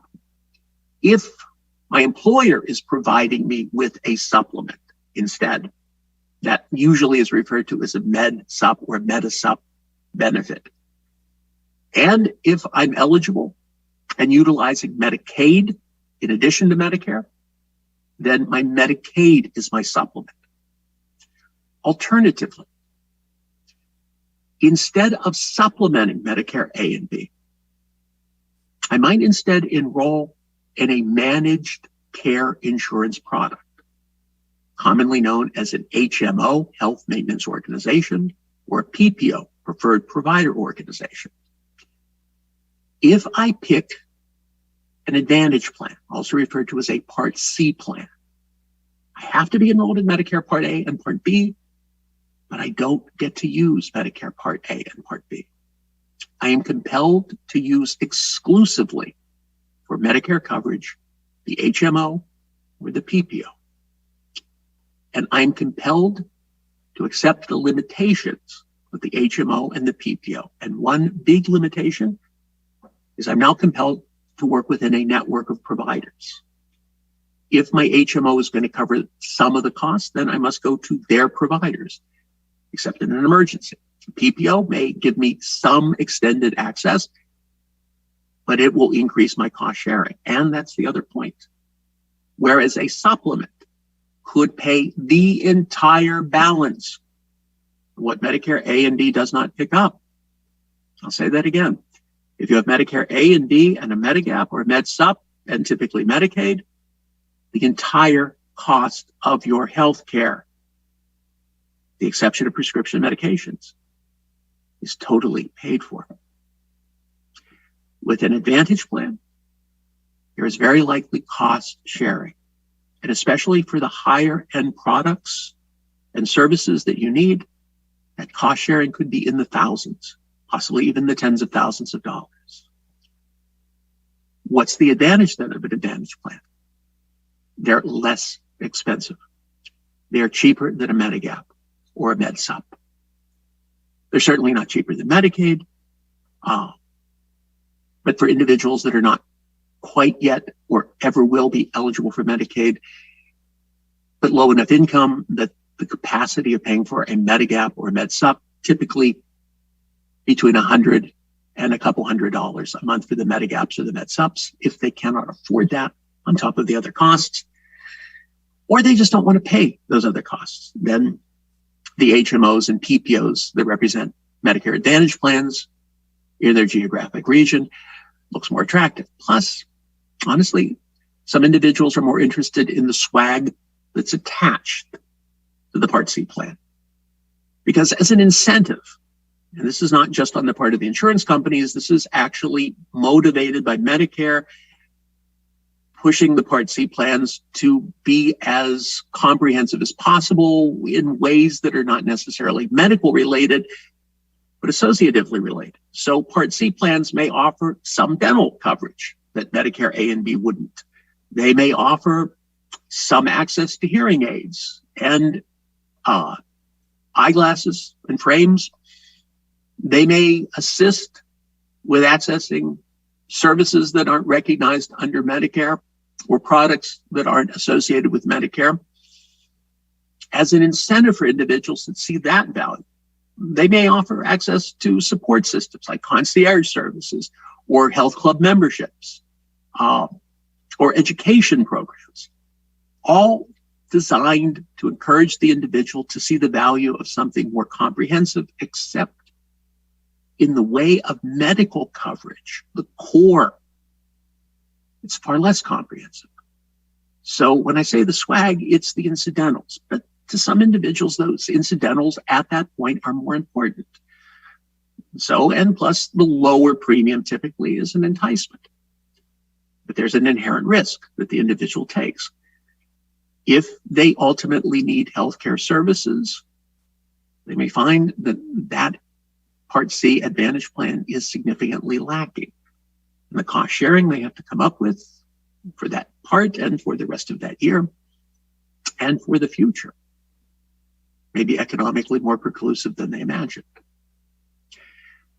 Whether the individual chooses a more comprehensive coverage with Medicare A and B and a Medigap or MedSup, or using Medicaid, or whether they utilize their Advantage plan instead, in either case, they're likely also going to pick up prescription drug coverage, a Part D plan. So you might have the first example and the third example, or the second example and the third example. But most likely, individuals that are in Medicare are going to have two of those three components. Every product you could imagine looking at, every product that would function within the Medicare system is going to fit into one of those categories. And this could help you get a sense of what am I getting and how am I going to utilize it. Next slide. Here also in a single slide is the context of the functionality of the Medicare system. The entire universe of Medicare, as you utilize coverage, can be assigned to one or two options. Option one, I'm enrolled in Medicare Part A and Part B. That's my primary coverage. I get to go to any doctor or hospital or care provider anywhere in America. And I say to them, do you take Medicare? Yep. No surprise. If you take Medicare Part A, Part B, then you must, by law, take my Medigap supplement or my Med supplement. Must they take Medicaid? No. Sorry. But an individual that has a Medigap or Medicare supplement through their employer's benefit has access to the national healthcare system. And a good supplement, a Medigap or a MedSup, will very likely pay all or almost all of the cost associated with in or outpatient care. In addition, that individual will pick up a separate standing alone Part D for drug coverage, which will pay some of the cost associated with prescription medications. That is the weak link in the Medicare system. Prescription drug coverage is terrible. If you're lucky, you are taking generic meds or no meds at all. If you're not lucky, you're taking brand name medications for which there is no generic alternative, or the brand is, in your case, far superior in its efficacy to the generic. And you're going to pay far more. And very likely, it's going to be measured not even in the hundreds, but the thousands or even the tens of thousands of dollars. And there is no additional coverage that can offset that. Unlike Medicare Part A and Part B and a supplement that covers in and out patients pretty effectively, Part D is going to be a ravaging possibility. And the necessity to pick up the other non-Medicare covered services like basic dental, basic eye care. Remember what I said at the beginning? This started out with the premise to be simple. I get A, I get B, that's it. To cover the additional things that Medicare as a legacy has refused to or just been unable to cover. All of this plethora of other coverage is necessary to build an effective. Or option two, You still have to enroll in Medicare Part A and B. Even though you're not going to use it, it's still a required platform. It's still whatever payment it takes to have Part A and Part B, you're going to do it. And rather than picking up these other products, you're going to opt for something cheaper. You're going to pick a HMO or a PPO that has a premium of anywhere from zero, yep, they exist, up to well under $100. They are also over $100, which, by the way, doesn't mean they're better. They're just more expensive. And they're going to pick it because, well, they're relatively healthy. Well, they relatively don't have a lot of needs, or they relatively don't have enough money to afford the option one smorgasbord of all the coverage that they're looking for to have something comprehensive. They truly are not going to get comprehensive coverage relying on Part C. It's going to be filled with holes, even the additional benefits. The basic dental, the basic eye care they're going to get is limited. Nothing is going to be comprehensive under these plans. If they're lucky, they're not utilizing the services that much, and they get away with getting something at a low cost. And by the way, just so that you know, the reason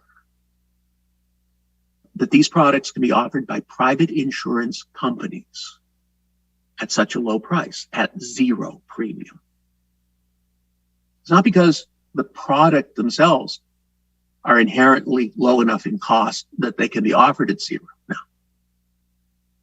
Nor is it because the organizations that are offering them are such benevolent entities. We're talking about insurance companies, guys. They're offered at such a low price, many of them at zero price, because the money that the insurance companies are making off of them are not the premiums that the enrollee pays. It's the subsidization that the federal government gives them. If I can entice you to enroll in a Part C plan, rather than relying on Medicare A and B as your primary coverage, if I can take the responsibility of your coverage off the back of Medicare A and B so that they're not responsible for any cost other than subsidizing the Part C companies for offering their products. That's subsidy paid to private insurance companies to offer and entice you to enroll in a Part C plan, to accept the limitations and whatever swag they're throwing at you. The subsidy that these private insurance companies get is somewhere between $1,200 to $1,500 a month per person that they've enrolled. That's where their money is. That's where they're making their billions of dollars. In the subsidies they get from the federal government, which essentially it's the government, therefore it's us. We are subsidizing private insurance products. We are subsidizing insurance companies to motivate individuals to embrace private insurance coverage rather than utilizing Medicare Part A and Part B for what it is. You still are enrolled in it. You still have to pay for it. You don't get to use it. You're using another product. And if you see the value in that, and there are many people that do, for whatever reason, that's certainly a valid option. Next slide. Now let's talk about how that intersects with Medicaid. So next slide. Medicaid is also a federal program, but it's a kind of a hybrid program. It's certainly federal in its inception and federal in its ultimate direction, but it is a mix of allocation of the federal government, which chunks in about 50% of the cost, and state allocations, which chunk in about 50%. And invariably, to the larger degree, it is administered by the state for its individual recipients and beneficiaries. Next.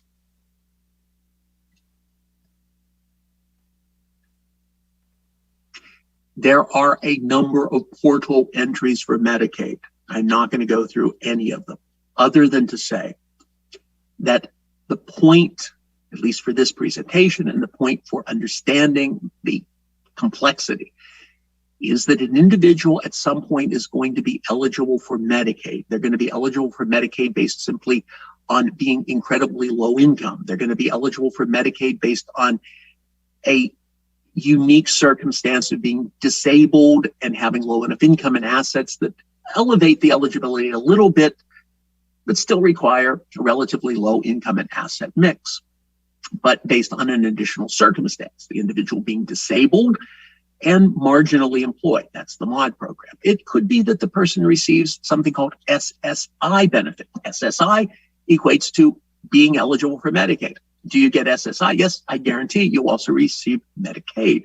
It could also be the individual is being cared for at home under a home and community-based waiver program, or the individual is in a nursing home facility, a long-term care facility, which requires the state Medicaid to step in and help pay for the cost. Any of these define eligibility for Medicaid healthcare benefits. Next slide. And so we have the possibility of an individual being both in Medicare and Medicaid at the same time. And we're going to look how these benefits coordinate. Next. They're called dual eligibles. Medicare, Medicaid, always Medicare will come first. Medicaid will come second.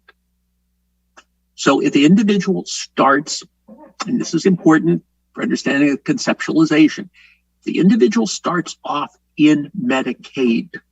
They've been on Medicaid for a number of years. Now they are aging into, they've been recognized ultimately as disabled, and the clock is ticking for their entry based on disability.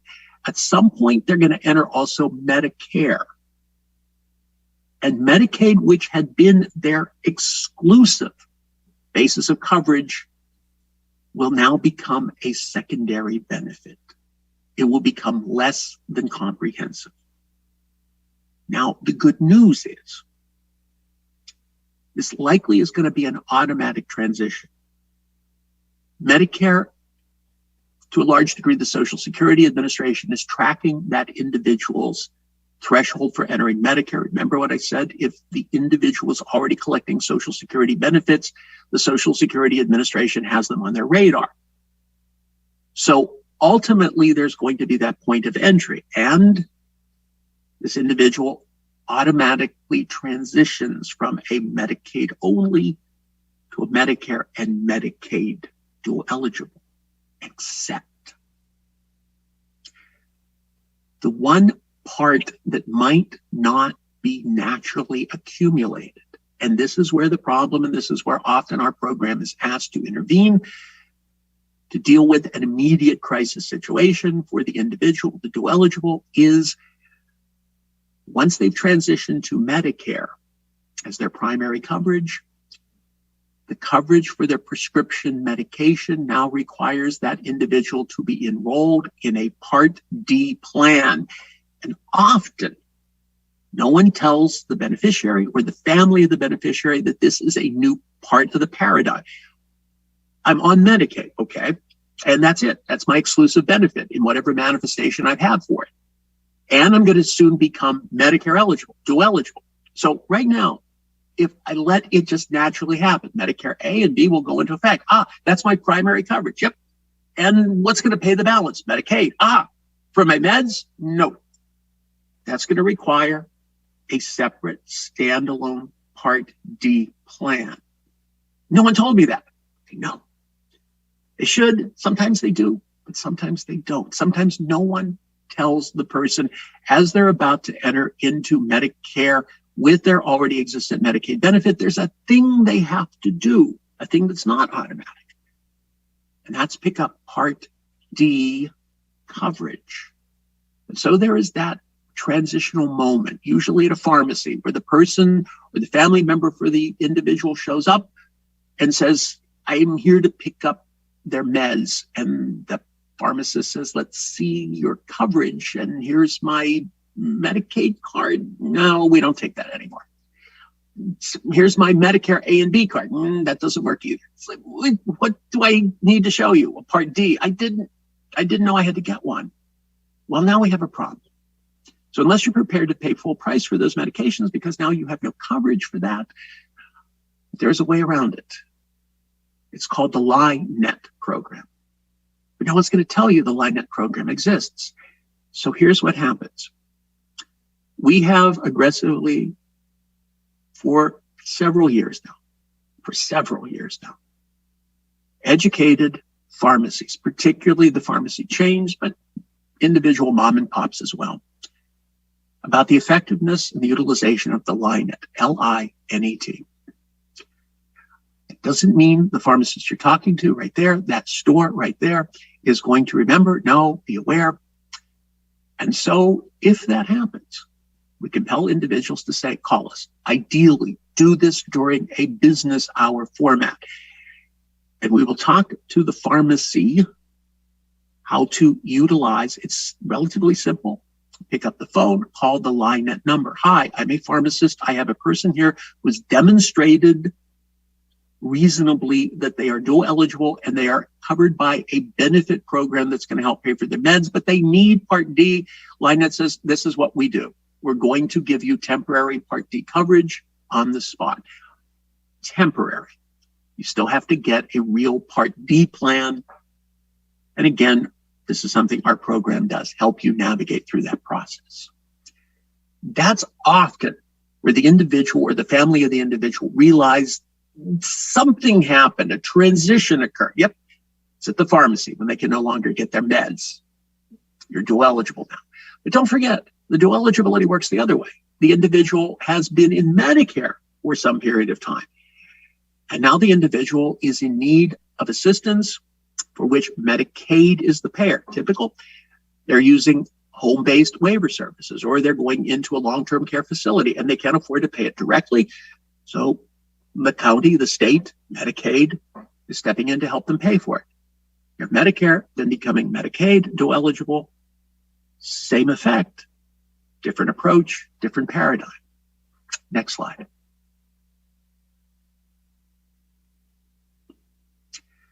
So, dual eligibles, they can utilize Medicare, their red, white, and blue card as their primary coverage. This starts to look like that option one, that Medicare A and B is primary. Medicaid is secondary. Medicaid will look as it is as a supplement, and it will utilize in Pennsylvania private insurance to manifest the medical coverage elements. But Medicaid itself can offer access to things that Medicare A and D wouldn't, like access to dental and eye care and other kinds of non-Medicare A and D covered services. So Medicaid can actually be more comprehensive even than a Medigap. But the one thing, Medicaid isn't a guarantee. Not all providers, even the ones that take Medicare, will necessarily take Medicaid. That's the problem, and it's not necessarily an easily solvable problem. It's an issue, and it's one that one has to be cognizant of. But if you're already in Medicaid, before you go into Medicare, you're already kind of aware that there are these inherent limitations, and you seek out the providers that accept Medicaid. It's the reverse. It's the ones that are in Medicare and are possibly used to accessing providers that accept Medicare, but suddenly find that those providers might not accept Medicaid, and now we have a problem of reshuffling the accessibility deck. Also, as I said before, you need Part D coverage, either as a standalone or built into something. Part D has to be utilized, and it's going to be utilized in tandem with another benefit that I'm going to tell you about in just a minute. Go to the next slide. So this is schematically what it looks like. So I'm enrolled in Medicare Part A and B. It's my primary coverage. I'm using Medicaid as my supplement for not just covering what Medicare A and B doesn't cover cost-wise, but also covering the services that Medicare A and B doesn't cover. And don't forget, I'm going to get a separate standalone Part D plan to initiate the coverage for prescription medications. Next slide. However, know this, be aware of this, be concerned about this. So the individual is Medicaid enrolled, been using it for some time, And now they're on the threshold of entering Medicare. I promise you, it's rare that an individual is going to be completely left in the dark about this transition. Why? Because insurance companies are hovering around the process and they want to close in for the close and kill. They're going to likely notify you well before maybe even Medicare notifies you or Social Security notifies you that this transition into Medicare is going to take place, because they want to be the first entity that gets their sale. So if they entice you to take an HMO or a PPO, rather than using Medicare A and B as your primary coverage, if they say, ooh, we have a great product, it won't cost you anything. By the way, neither does Medicaid. But this will be better than Medicare A and B. Keep in mind, you still have to have Medicare A and B. You're simply now replacing its utilization with an HMO PPO that's referred to as a special needs plan, a special Medicare Advantage plan. They will tell you all the cool things that are incorporated with this, like we've rolled in the Part D coverage already. You don't have to get a separate one. That's good. And we'll give you other kinds of things that are not really under the Medicare Part A and Part B system, things that normally Medicaid would cover, but we promise you'll have access to the providers that will provide you with some basic dental and basic eye care. Don't have to work that hard. But remember, we're an HMO. We have a network. And so you still have to work within our network of providers. You cannot reach out beyond that. We don't cover, sorry, except in an emergency. Oh, and by the way, don't anticipate going out of state. If we don't have a network that works out of state, then we don't cover. So my point is, be careful. You're offered two options. If you back up one slide for me. There's that, Medicare A, B as your primary with Medicaid and Part D. Now go 2 slides forward. Or that. Rather than Medicare A and B as your primary coverage, you still have to be enrolled in Medicare A and B, but now you've enrolled in a Part C Advantage plan, a special Advantage plan, a SNP plan, 0 premium, purports to be incredibly comprehensive. Yeah, in tandem with Medicaid it is, but so is Medicare A and B for that matter.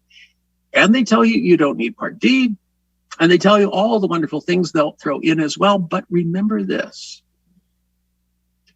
Unlike Medicare A and B, which says you have access to the nation's healthcare system, now you're embracing a network. So now not only do you have a network under the special needs plan, you've got a network under the Medicaid as well.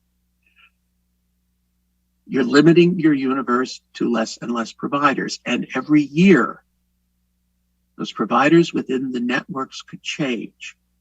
And you're constantly keeping your eye open for where can I go and where can I get these services. Know that. There's a big fork in the road for individuals that are transitioning from just Medicaid to dual eligibility. Do I simply take my Medicare A and B, which I'm going to get anyway, and I have to pay for it if I have to pay for it anyway?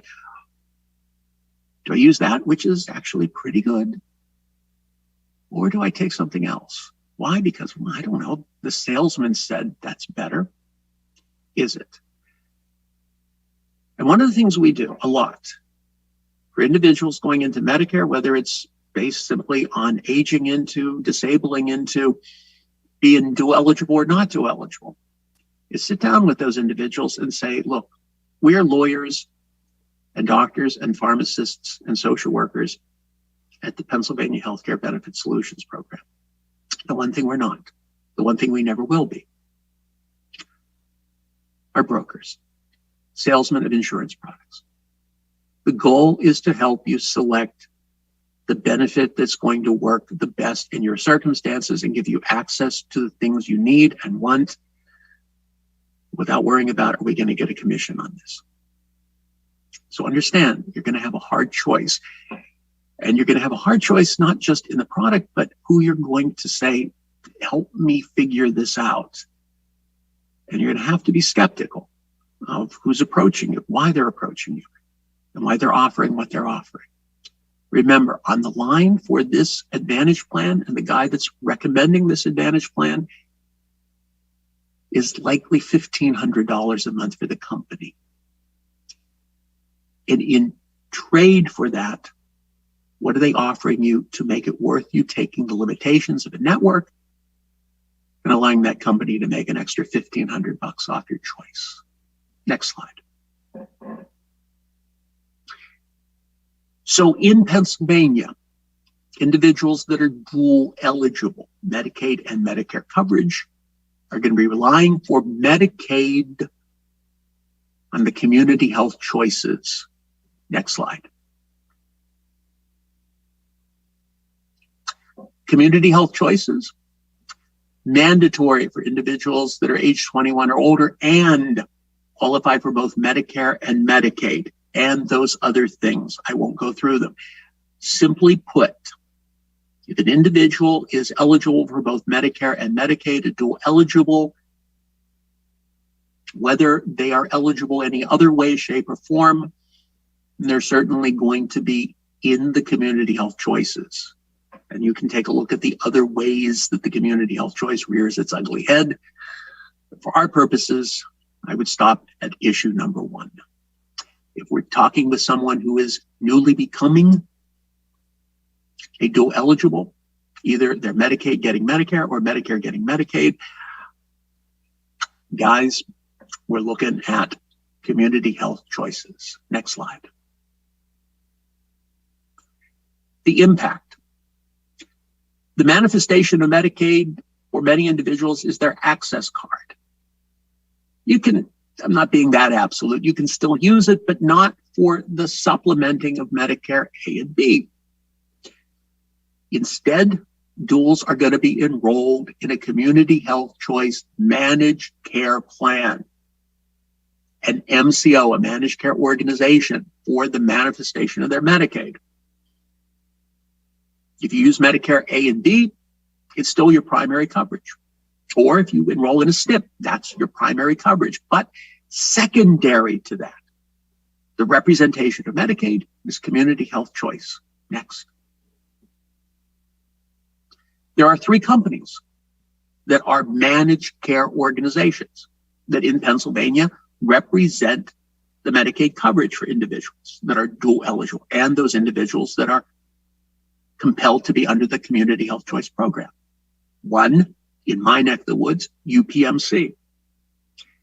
East in the state, the dominant product is Pennsylvania Health and Wellness. They tend to have the network systems more lined up there than UPMC in the western part, but both are kind of encroaching to kind of meet each other in the middle, kind of like the building of the Transcontinental Railroad. And in the middle, AmeriHealth Caritas. They weren't originally based in Pennsylvania. They came in because the contract looked good. And any of these providers are going to seek to enroll you throughout the state. It isn't truly a west part, east part, somewhere part centric of the state, any of these products. And it's to some degree your responsibility to go shopping and figure out which one of these is going to offer you the best network, the best ease of administrative process. And again, how do you know what questions to ask and what to do? Isn't there somebody that's going to help? Yeah, but not very well. I'll tell you about that in a minute. Go to the next slide. If you are dual eligible, here's your schematic now. It's either going to be Medicare Part A and Part B as your primary coverage, or instead of Part A and Part B, it's your Part C SNP plan. A Part D coverage, which would be separate with A and B or inherent with the Part C plan. But now your Medicaid is going to be represented by an MCO plan. And again, all the limitations that you need to be concerned about accessing your providers becomes an important criteria in making the selection of any of these products and how you're going to utilize it. Next slide.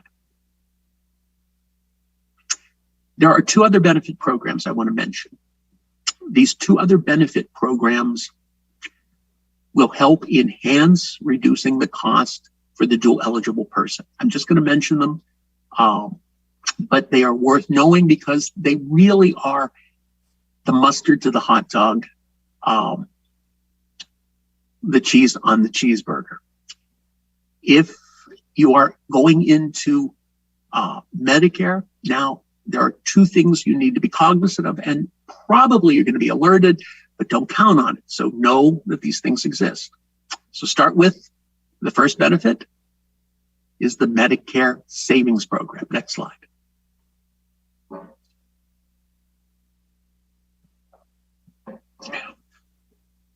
Next slide. There we go. All right, so the Medicare Savings Program, a Medicare savings plan, is designed to pick up the cost related to the actual being in Medicare A and B. So if someone says, okay, great, I'm eligible for Medicaid, but I remember you saying that Medicare Part B absolutely has at least a premium cost of $170. So how do I pay for that? Next slide. The Medicare Savings Program. And an individual says, I'm going to ask you to back up. And that's great. Okay, so Medicare Savings Program could help me pay for being in Medicare A and B itself. And the Medicaid, as you've told me, will pick up the balance, whether I go with A and B or get a special needs plan. What's going to help pay for the cost of the drugs? You told me that Part D really is a crappy coverage format the way it looks now for most individuals that need really expensive drugs.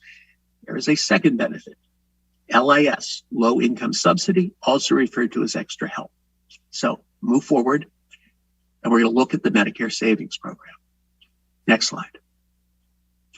The Medicare Savings Program is actually subdivided into three categories of benefit. And honestly, the category really depends on your income and asset mix. The most comprehensive one is the Qualified Medicare Beneficiary Program, the QMB or QIMB program. It also requires the least amount of income and assets to be eligible. The other two iterations of the Medicare Savings Program are the Specified Low-Income Medicare Beneficiary Program, or SLIM-B, and the Qualified Individual Program, the QI1. The purpose of these programs, essentially, is to pay for the Part B portion. And in some instances, Medicaid could also pay the Part A portion of the premiums for individuals that need that. Go forward. I'm just going to mention each QIMB, SLIM-B, QI1 has each year the eligibility criteria based on income amounts for an individual, married couple, but it could also be for extended beyond that. That layering could be out to infinity. So I simply show a single person or married, or call it a two-person household, and how QIMB could be eligible.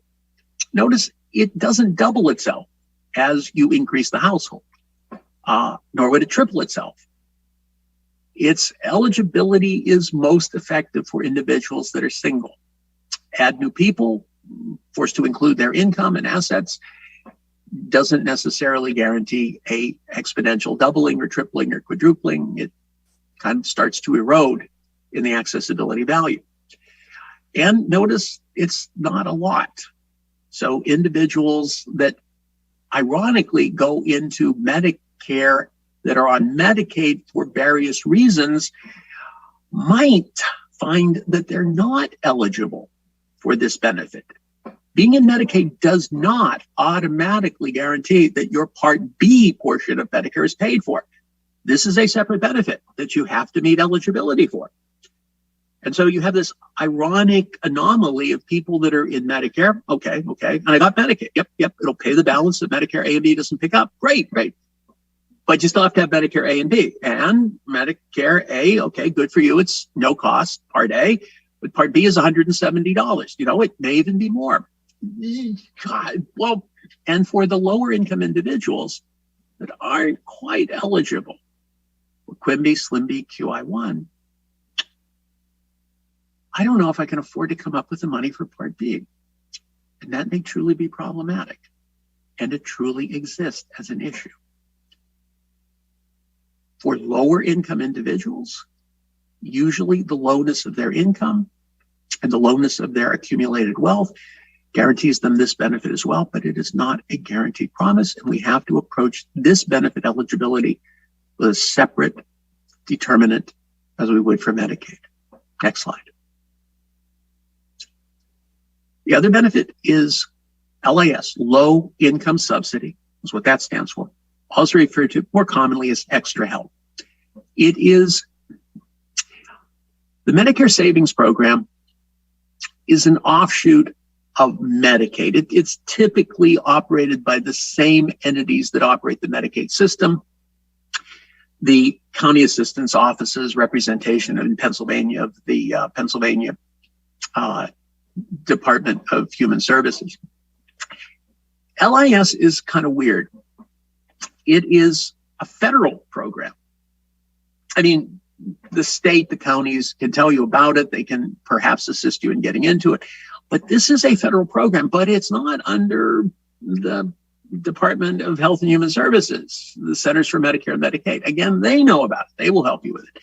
This is actually administered by, I don't know why, next slide, the Social Security Administration. It is designed exclusively. It is a true purpose-built program that helps with the costs associated with prescription medications.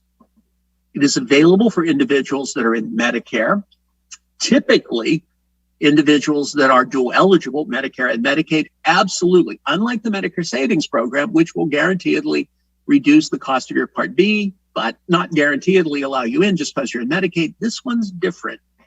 If you are in Medicaid and Medicare, I guarantee you, by being in Medicaid, it guarantees you have LIS. So the person that is on Medicaid transitioning into Medicare should be notified that very soon they're also going to be put into the LIS Extra Help Program. It's going to be done automatically by the Social Security Administration. They've got you on their screen, but maybe not, probably yes, but maybe not, and it's worth keeping tabs. You can work through your county assistance office. You can also call the Social Security Administration directly and say, hey, I'd like to talk about this. Am I going into this? Is this happening automatically? I didn't get my letter. Maybe I got my letter, but I lost my letter. Can you verify this? This should happen pretty much simultaneously with the creation of the dual eligible status. Remember, you don't get LIS unless you're in Medicare and unless you meet the criteria. And the easiest criteria to meet is your Medicaid. Medicare, Medicaid, I promise you, you should have LIS. And that's when you're at that pharmacy saying, hey, you know what? I guess I'm dual eligible now. I guess my Medicaid card won't pay for my meds, right? Will LIS pay for my meds? Yes, but only in tandem with Part D. This is so hard. Yes. Was it supposed to be? No, but it is. And for the average person trying to navigate through this poop, it's mercilessly complicated.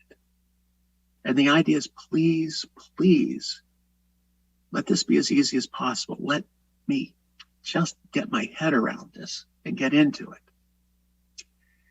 Some people are eligible for LIS, even if they're not on Medicaid. They're eligible just because their income and assets are low, but not quite Medicaid enrolled. Show the next slide. So there are standards by which one can be accessible to full LIS and partial LIS. I'll let you take a look at that, for your own edification. Take it for granted, though, for the purpose of this presentation. If you are in Medicaid, you are guaranteed eligible for full LIS. And the good news about full LIS is it pays a significant part of the cost of your medications. LIS will pay a huge lion's share of any residual cost that Part D doesn't pick up.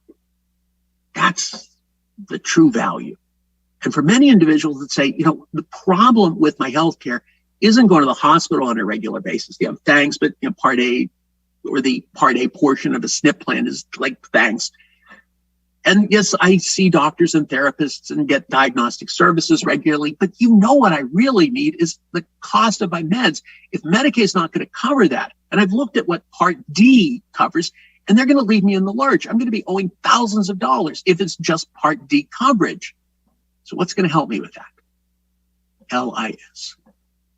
Often, the costs that the individual in tandem with their Part D plan and LIS will pay for generic meds, about $1. At most, a couple bucks. For non-generic meds, at most, about $6 for a 30-day supply. No matter that those meds may cost tens of thousands of dollars, the combination of the Part D and LIS guarantees the cost is very, very, very manageable. And if the individual is on the waiver program or institutionalized in a long-term care facility, even that amount is waived. The cost is $0. But let me warn you, just because it's fully paid for doesn't mean that you're going to be easily able to access medications as your doctor prescribes. On a regular basis, our program is called to intervene, to fight the fight with insurance companies that are saying, yeah, I know we promised that we'd cover this med. And I know it's on our formulary. But in your case, we're not. And what we're going to make you do is go through something called step therapy, or at least something called prior authorization. So you show up at the pharmacy, you have your prescription in hand, the thing's going to be paid for, or essentially paid for. And you say to the pharmacist, here's my Part D card, got it. And I have LIS, know that. And the pharmacist says, two possibilities. One, either you could be $8,000 for this drug. Wait a minute, this is all covered. You see, that's the problem. Or you go through a prior authorization requirement. What's that? You have to demonstrate to me that the doctor says this is authorized. Isn't that what the prescription is? Yeah, I know that's legally between me, the state regulation, and God. But there's another God we serve. If you want the insurance company to pay, which then allows LIS to kick in, here's the problem.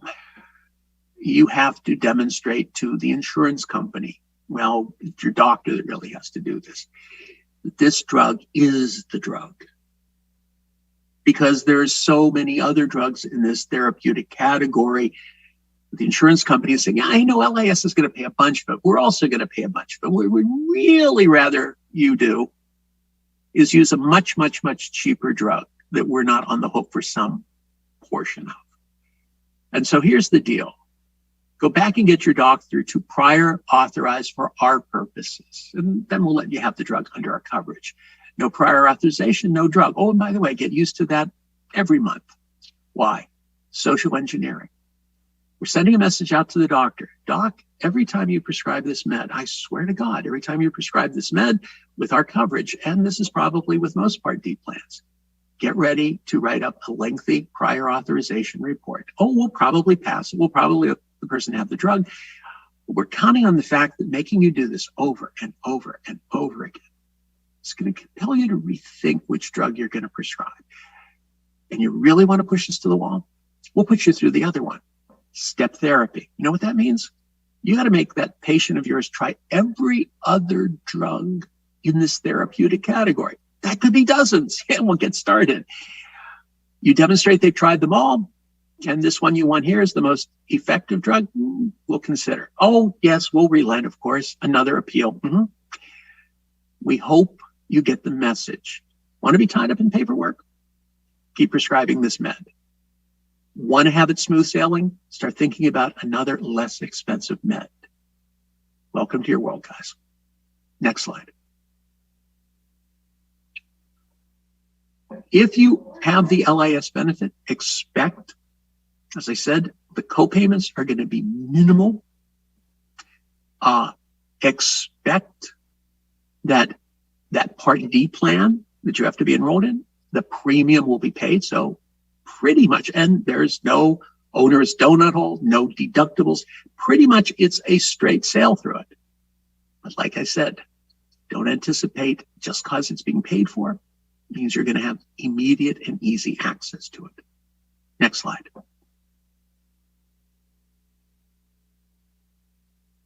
All done. We got a half hour for questions.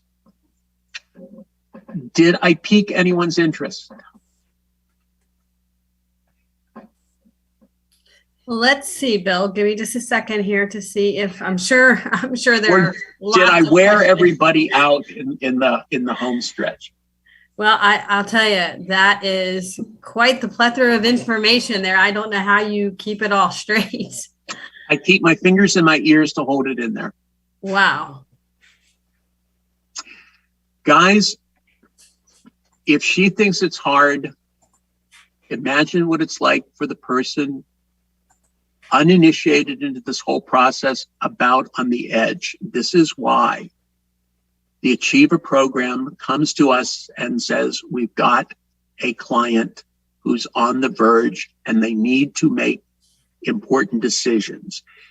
Or this person thought they had done it correctly and something went wrong. Can you talk to this client and figure out what went wrong? This person's being denied access to their meds. They're being denied access to home care services because the insurers, whether it be the SNP plan or whether it be the MCO or whether it be both, they're the same company offering both of them, says, oh, I'm sorry, we don't have any home care providers to send to the house. Well, wait a minute, we have a contract. Yeah. Well, force majeure, which is a legal term saying poop happens. And I spent more time in the Pennsylvania Commonwealth Court in the past couple of years than I've ever imagined that I would and ever had prior to that, fighting with the insurance companies to simply fulfill their obligation to make sure that the home care providers and the institutional providers that they contracted to provide with that individual and family in their care plan was being fulfilled. Oh, I'm sorry, we can't find anybody to do the job in your region. So it's not just, I've got my insurance, I've got my benefits. So am I using it effectively? Am I being able to use it at all? Am I accessing the care that I'm supposed to? So yeah, it's hard. It's hard not just to have, it's hard to be able to, even when you have it, utilize it effectively. And this is why I've been called upon to talk to you guys today. And this is why I'm called upon on a regular basis. Our program is to help people sort through the mess that is our healthcare system now. There, I gave you some time to see if there's any questions. There is one question. So this person says, confused. Are the 3 MCOs listed on the slide the Advantage care plans that should be avoided? Well, frankly, all of these things should be avoided, but no, these things are not the Advantage plans. Remember, these are not the representation of Medicare. If you don't have to bother to try to get the slides back up, but if I had it, I would take you back to show you that if you choose a Advantage plan, that's Medicare. MCOs are Medicaid. So if you can imagine, do it with my fingers, at the top is Medicare. That's primary. And you could pick one of the, we'll call them plethora of unavoidables. And there's not just 3, there's literally dozens of possible Medicare HMO Advantage plans. But then you have this thing that's going to pick up the balance that HMO or PPO doesn't. The cost sharing that they put on you. Who's going to help me with that? Medicaid. Oh, Medicaid, I have my access card. Medicaid, the county assistance office. Another insurance company that represents Medicaid. Oh, I don't want them. You don't have a choice. If you are a dual eligible under community health choices, you will get one of those. You can't say, no, I'd rather just have Medicaid directly. I'd rather just have the government equivalent. Now, sorry, pick one or we're going to pick one for you. So you got UPMC, you've got Pennsylvania Health and Wellness, you've got AmeriHealth.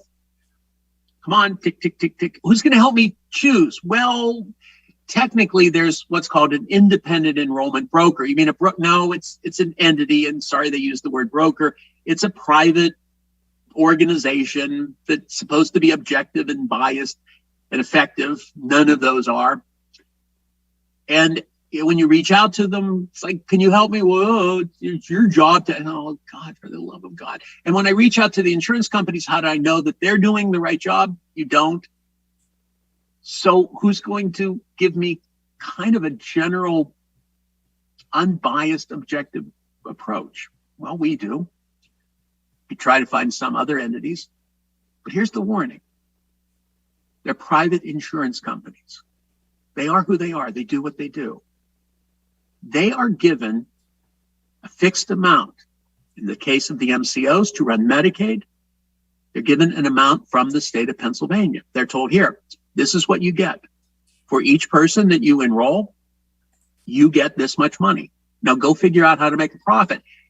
And the utilization of any private insurance product, whether you like it or not, whether anybody wants to admit it, is the maximization of their profit. And these guys are, no matter what they call themselves, for profiting entities. They maximize their profit by minimizing your utilization. The less you use, the less cost that it burdens for the utilization, the more they get to keep of that capitated amount they get. And at least with Medicare, you can say, no, thanks. I'm going to take Medicare A and B. I don't want a SNP plan. But for Medicaid, you don't get to choose. Here you go. Pick one, or we'll pick one for you. Does that clarify it? Hopefully that answers Mayor's question. If not, please let me know in the chat box that you're still confused. Or just reach out to me, and I promise to give you a tutorial. I'll walk you through the whole thing. Fantastic. So if somebody from MediaQuest could please put Bill's contact information in the chat box. I'm not able to type anything in there for some reason. So if somebody could type his information into the chat box so everyone has it, that would be very helpful. And that's kind of why I dwelt on my very, very first slide, because there's my email address on that slide, and there's my phone number or our office phone number that you can utilize. Okay. And here, I will give you one other quick way to do this. I'm going to give you the letters of our organization. P for Pennsylvania, H like healthcare, B like benefit, S like solution, P like program. I'll say the letters again. P, H, B, S, P. If you type that into a Google search or a Yahoo search, pretty much I can promise you the first thing that's going to pop up is going to be our organization. I worked it that way so that we pretty much monopolize that combination of letters. You can go to that. It'll show you our organization. It will also give you ways to contact us, and just also tell you a little bit about the organization as well. Okay, so I'm going to ask MediaQuest if they could put the first slide back up so that people, yeah, at least that one. People could see it. Could somebody from MediaQuest, could you put the first slide back up, just so Chat. so It's up right now. Oh, it's up right now. Okay, fantastic. All right, thank you. I appreciate that. Any other questions? We've got a little bit of time.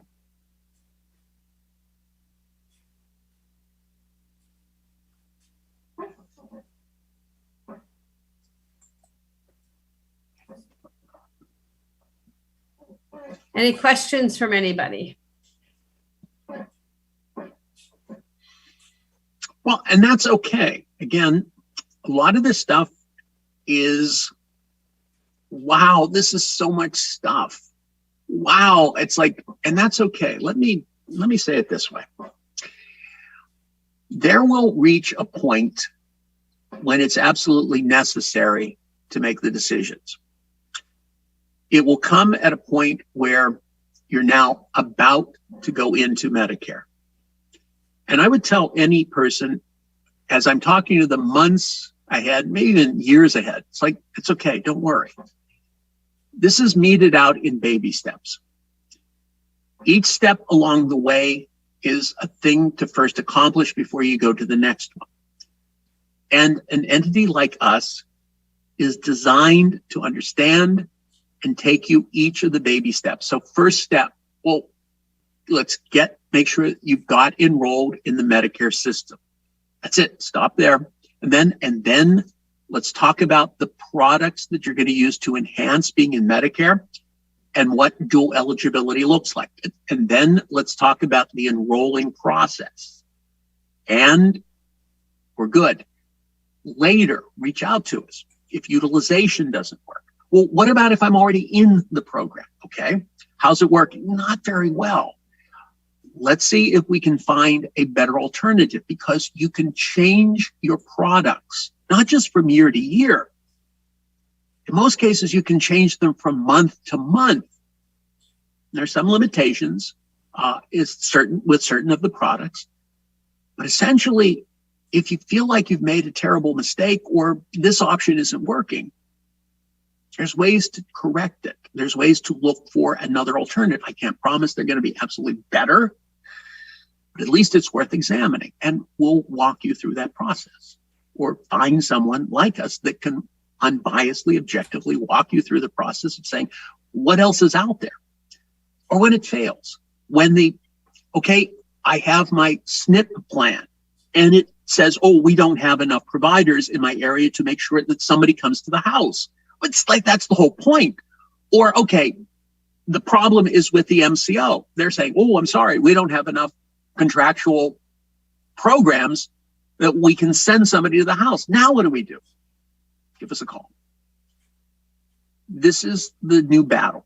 This is the new problem of, it's not just enough that the coverage guarantees the service is paid for. It's often getting the service. It's often getting the server. And I'm not talking about just personal care. I'm talking about the only way I can live is with my breathing apparatus at home. It breaks, I die. And now they're telling me, I'm sorry, we can't get anyone to come to the house. We just don't have enough people. Now what am I supposed to do? These are the potential problems faced. And to say, oh, our system works so well and everything. It is a facade. And as our system becomes more and more depleted of healthcare providers, want to know what a new crisis is going to be? As less and less people want to be home providers for healthcare or personal services, as that system dries up, as fewer and fewer people are willing to work for the less than $15 that they get paid by the agency that's contracted by the MCO or the special needs plan, because it's like, you know what, I could go to McDonald's now and work and actually make more money and get better benefits. We're on the verge of seeing this crisis, ironically, just at the point as we're seeing a greater and greater need for services. A lot of them at home, and a lot of them in facility that are also understaffed and stretched to the breaking point. Facilities like hospitals, clinics, doctors' offices, and home care providers. Finding access to the service is as hard and sometimes more difficult than the means by which you pay for it. Simply having good insurance may not be enough. Your comments are very well timed, Bill. We were just, Nancy Murray and I and our board chair, Rhonda, were just talking with legislators just 2 days ago about specifically the fact that you can go to a fast food restaurant and make more money than you can being a direct service provider. So it's a crisis. That's an understatement. And at least the person that's working at McDonald's can aspire to become an assistant manager, a manager, maybe even climb the corporate ladder. Right. A care provider, that's it. That's the be all end all. That is the expectation. And getting paid depends on how the state subsidizes the MCOs, who in turn subsidize the agencies that send the people to your house. If that money is minimal and the need for the three insurance companies to turn a profit, or why the hell else are we doing this, They're going to pass that stinginess down to the agencies, which pass it down to the direct workers, which passes it on to, why can't I find someone? Because nobody wants to work for us anymore. Why can't I get a quality person? Because nobody wants to work for us that is willing to put in that kind of effort. I'm sorry, and I'm not knocking care providers. It's if what you are looking at is $12 an hour. And oh, thanks, but this is the extent of what you're ever going to get. Until we figure out that the quality of care is directly related to the compensation we pay individuals, or we're calling upon them to be sacrificial entities giving up their hope for any kind of economic stability because, well, don't you care about the people? Yes, but I also care about my family. I care about paying for groceries, and I care about the cost of gasoline. I care about those other things. Until we're prepared to face that, doesn't matter how good your insurance is if you can't find someone to come. We could probably have a conference on that, just on that topic all day long, Bill. So I figured. Thank you so much. I really appreciate it. Any other questions before we wrap up? Okay, Bill, thank you so very much for your time and your really important information about Medicare, and the MCOs. Again, a world that is so easy to get lost in. Even when you know where you're going, it's easy to get lost. And so, your expertise in this area is really very much appreciated. Thank you. Everybody, stay safe, stay sane, have a nice weekend. See you guys. Thank you so much. So that concludes our conference. Before we wrap up, if I could ask MediaQuest, I put something in that needs to be put in the live stream on our Zoom chat. For some reason, I can't type into the live stream chat. It's my contact information and Wendy's contact information for the Arc of Erie. If you guys could just copy and paste that into the chat box for live stream, that would be really helpful. I just want to make sure people have our contact information if they would like to reach out to us with any advocacy needs at all, any questions around special needs trusts that I might be able to assist with, really any question at all. We'll try and help you. If we don't know the answer, we have a lot of resources at our disposal. I'm sure that we can connect you to whoever you need to be connected to. I also want to let everyone know that our next big event will be the Buddy Walk that we'll be doing in late September 24th, 2022. It's a Saturday. So I hope that you guys will put that on your calendars. We're in the very early stages of planning that walk. It's going to be up at what used to be called, if you're from Erie, Family First. It's now called Erie Sports Park. And it's going to be, a really nice event. We're doing it in September this year versus October, in the hopes that the weather will still have the nice fall weather to be available for our walk. So we'll be sending out more information about that as time moves forward. But again, I'd really like to thank all of you for being with us today, for spending the day with us. We will be sending out a survey, so we'd appreciate you completing that and getting that back to us so that we can send that on to the link who funded our conference today. So again, thank you very, very much for joining us, everyone. Stay safe, and I hope everyone has a lovely weekend.